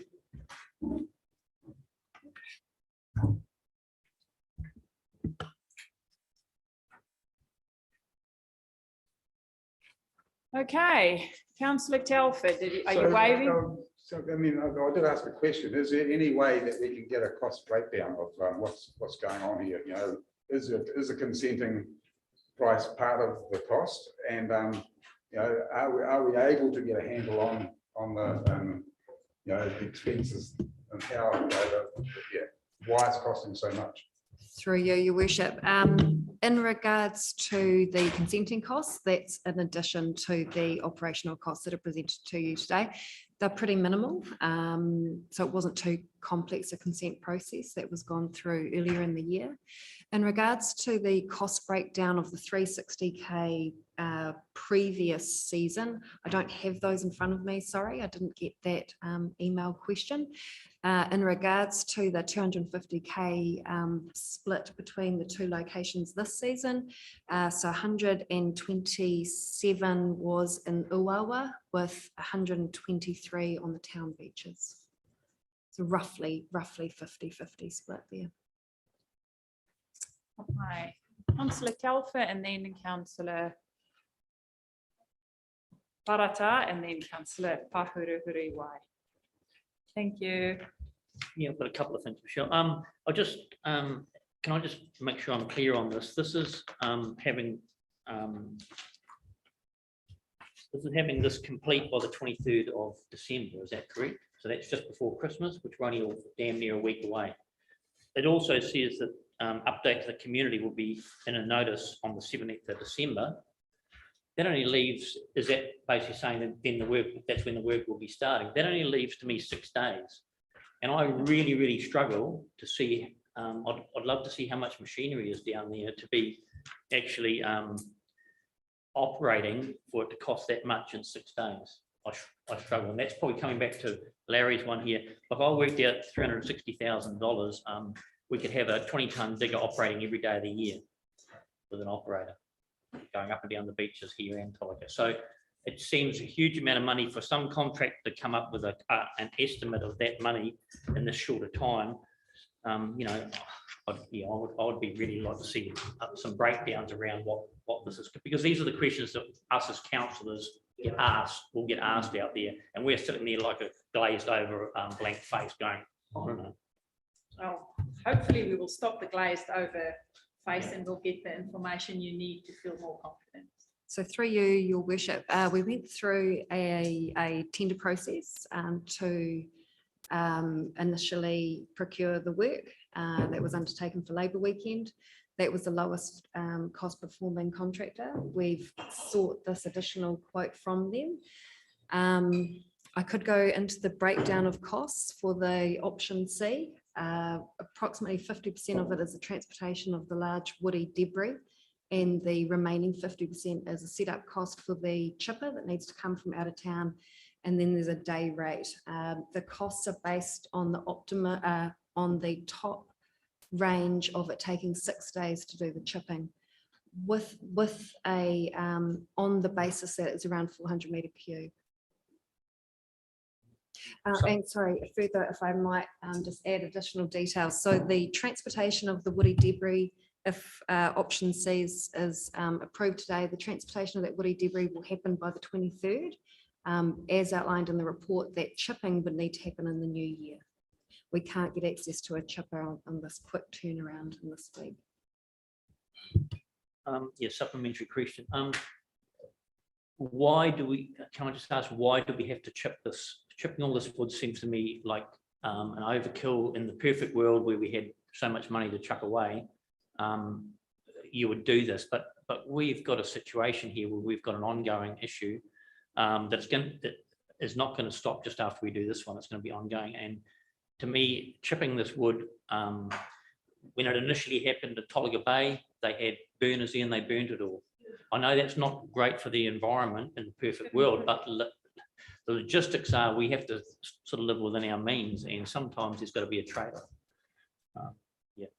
Through you, Your Worship. Yes, you're correct. In previous years, we have been able to burn. We've created pyres of woody debris. Our consent doesn't allow us, and we're advised that that is no longer the practice, given the airshed that's over the district. Burning is not an option. Given the quantum of wood that we're now dealing with, it would be very difficult to find a receiving environment that we could take the woody debris to. So chipping has been the option that we've been able to progress and get resource consent for. Having said that, we're currently in a reactive space, but we know that when we create this policy position, this is one of the work streams that will be identified and worked through, is are there more cost-effective, cheaper ways of potentially identifying ways that woody debris could be located to. In this reactive position, it would not be viable. We don't have consent to take 400 metre cube worth of woody debris to somewhere, and even if we could find a receiving environment where it might be permitted under the TRMP, we would have no opportunity for that sort of community engagement and heads up, this is what we're doing.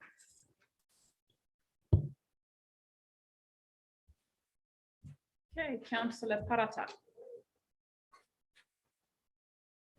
Thank you, Your Worship. You know, I really like that this is the conversation that we're having at council table, because it's part of the climate change problem. It becomes a problem all the time.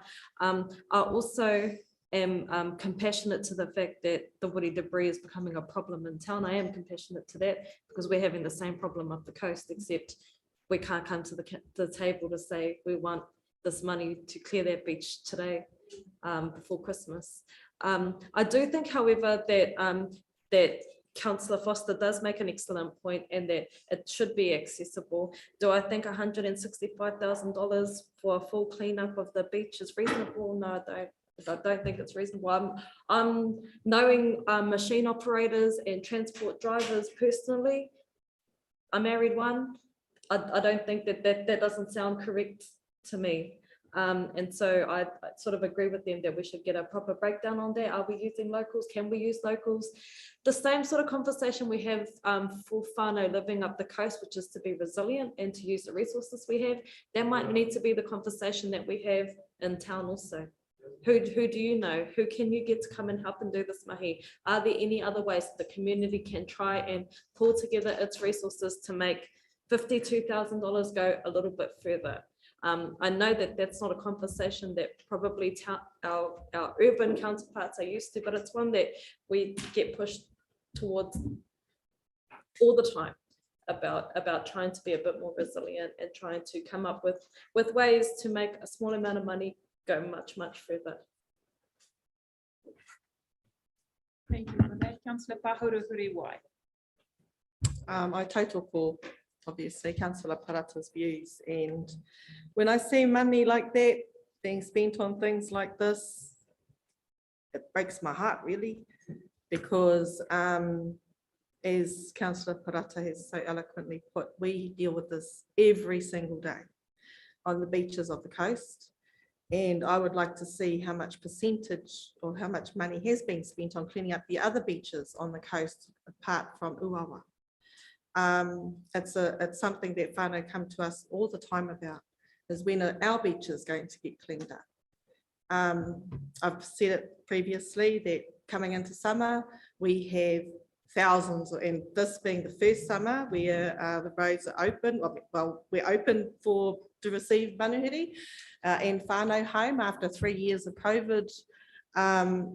We are expecting an inundation of whānau and visitors to and onto the East Coast. Nothing is being done about the beaches north of Uawa. So we have the issue to deal with immediately with the woody debris that's already on the beaches and these teddies raised under the ocean as well. But in the policy position, I'd hope that there's also something around the monitoring of forestry and nipping this problem in the bud. If we don't stop it at its source, then how do we, as has been proven, and how do you prove whose wood that belongs to? Who does that wood belong to once it's got to the beach? You can't. I've been sent photos of up in the back country.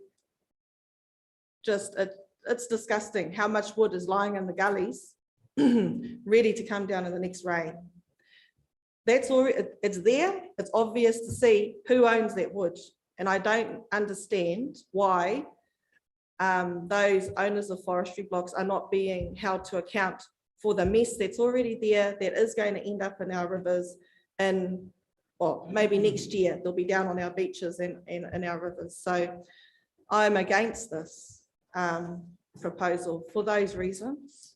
I don't think it's equitable. I don't think it's fair in terms of the amount of attention that's been given to these two beaches in particular without any consideration for the rest.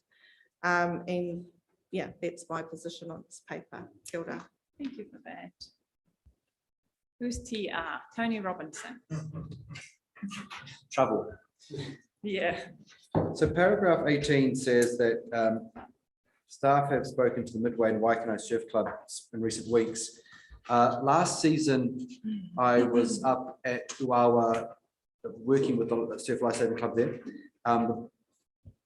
Debris on the beach actually presented a problem with them because they couldn't get a visual on the areas they were to patrol. So we should have spoken to them to make sure that at a minimum, they can safely exercise their jobs. So some money may need to be spent to make some zones in front of the club because the pool is so big they actually couldn't see people. So that was it. So that would be one point I want to make sure you've spoken to them. The other thing was I don't support a full cleanup. I would support the $52,000 option. I would like us to consider and talk to Rongo Whakaata about potentially bringing the debris along and trialing a sand dune reinforcement project further on the beach. Can't do, I won't do. Just see whether that debris can then form part of an ongoing barrier to capture sand and maybe, see encroachment and manage retreat and all that. It may well be part of a solution instead of us burning and chipping. And the third question is, where does the chip material go to in the event we did chip it? Public pick it up for free. So through you, your worship, first of all, we did meet with Uawa community and we have since 2018, really. So Kiriyama, Blackman and Victor we meet with up there, and we did meet with them prior to the works happening up at Uawa, and so we cleared in front of the surf club and further along. To your question about, sorry, what was your last question? A reinforcement of the sand dune trial. So that would be through the policy position work, realising where might be appropriate locations for the woody debris to be relocated to. We have in previous years worked very closely with Kopu Tutia, who have the land that runs from Pacific Street to the Big River, and that has been a receiving environment for many years for some of this woody debris that got to a position where that was no longer something that met their expectations or was a comfortable outcome for them. So we've been very grateful for that process, but now we need to consider alternatives. Okay, and given the fact that you can't go and get free chipped material in Tairāwhiti, if you go to Roberts or Judd's, you pay for it. Why would we not at least try to get some cost recovery in there that we chipped it? Just because you have to have someone sitting out there charging someone for it? Through you, Your Worship, we did make it freely available, has been freely available to the community since the work happened. And we put on a digger to even enable people to have their trailer filled up because it took a bit of time filling a trailer with a shovel and spade. We are now looking at alternatives, one of which is working with Roroa to receive that mulch at one of their nursery sites. Yet to be confirmed, but working closely to see if there's a solution there. And does the wood, once it's off the beach and say stockpiled and had a chance to weather and have rain wash through it, to desalinate it? I would have thought that would be an integral part of making it a viable product once it's chipped, because you don't really want to put salty wood in your garden. It's not that good for plants. Going through Your Worship, byproduct opportunities is something that would be considered also through that policy position. We haven't spent too much resource working through that approach at this point. Okay, I support option 2. Councillor Cranston, oh no, I've got Councillor Tibble, then Councillor Tupara, then Councillor Wharehinga, and then Councillor Cranston. Thank you, Councillor Tibble, the floor is yours. No, she is. No, she's not. Councillor Tibble, can you hear us? Oh, the connection might have dropped off. I've just texting her. Maybe she's just not hearing us at this stage. Let's, Councillor Tibble, can you hear me? Okay, what we might do is move on to Councillor Tupara and then we'll see if we can establish a connection again. Yeah, not too much there. I take Councillor Foster's we've got to do something for the summer and probably my preference is B for that.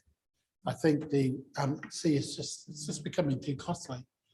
And I think the optics of this report doesn't play well for council. It's very city centric, and particularly given what's happening up the coast. And for that, I think is another reason my preference is for B.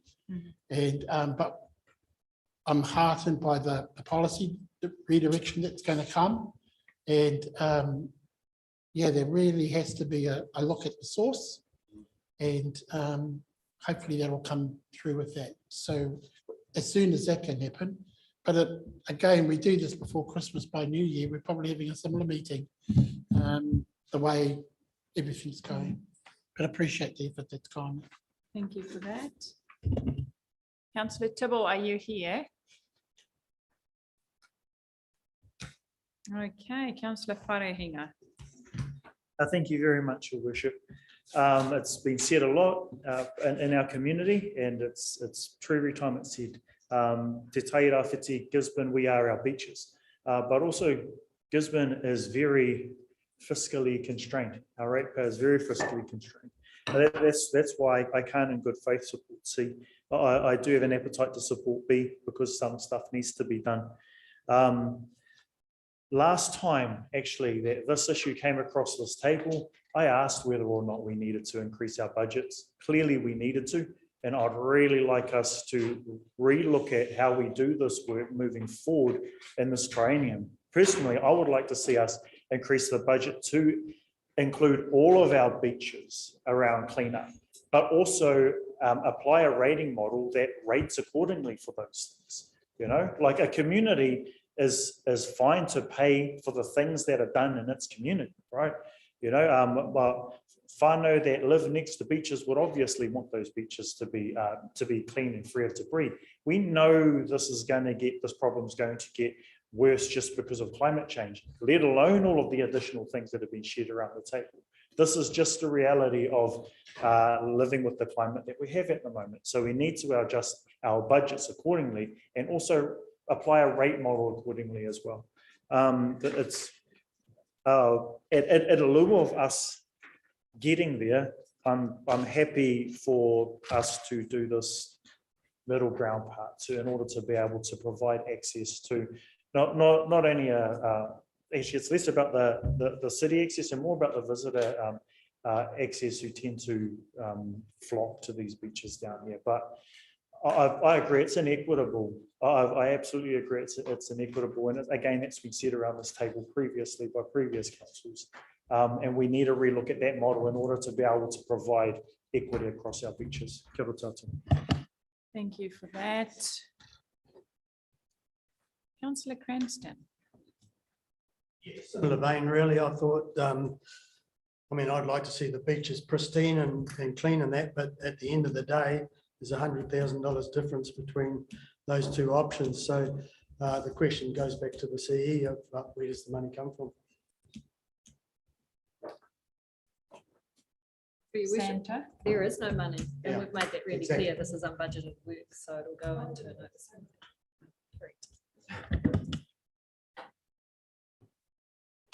Councillor Tibble. Can you hear me? Hello? We can hear you. Kia ora tātou. So what I wanted to discuss was the consideration of the equity in relation to how we might fund in the future woody debris cleanup. I think that it's clear in today's conversation that there is a clear support for making sure that this covers the entire territory, not just the city space. What I also think is important for us to factor in going forward, and certainly with policy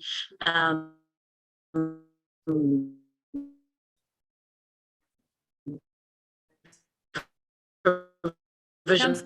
Councillor Tibble, may I ask, I'm just going to It interrupt. might be We are not hearing you, but if you maybe go into the comment box and just write down or our future, the sure. Heather, if you can maybe just so if Councillor Tibble, if you can maybe just put the crux of your thoughts for us in the comment box, then Heather can just give us that.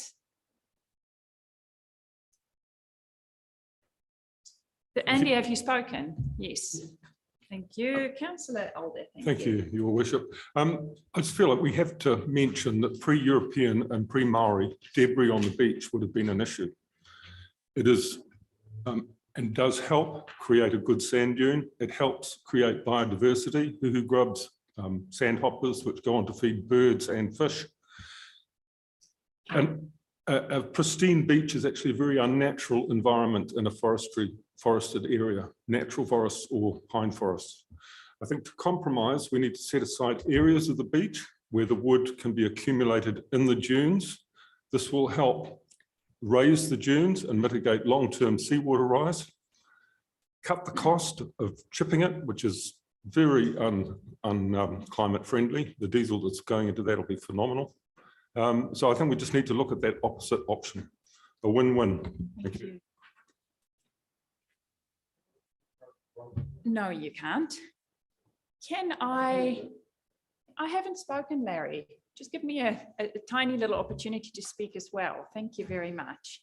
So I hear what our community is saying, and I understand. Yesterday I had to do a clip and invite visitors into our region and say, come onto our pristine beaches. And I actually asked the comms team if we could do it up Te Tirangi, so I could have young Nick's head in the background and say, hey, please come to our region.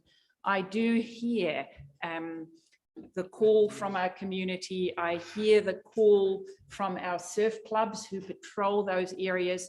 One thing they raised with me, that if the beach area is not relatively tidy, people go and swim in other areas to get away from there. So I hear that. I also acknowledge what Councillor Parata and Councillor Pahuru Huriwai has said. Often when I'm up at Radio Ngāti Porou Te Kapa Beach and the beach woody debris up there is raised with me as well. And what are we going to do about that? The same when we're up in Uawa.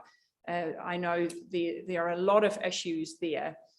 I do want to acknowledge our team for trying to balance it all, because what we're trying to balance is inviting visitors into our region and saying there will be thousands of extra visitors coming for RNV and just overall people traveling again. And we want them to come into our region, and we want to say, come and swim at our pristine beaches and have fun. Come and spend your money, be part of our community, come and enjoy it with us. So today we're again in a situation where we're trying to strike a balance, where we've already invested so much money in the last year. I'm heartened by the fact that we are looking at a long-term policy where we will take into account our beaches up the coast as well. And it's not just about Uawa and about the town beaches. But for now, I feel compelled to move option B, where there will be some work done. It will be tidied. You will work with the contractor, get the areas tidied, pushed onto the, as Councillor Elder just highlighted, it will be pushed away and onto the sand dunes. Is that not?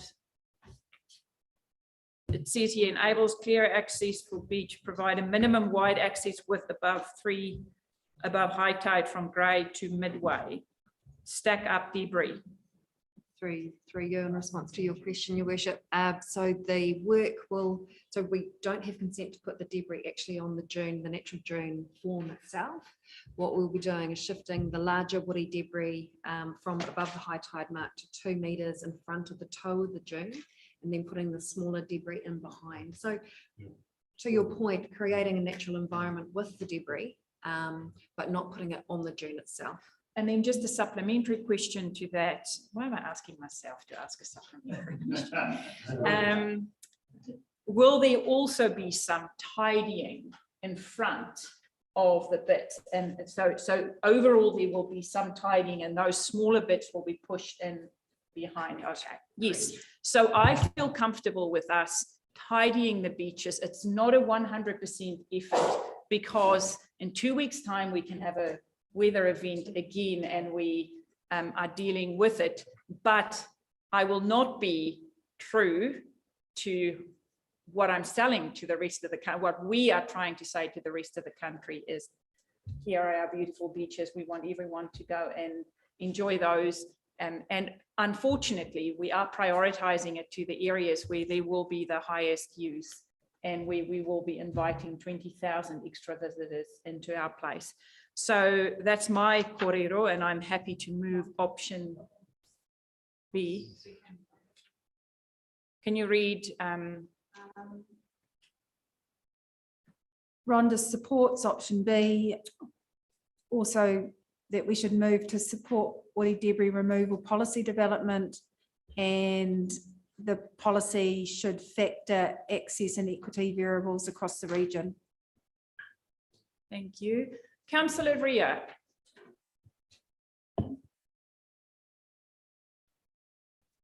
I'm also in support of those. I would just like us to consider, also we've just heard from climate change, and in listening to what Councillor Elder added to the conversation as well, that we must, if we are to look at those avenues, that we have to consider that the climate of the wood stacking up on the beach prior to big settlements like we have, prior to forestry, what happens to it nowadays is a far greater impact.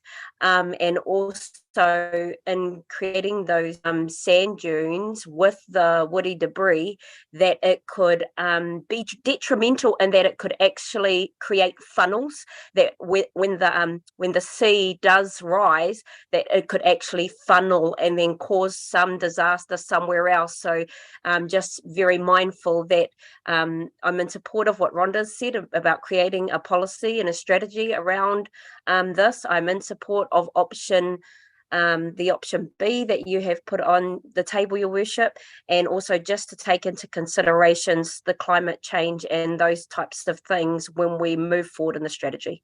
Kia ora. Thank you for that. Councillor Thompson. I see the hands that have spoken already. Yes, I'm with Larry. I reckon our beach is definitely our greatest asset. And in terms of which option, now that we've got the costs, the chipping costs is about half of it.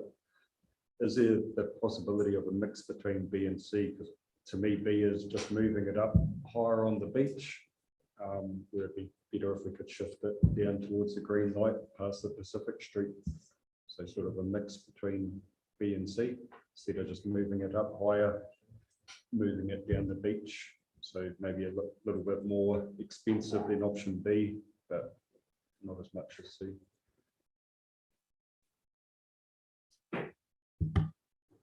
So just through your worship, just to clarify your your question. So clean the beach, but so transfer the material further down the beach? Yeah, so my understanding reading this, it's sounding like we're just moving it up higher than the high tide mark, but still leaving it between midway into the cut. Or with option B, are we already moving it down towards the green light past Pacific Street? Through you, Your Worship. To your question, Councillor Thompson, to transport that woody debris, there is another option there, you're right, and those transportation costs were circa 70k.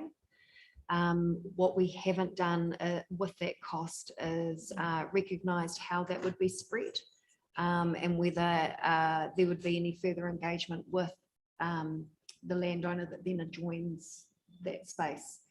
So in my mind, I'm just trying to figure out how far down Corporate extends, and whether we would need to, so we'd not want to put that in front of their foreshore environment without having that support.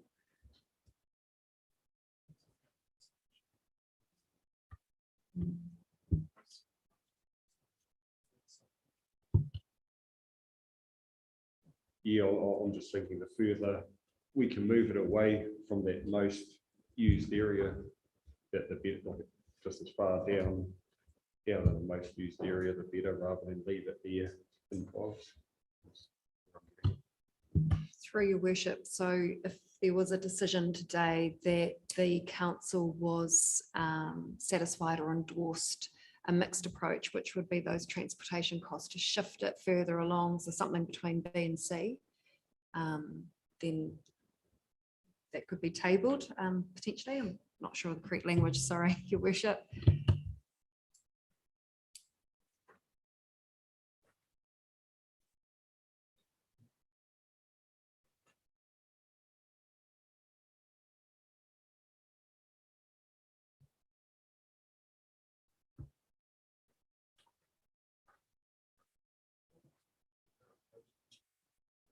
I'm so.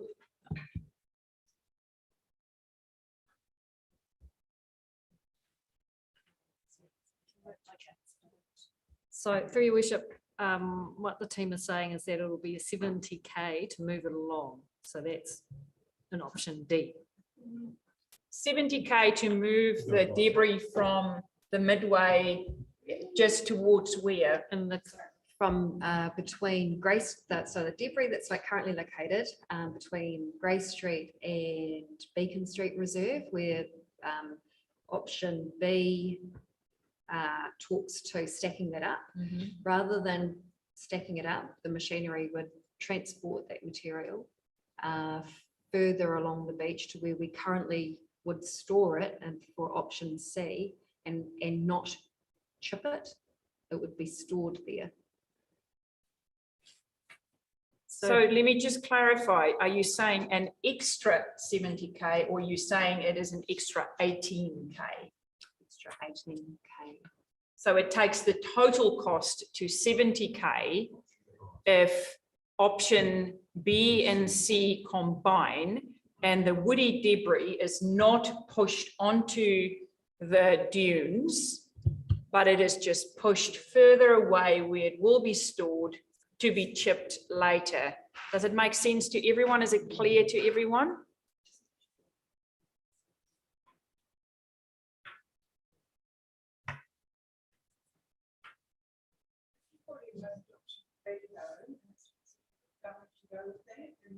Absolutely, and we will put it soon. I just wanted to give everyone the opportunity to speak and then get more information from staff. So before I put that as an option D, I just want to be clear.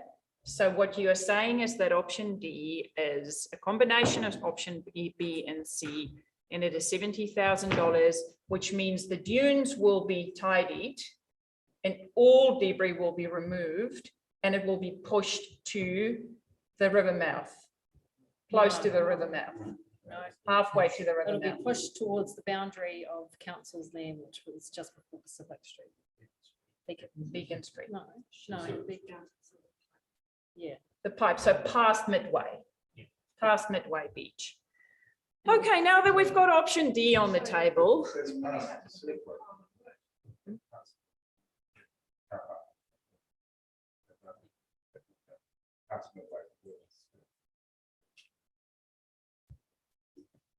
So a question I have is if the debris is pushed as per option 2 or B onto the dunes between Grey and the Pacific, and does it need to be moved sometime? Does it need to anyway be moved sometime? And that might even be more expensive than having stuff already there and pushing it. All I'm asking is clarity that if we push it up there now, in the next few months, does it need to be moved somewhere or is it just going to sit there? Sorry. Yeah, I was going to. The difficulty we're dealing with is that we will have heavy rain events. We're guaranteed to have them. We're having one, we've got a heavy rain warning now. So it's all likely that we're going to have more that will come up. And so at this stage, I don't think we can make that call. And again, pointing out, this is a very late paper with options we pulled together. at request. Absolutely. This is no reflection on staff you were asked on Monday or Tuesday. Just to Councillor clarify- Foster. Yeah, just to clarify, so that means there's no regular maintenance on the beaches at all after this initial things, because in the past we used to have just a tractor go up in the mornings and clear it. So that's not going to happen again after this initial clean. So that won't. So once we do this initial clean, that's it, and yeah, there's no regular maintenance done. I mean, like I said, in the past there used to be a tractor at least go up in the morning and do a quick clean, quick sweep. Take half an hour, quick sweep up the beach, and that was all done. Done for the day. So that won't happen. So this, through you, Your Worship, so the scheduled work continues to happen weekly with beach grooming. That has happened for many years. The problem this season, which was mentioned in the report, is that we have quite a volume of small twiggy debris, which has been left behind to some extent from the work that had initially been done. So that is a challenge for the groomer, but that does continue to happen. That's a question that's got to be asked as well, because the initial contract was to clean the beach, but the beach wasn't cleaned. There was that small debris left behind. So to me, that contract wasn't complete. It was because it wasn't cleaned properly. Is that because we took the cheaper option, or? Through you, Worship, so a controlled approach was taken, as put in the report, that we targeted the surf club areas, and part of that approach was to pick up the bigger debris and chip that, knowing that the costs were very high. So that the smaller debris has been left behind. Out of the goodwill of the contractor, they have actually come back, and this week they're picking up that smaller twiggy debris, recognising the concerns of the surf club and community. And the other question too, I mean, people are talking about option B. So you're talking about high tide. Is that spring high tide or mean high tide? Because there's a difference. Because if you're going to put it up there just on mean high tide, which is an average, and you get a spring tide, which you'll get new year, it's going to take it all back out again. So there's quite a bit of quite a bit to contend with. But, so through you, Your Worship.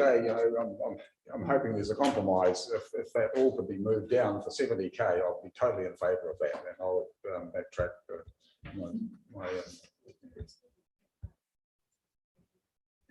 So through you, Your Worship, the the quick discussion with the contractor is around, yes, bringing up that debris from about 3 meters from the high tide mark.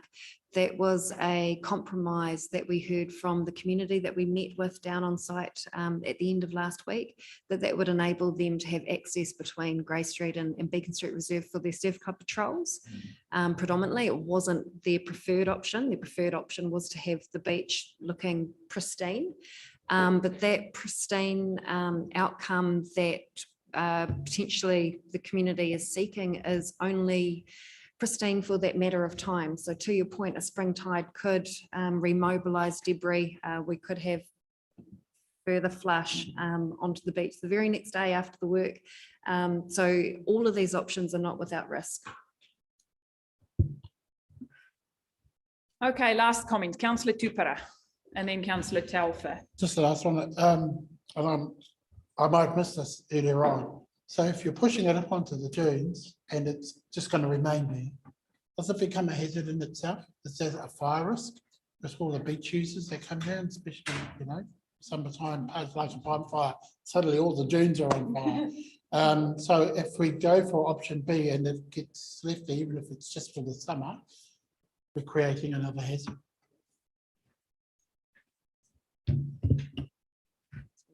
Through you, your worship, potentially. You're right, we are in contact with FENS, and FENS are very good at letting us know when they have concerns, and there is a call to action, but the woody debris sort of receives there anyway, but you're right, it would be more dense if it was stacked.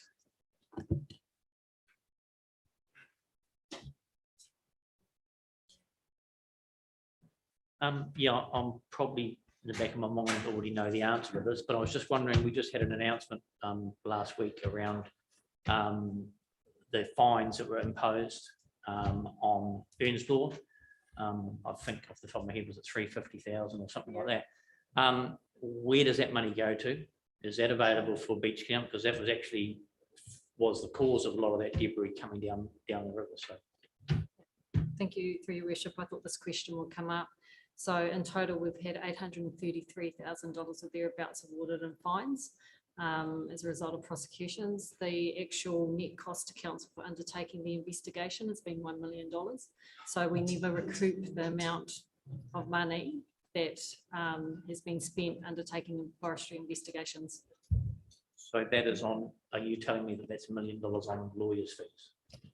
Some of it's on legal fees, some of it's on science fees. It's also on internal staff charges that are accumulated costs towards the investigation.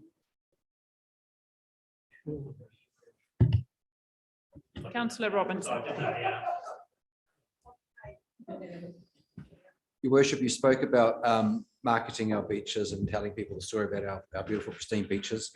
But, you know, the wood is part of the environment, not particularly naturally made, but it is still part of the environment. And we could change the narrative slightly.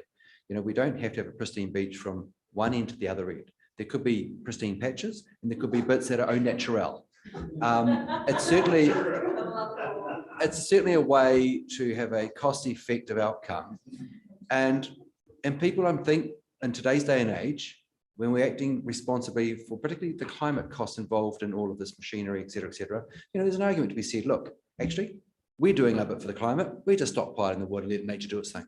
Here's a nice clear patch. You go to Europe, you might get a beach that's only 200 meters wide that you can actually use, but the rest is not groomed. So I want us to think a bit outside the box on this.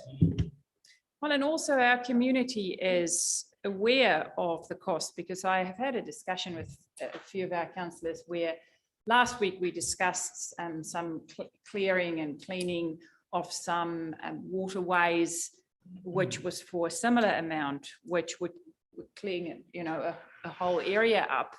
And I know nothing is ever just straightforward in council or in politics or in public life. Nothing is straightforward because there are always good points to both sides.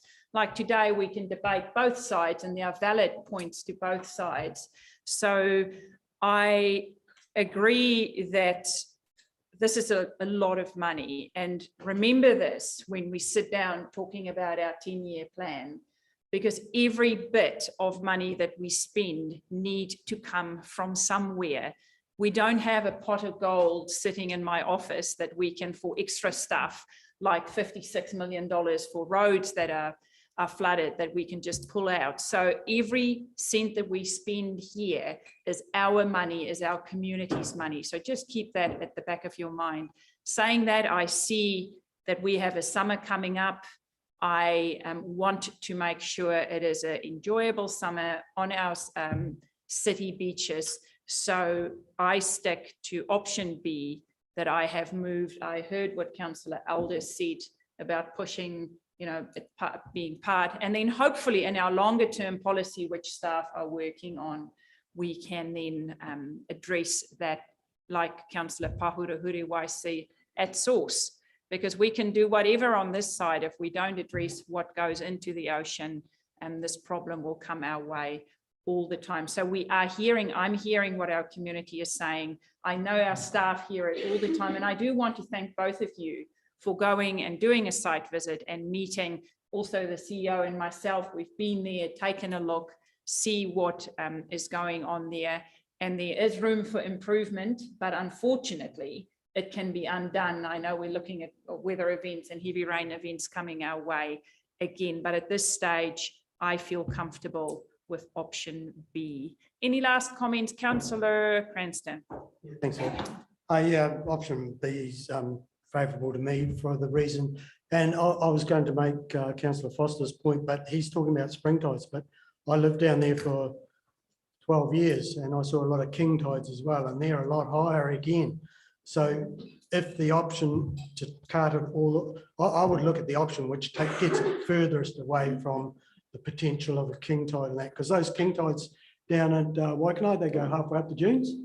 And, you know, if it's going to pile it up there and it's going to get dragged straight back out again, we're going to look pretty silly. So even though I favour option 2, I do think that if the option of taking it further along the beach was going to take it a lot further away from the water, then perhaps it's a sensible way to do. But I appreciate that you staff's under pressure to do this in a short timeline. So just if there could be some quick analysis of where can you get it furthest away from the waterline. Okay, so I have a mover and a seconder. I moved it myself, option B. It was seconded by Councillor Gregory. All in favour? Contrary? Carried. Yep. Thank you. Carried. Okay, councillors, this brings us to the end of our public meeting. I move public excluded, seconded by Councillor Wharehinga. All in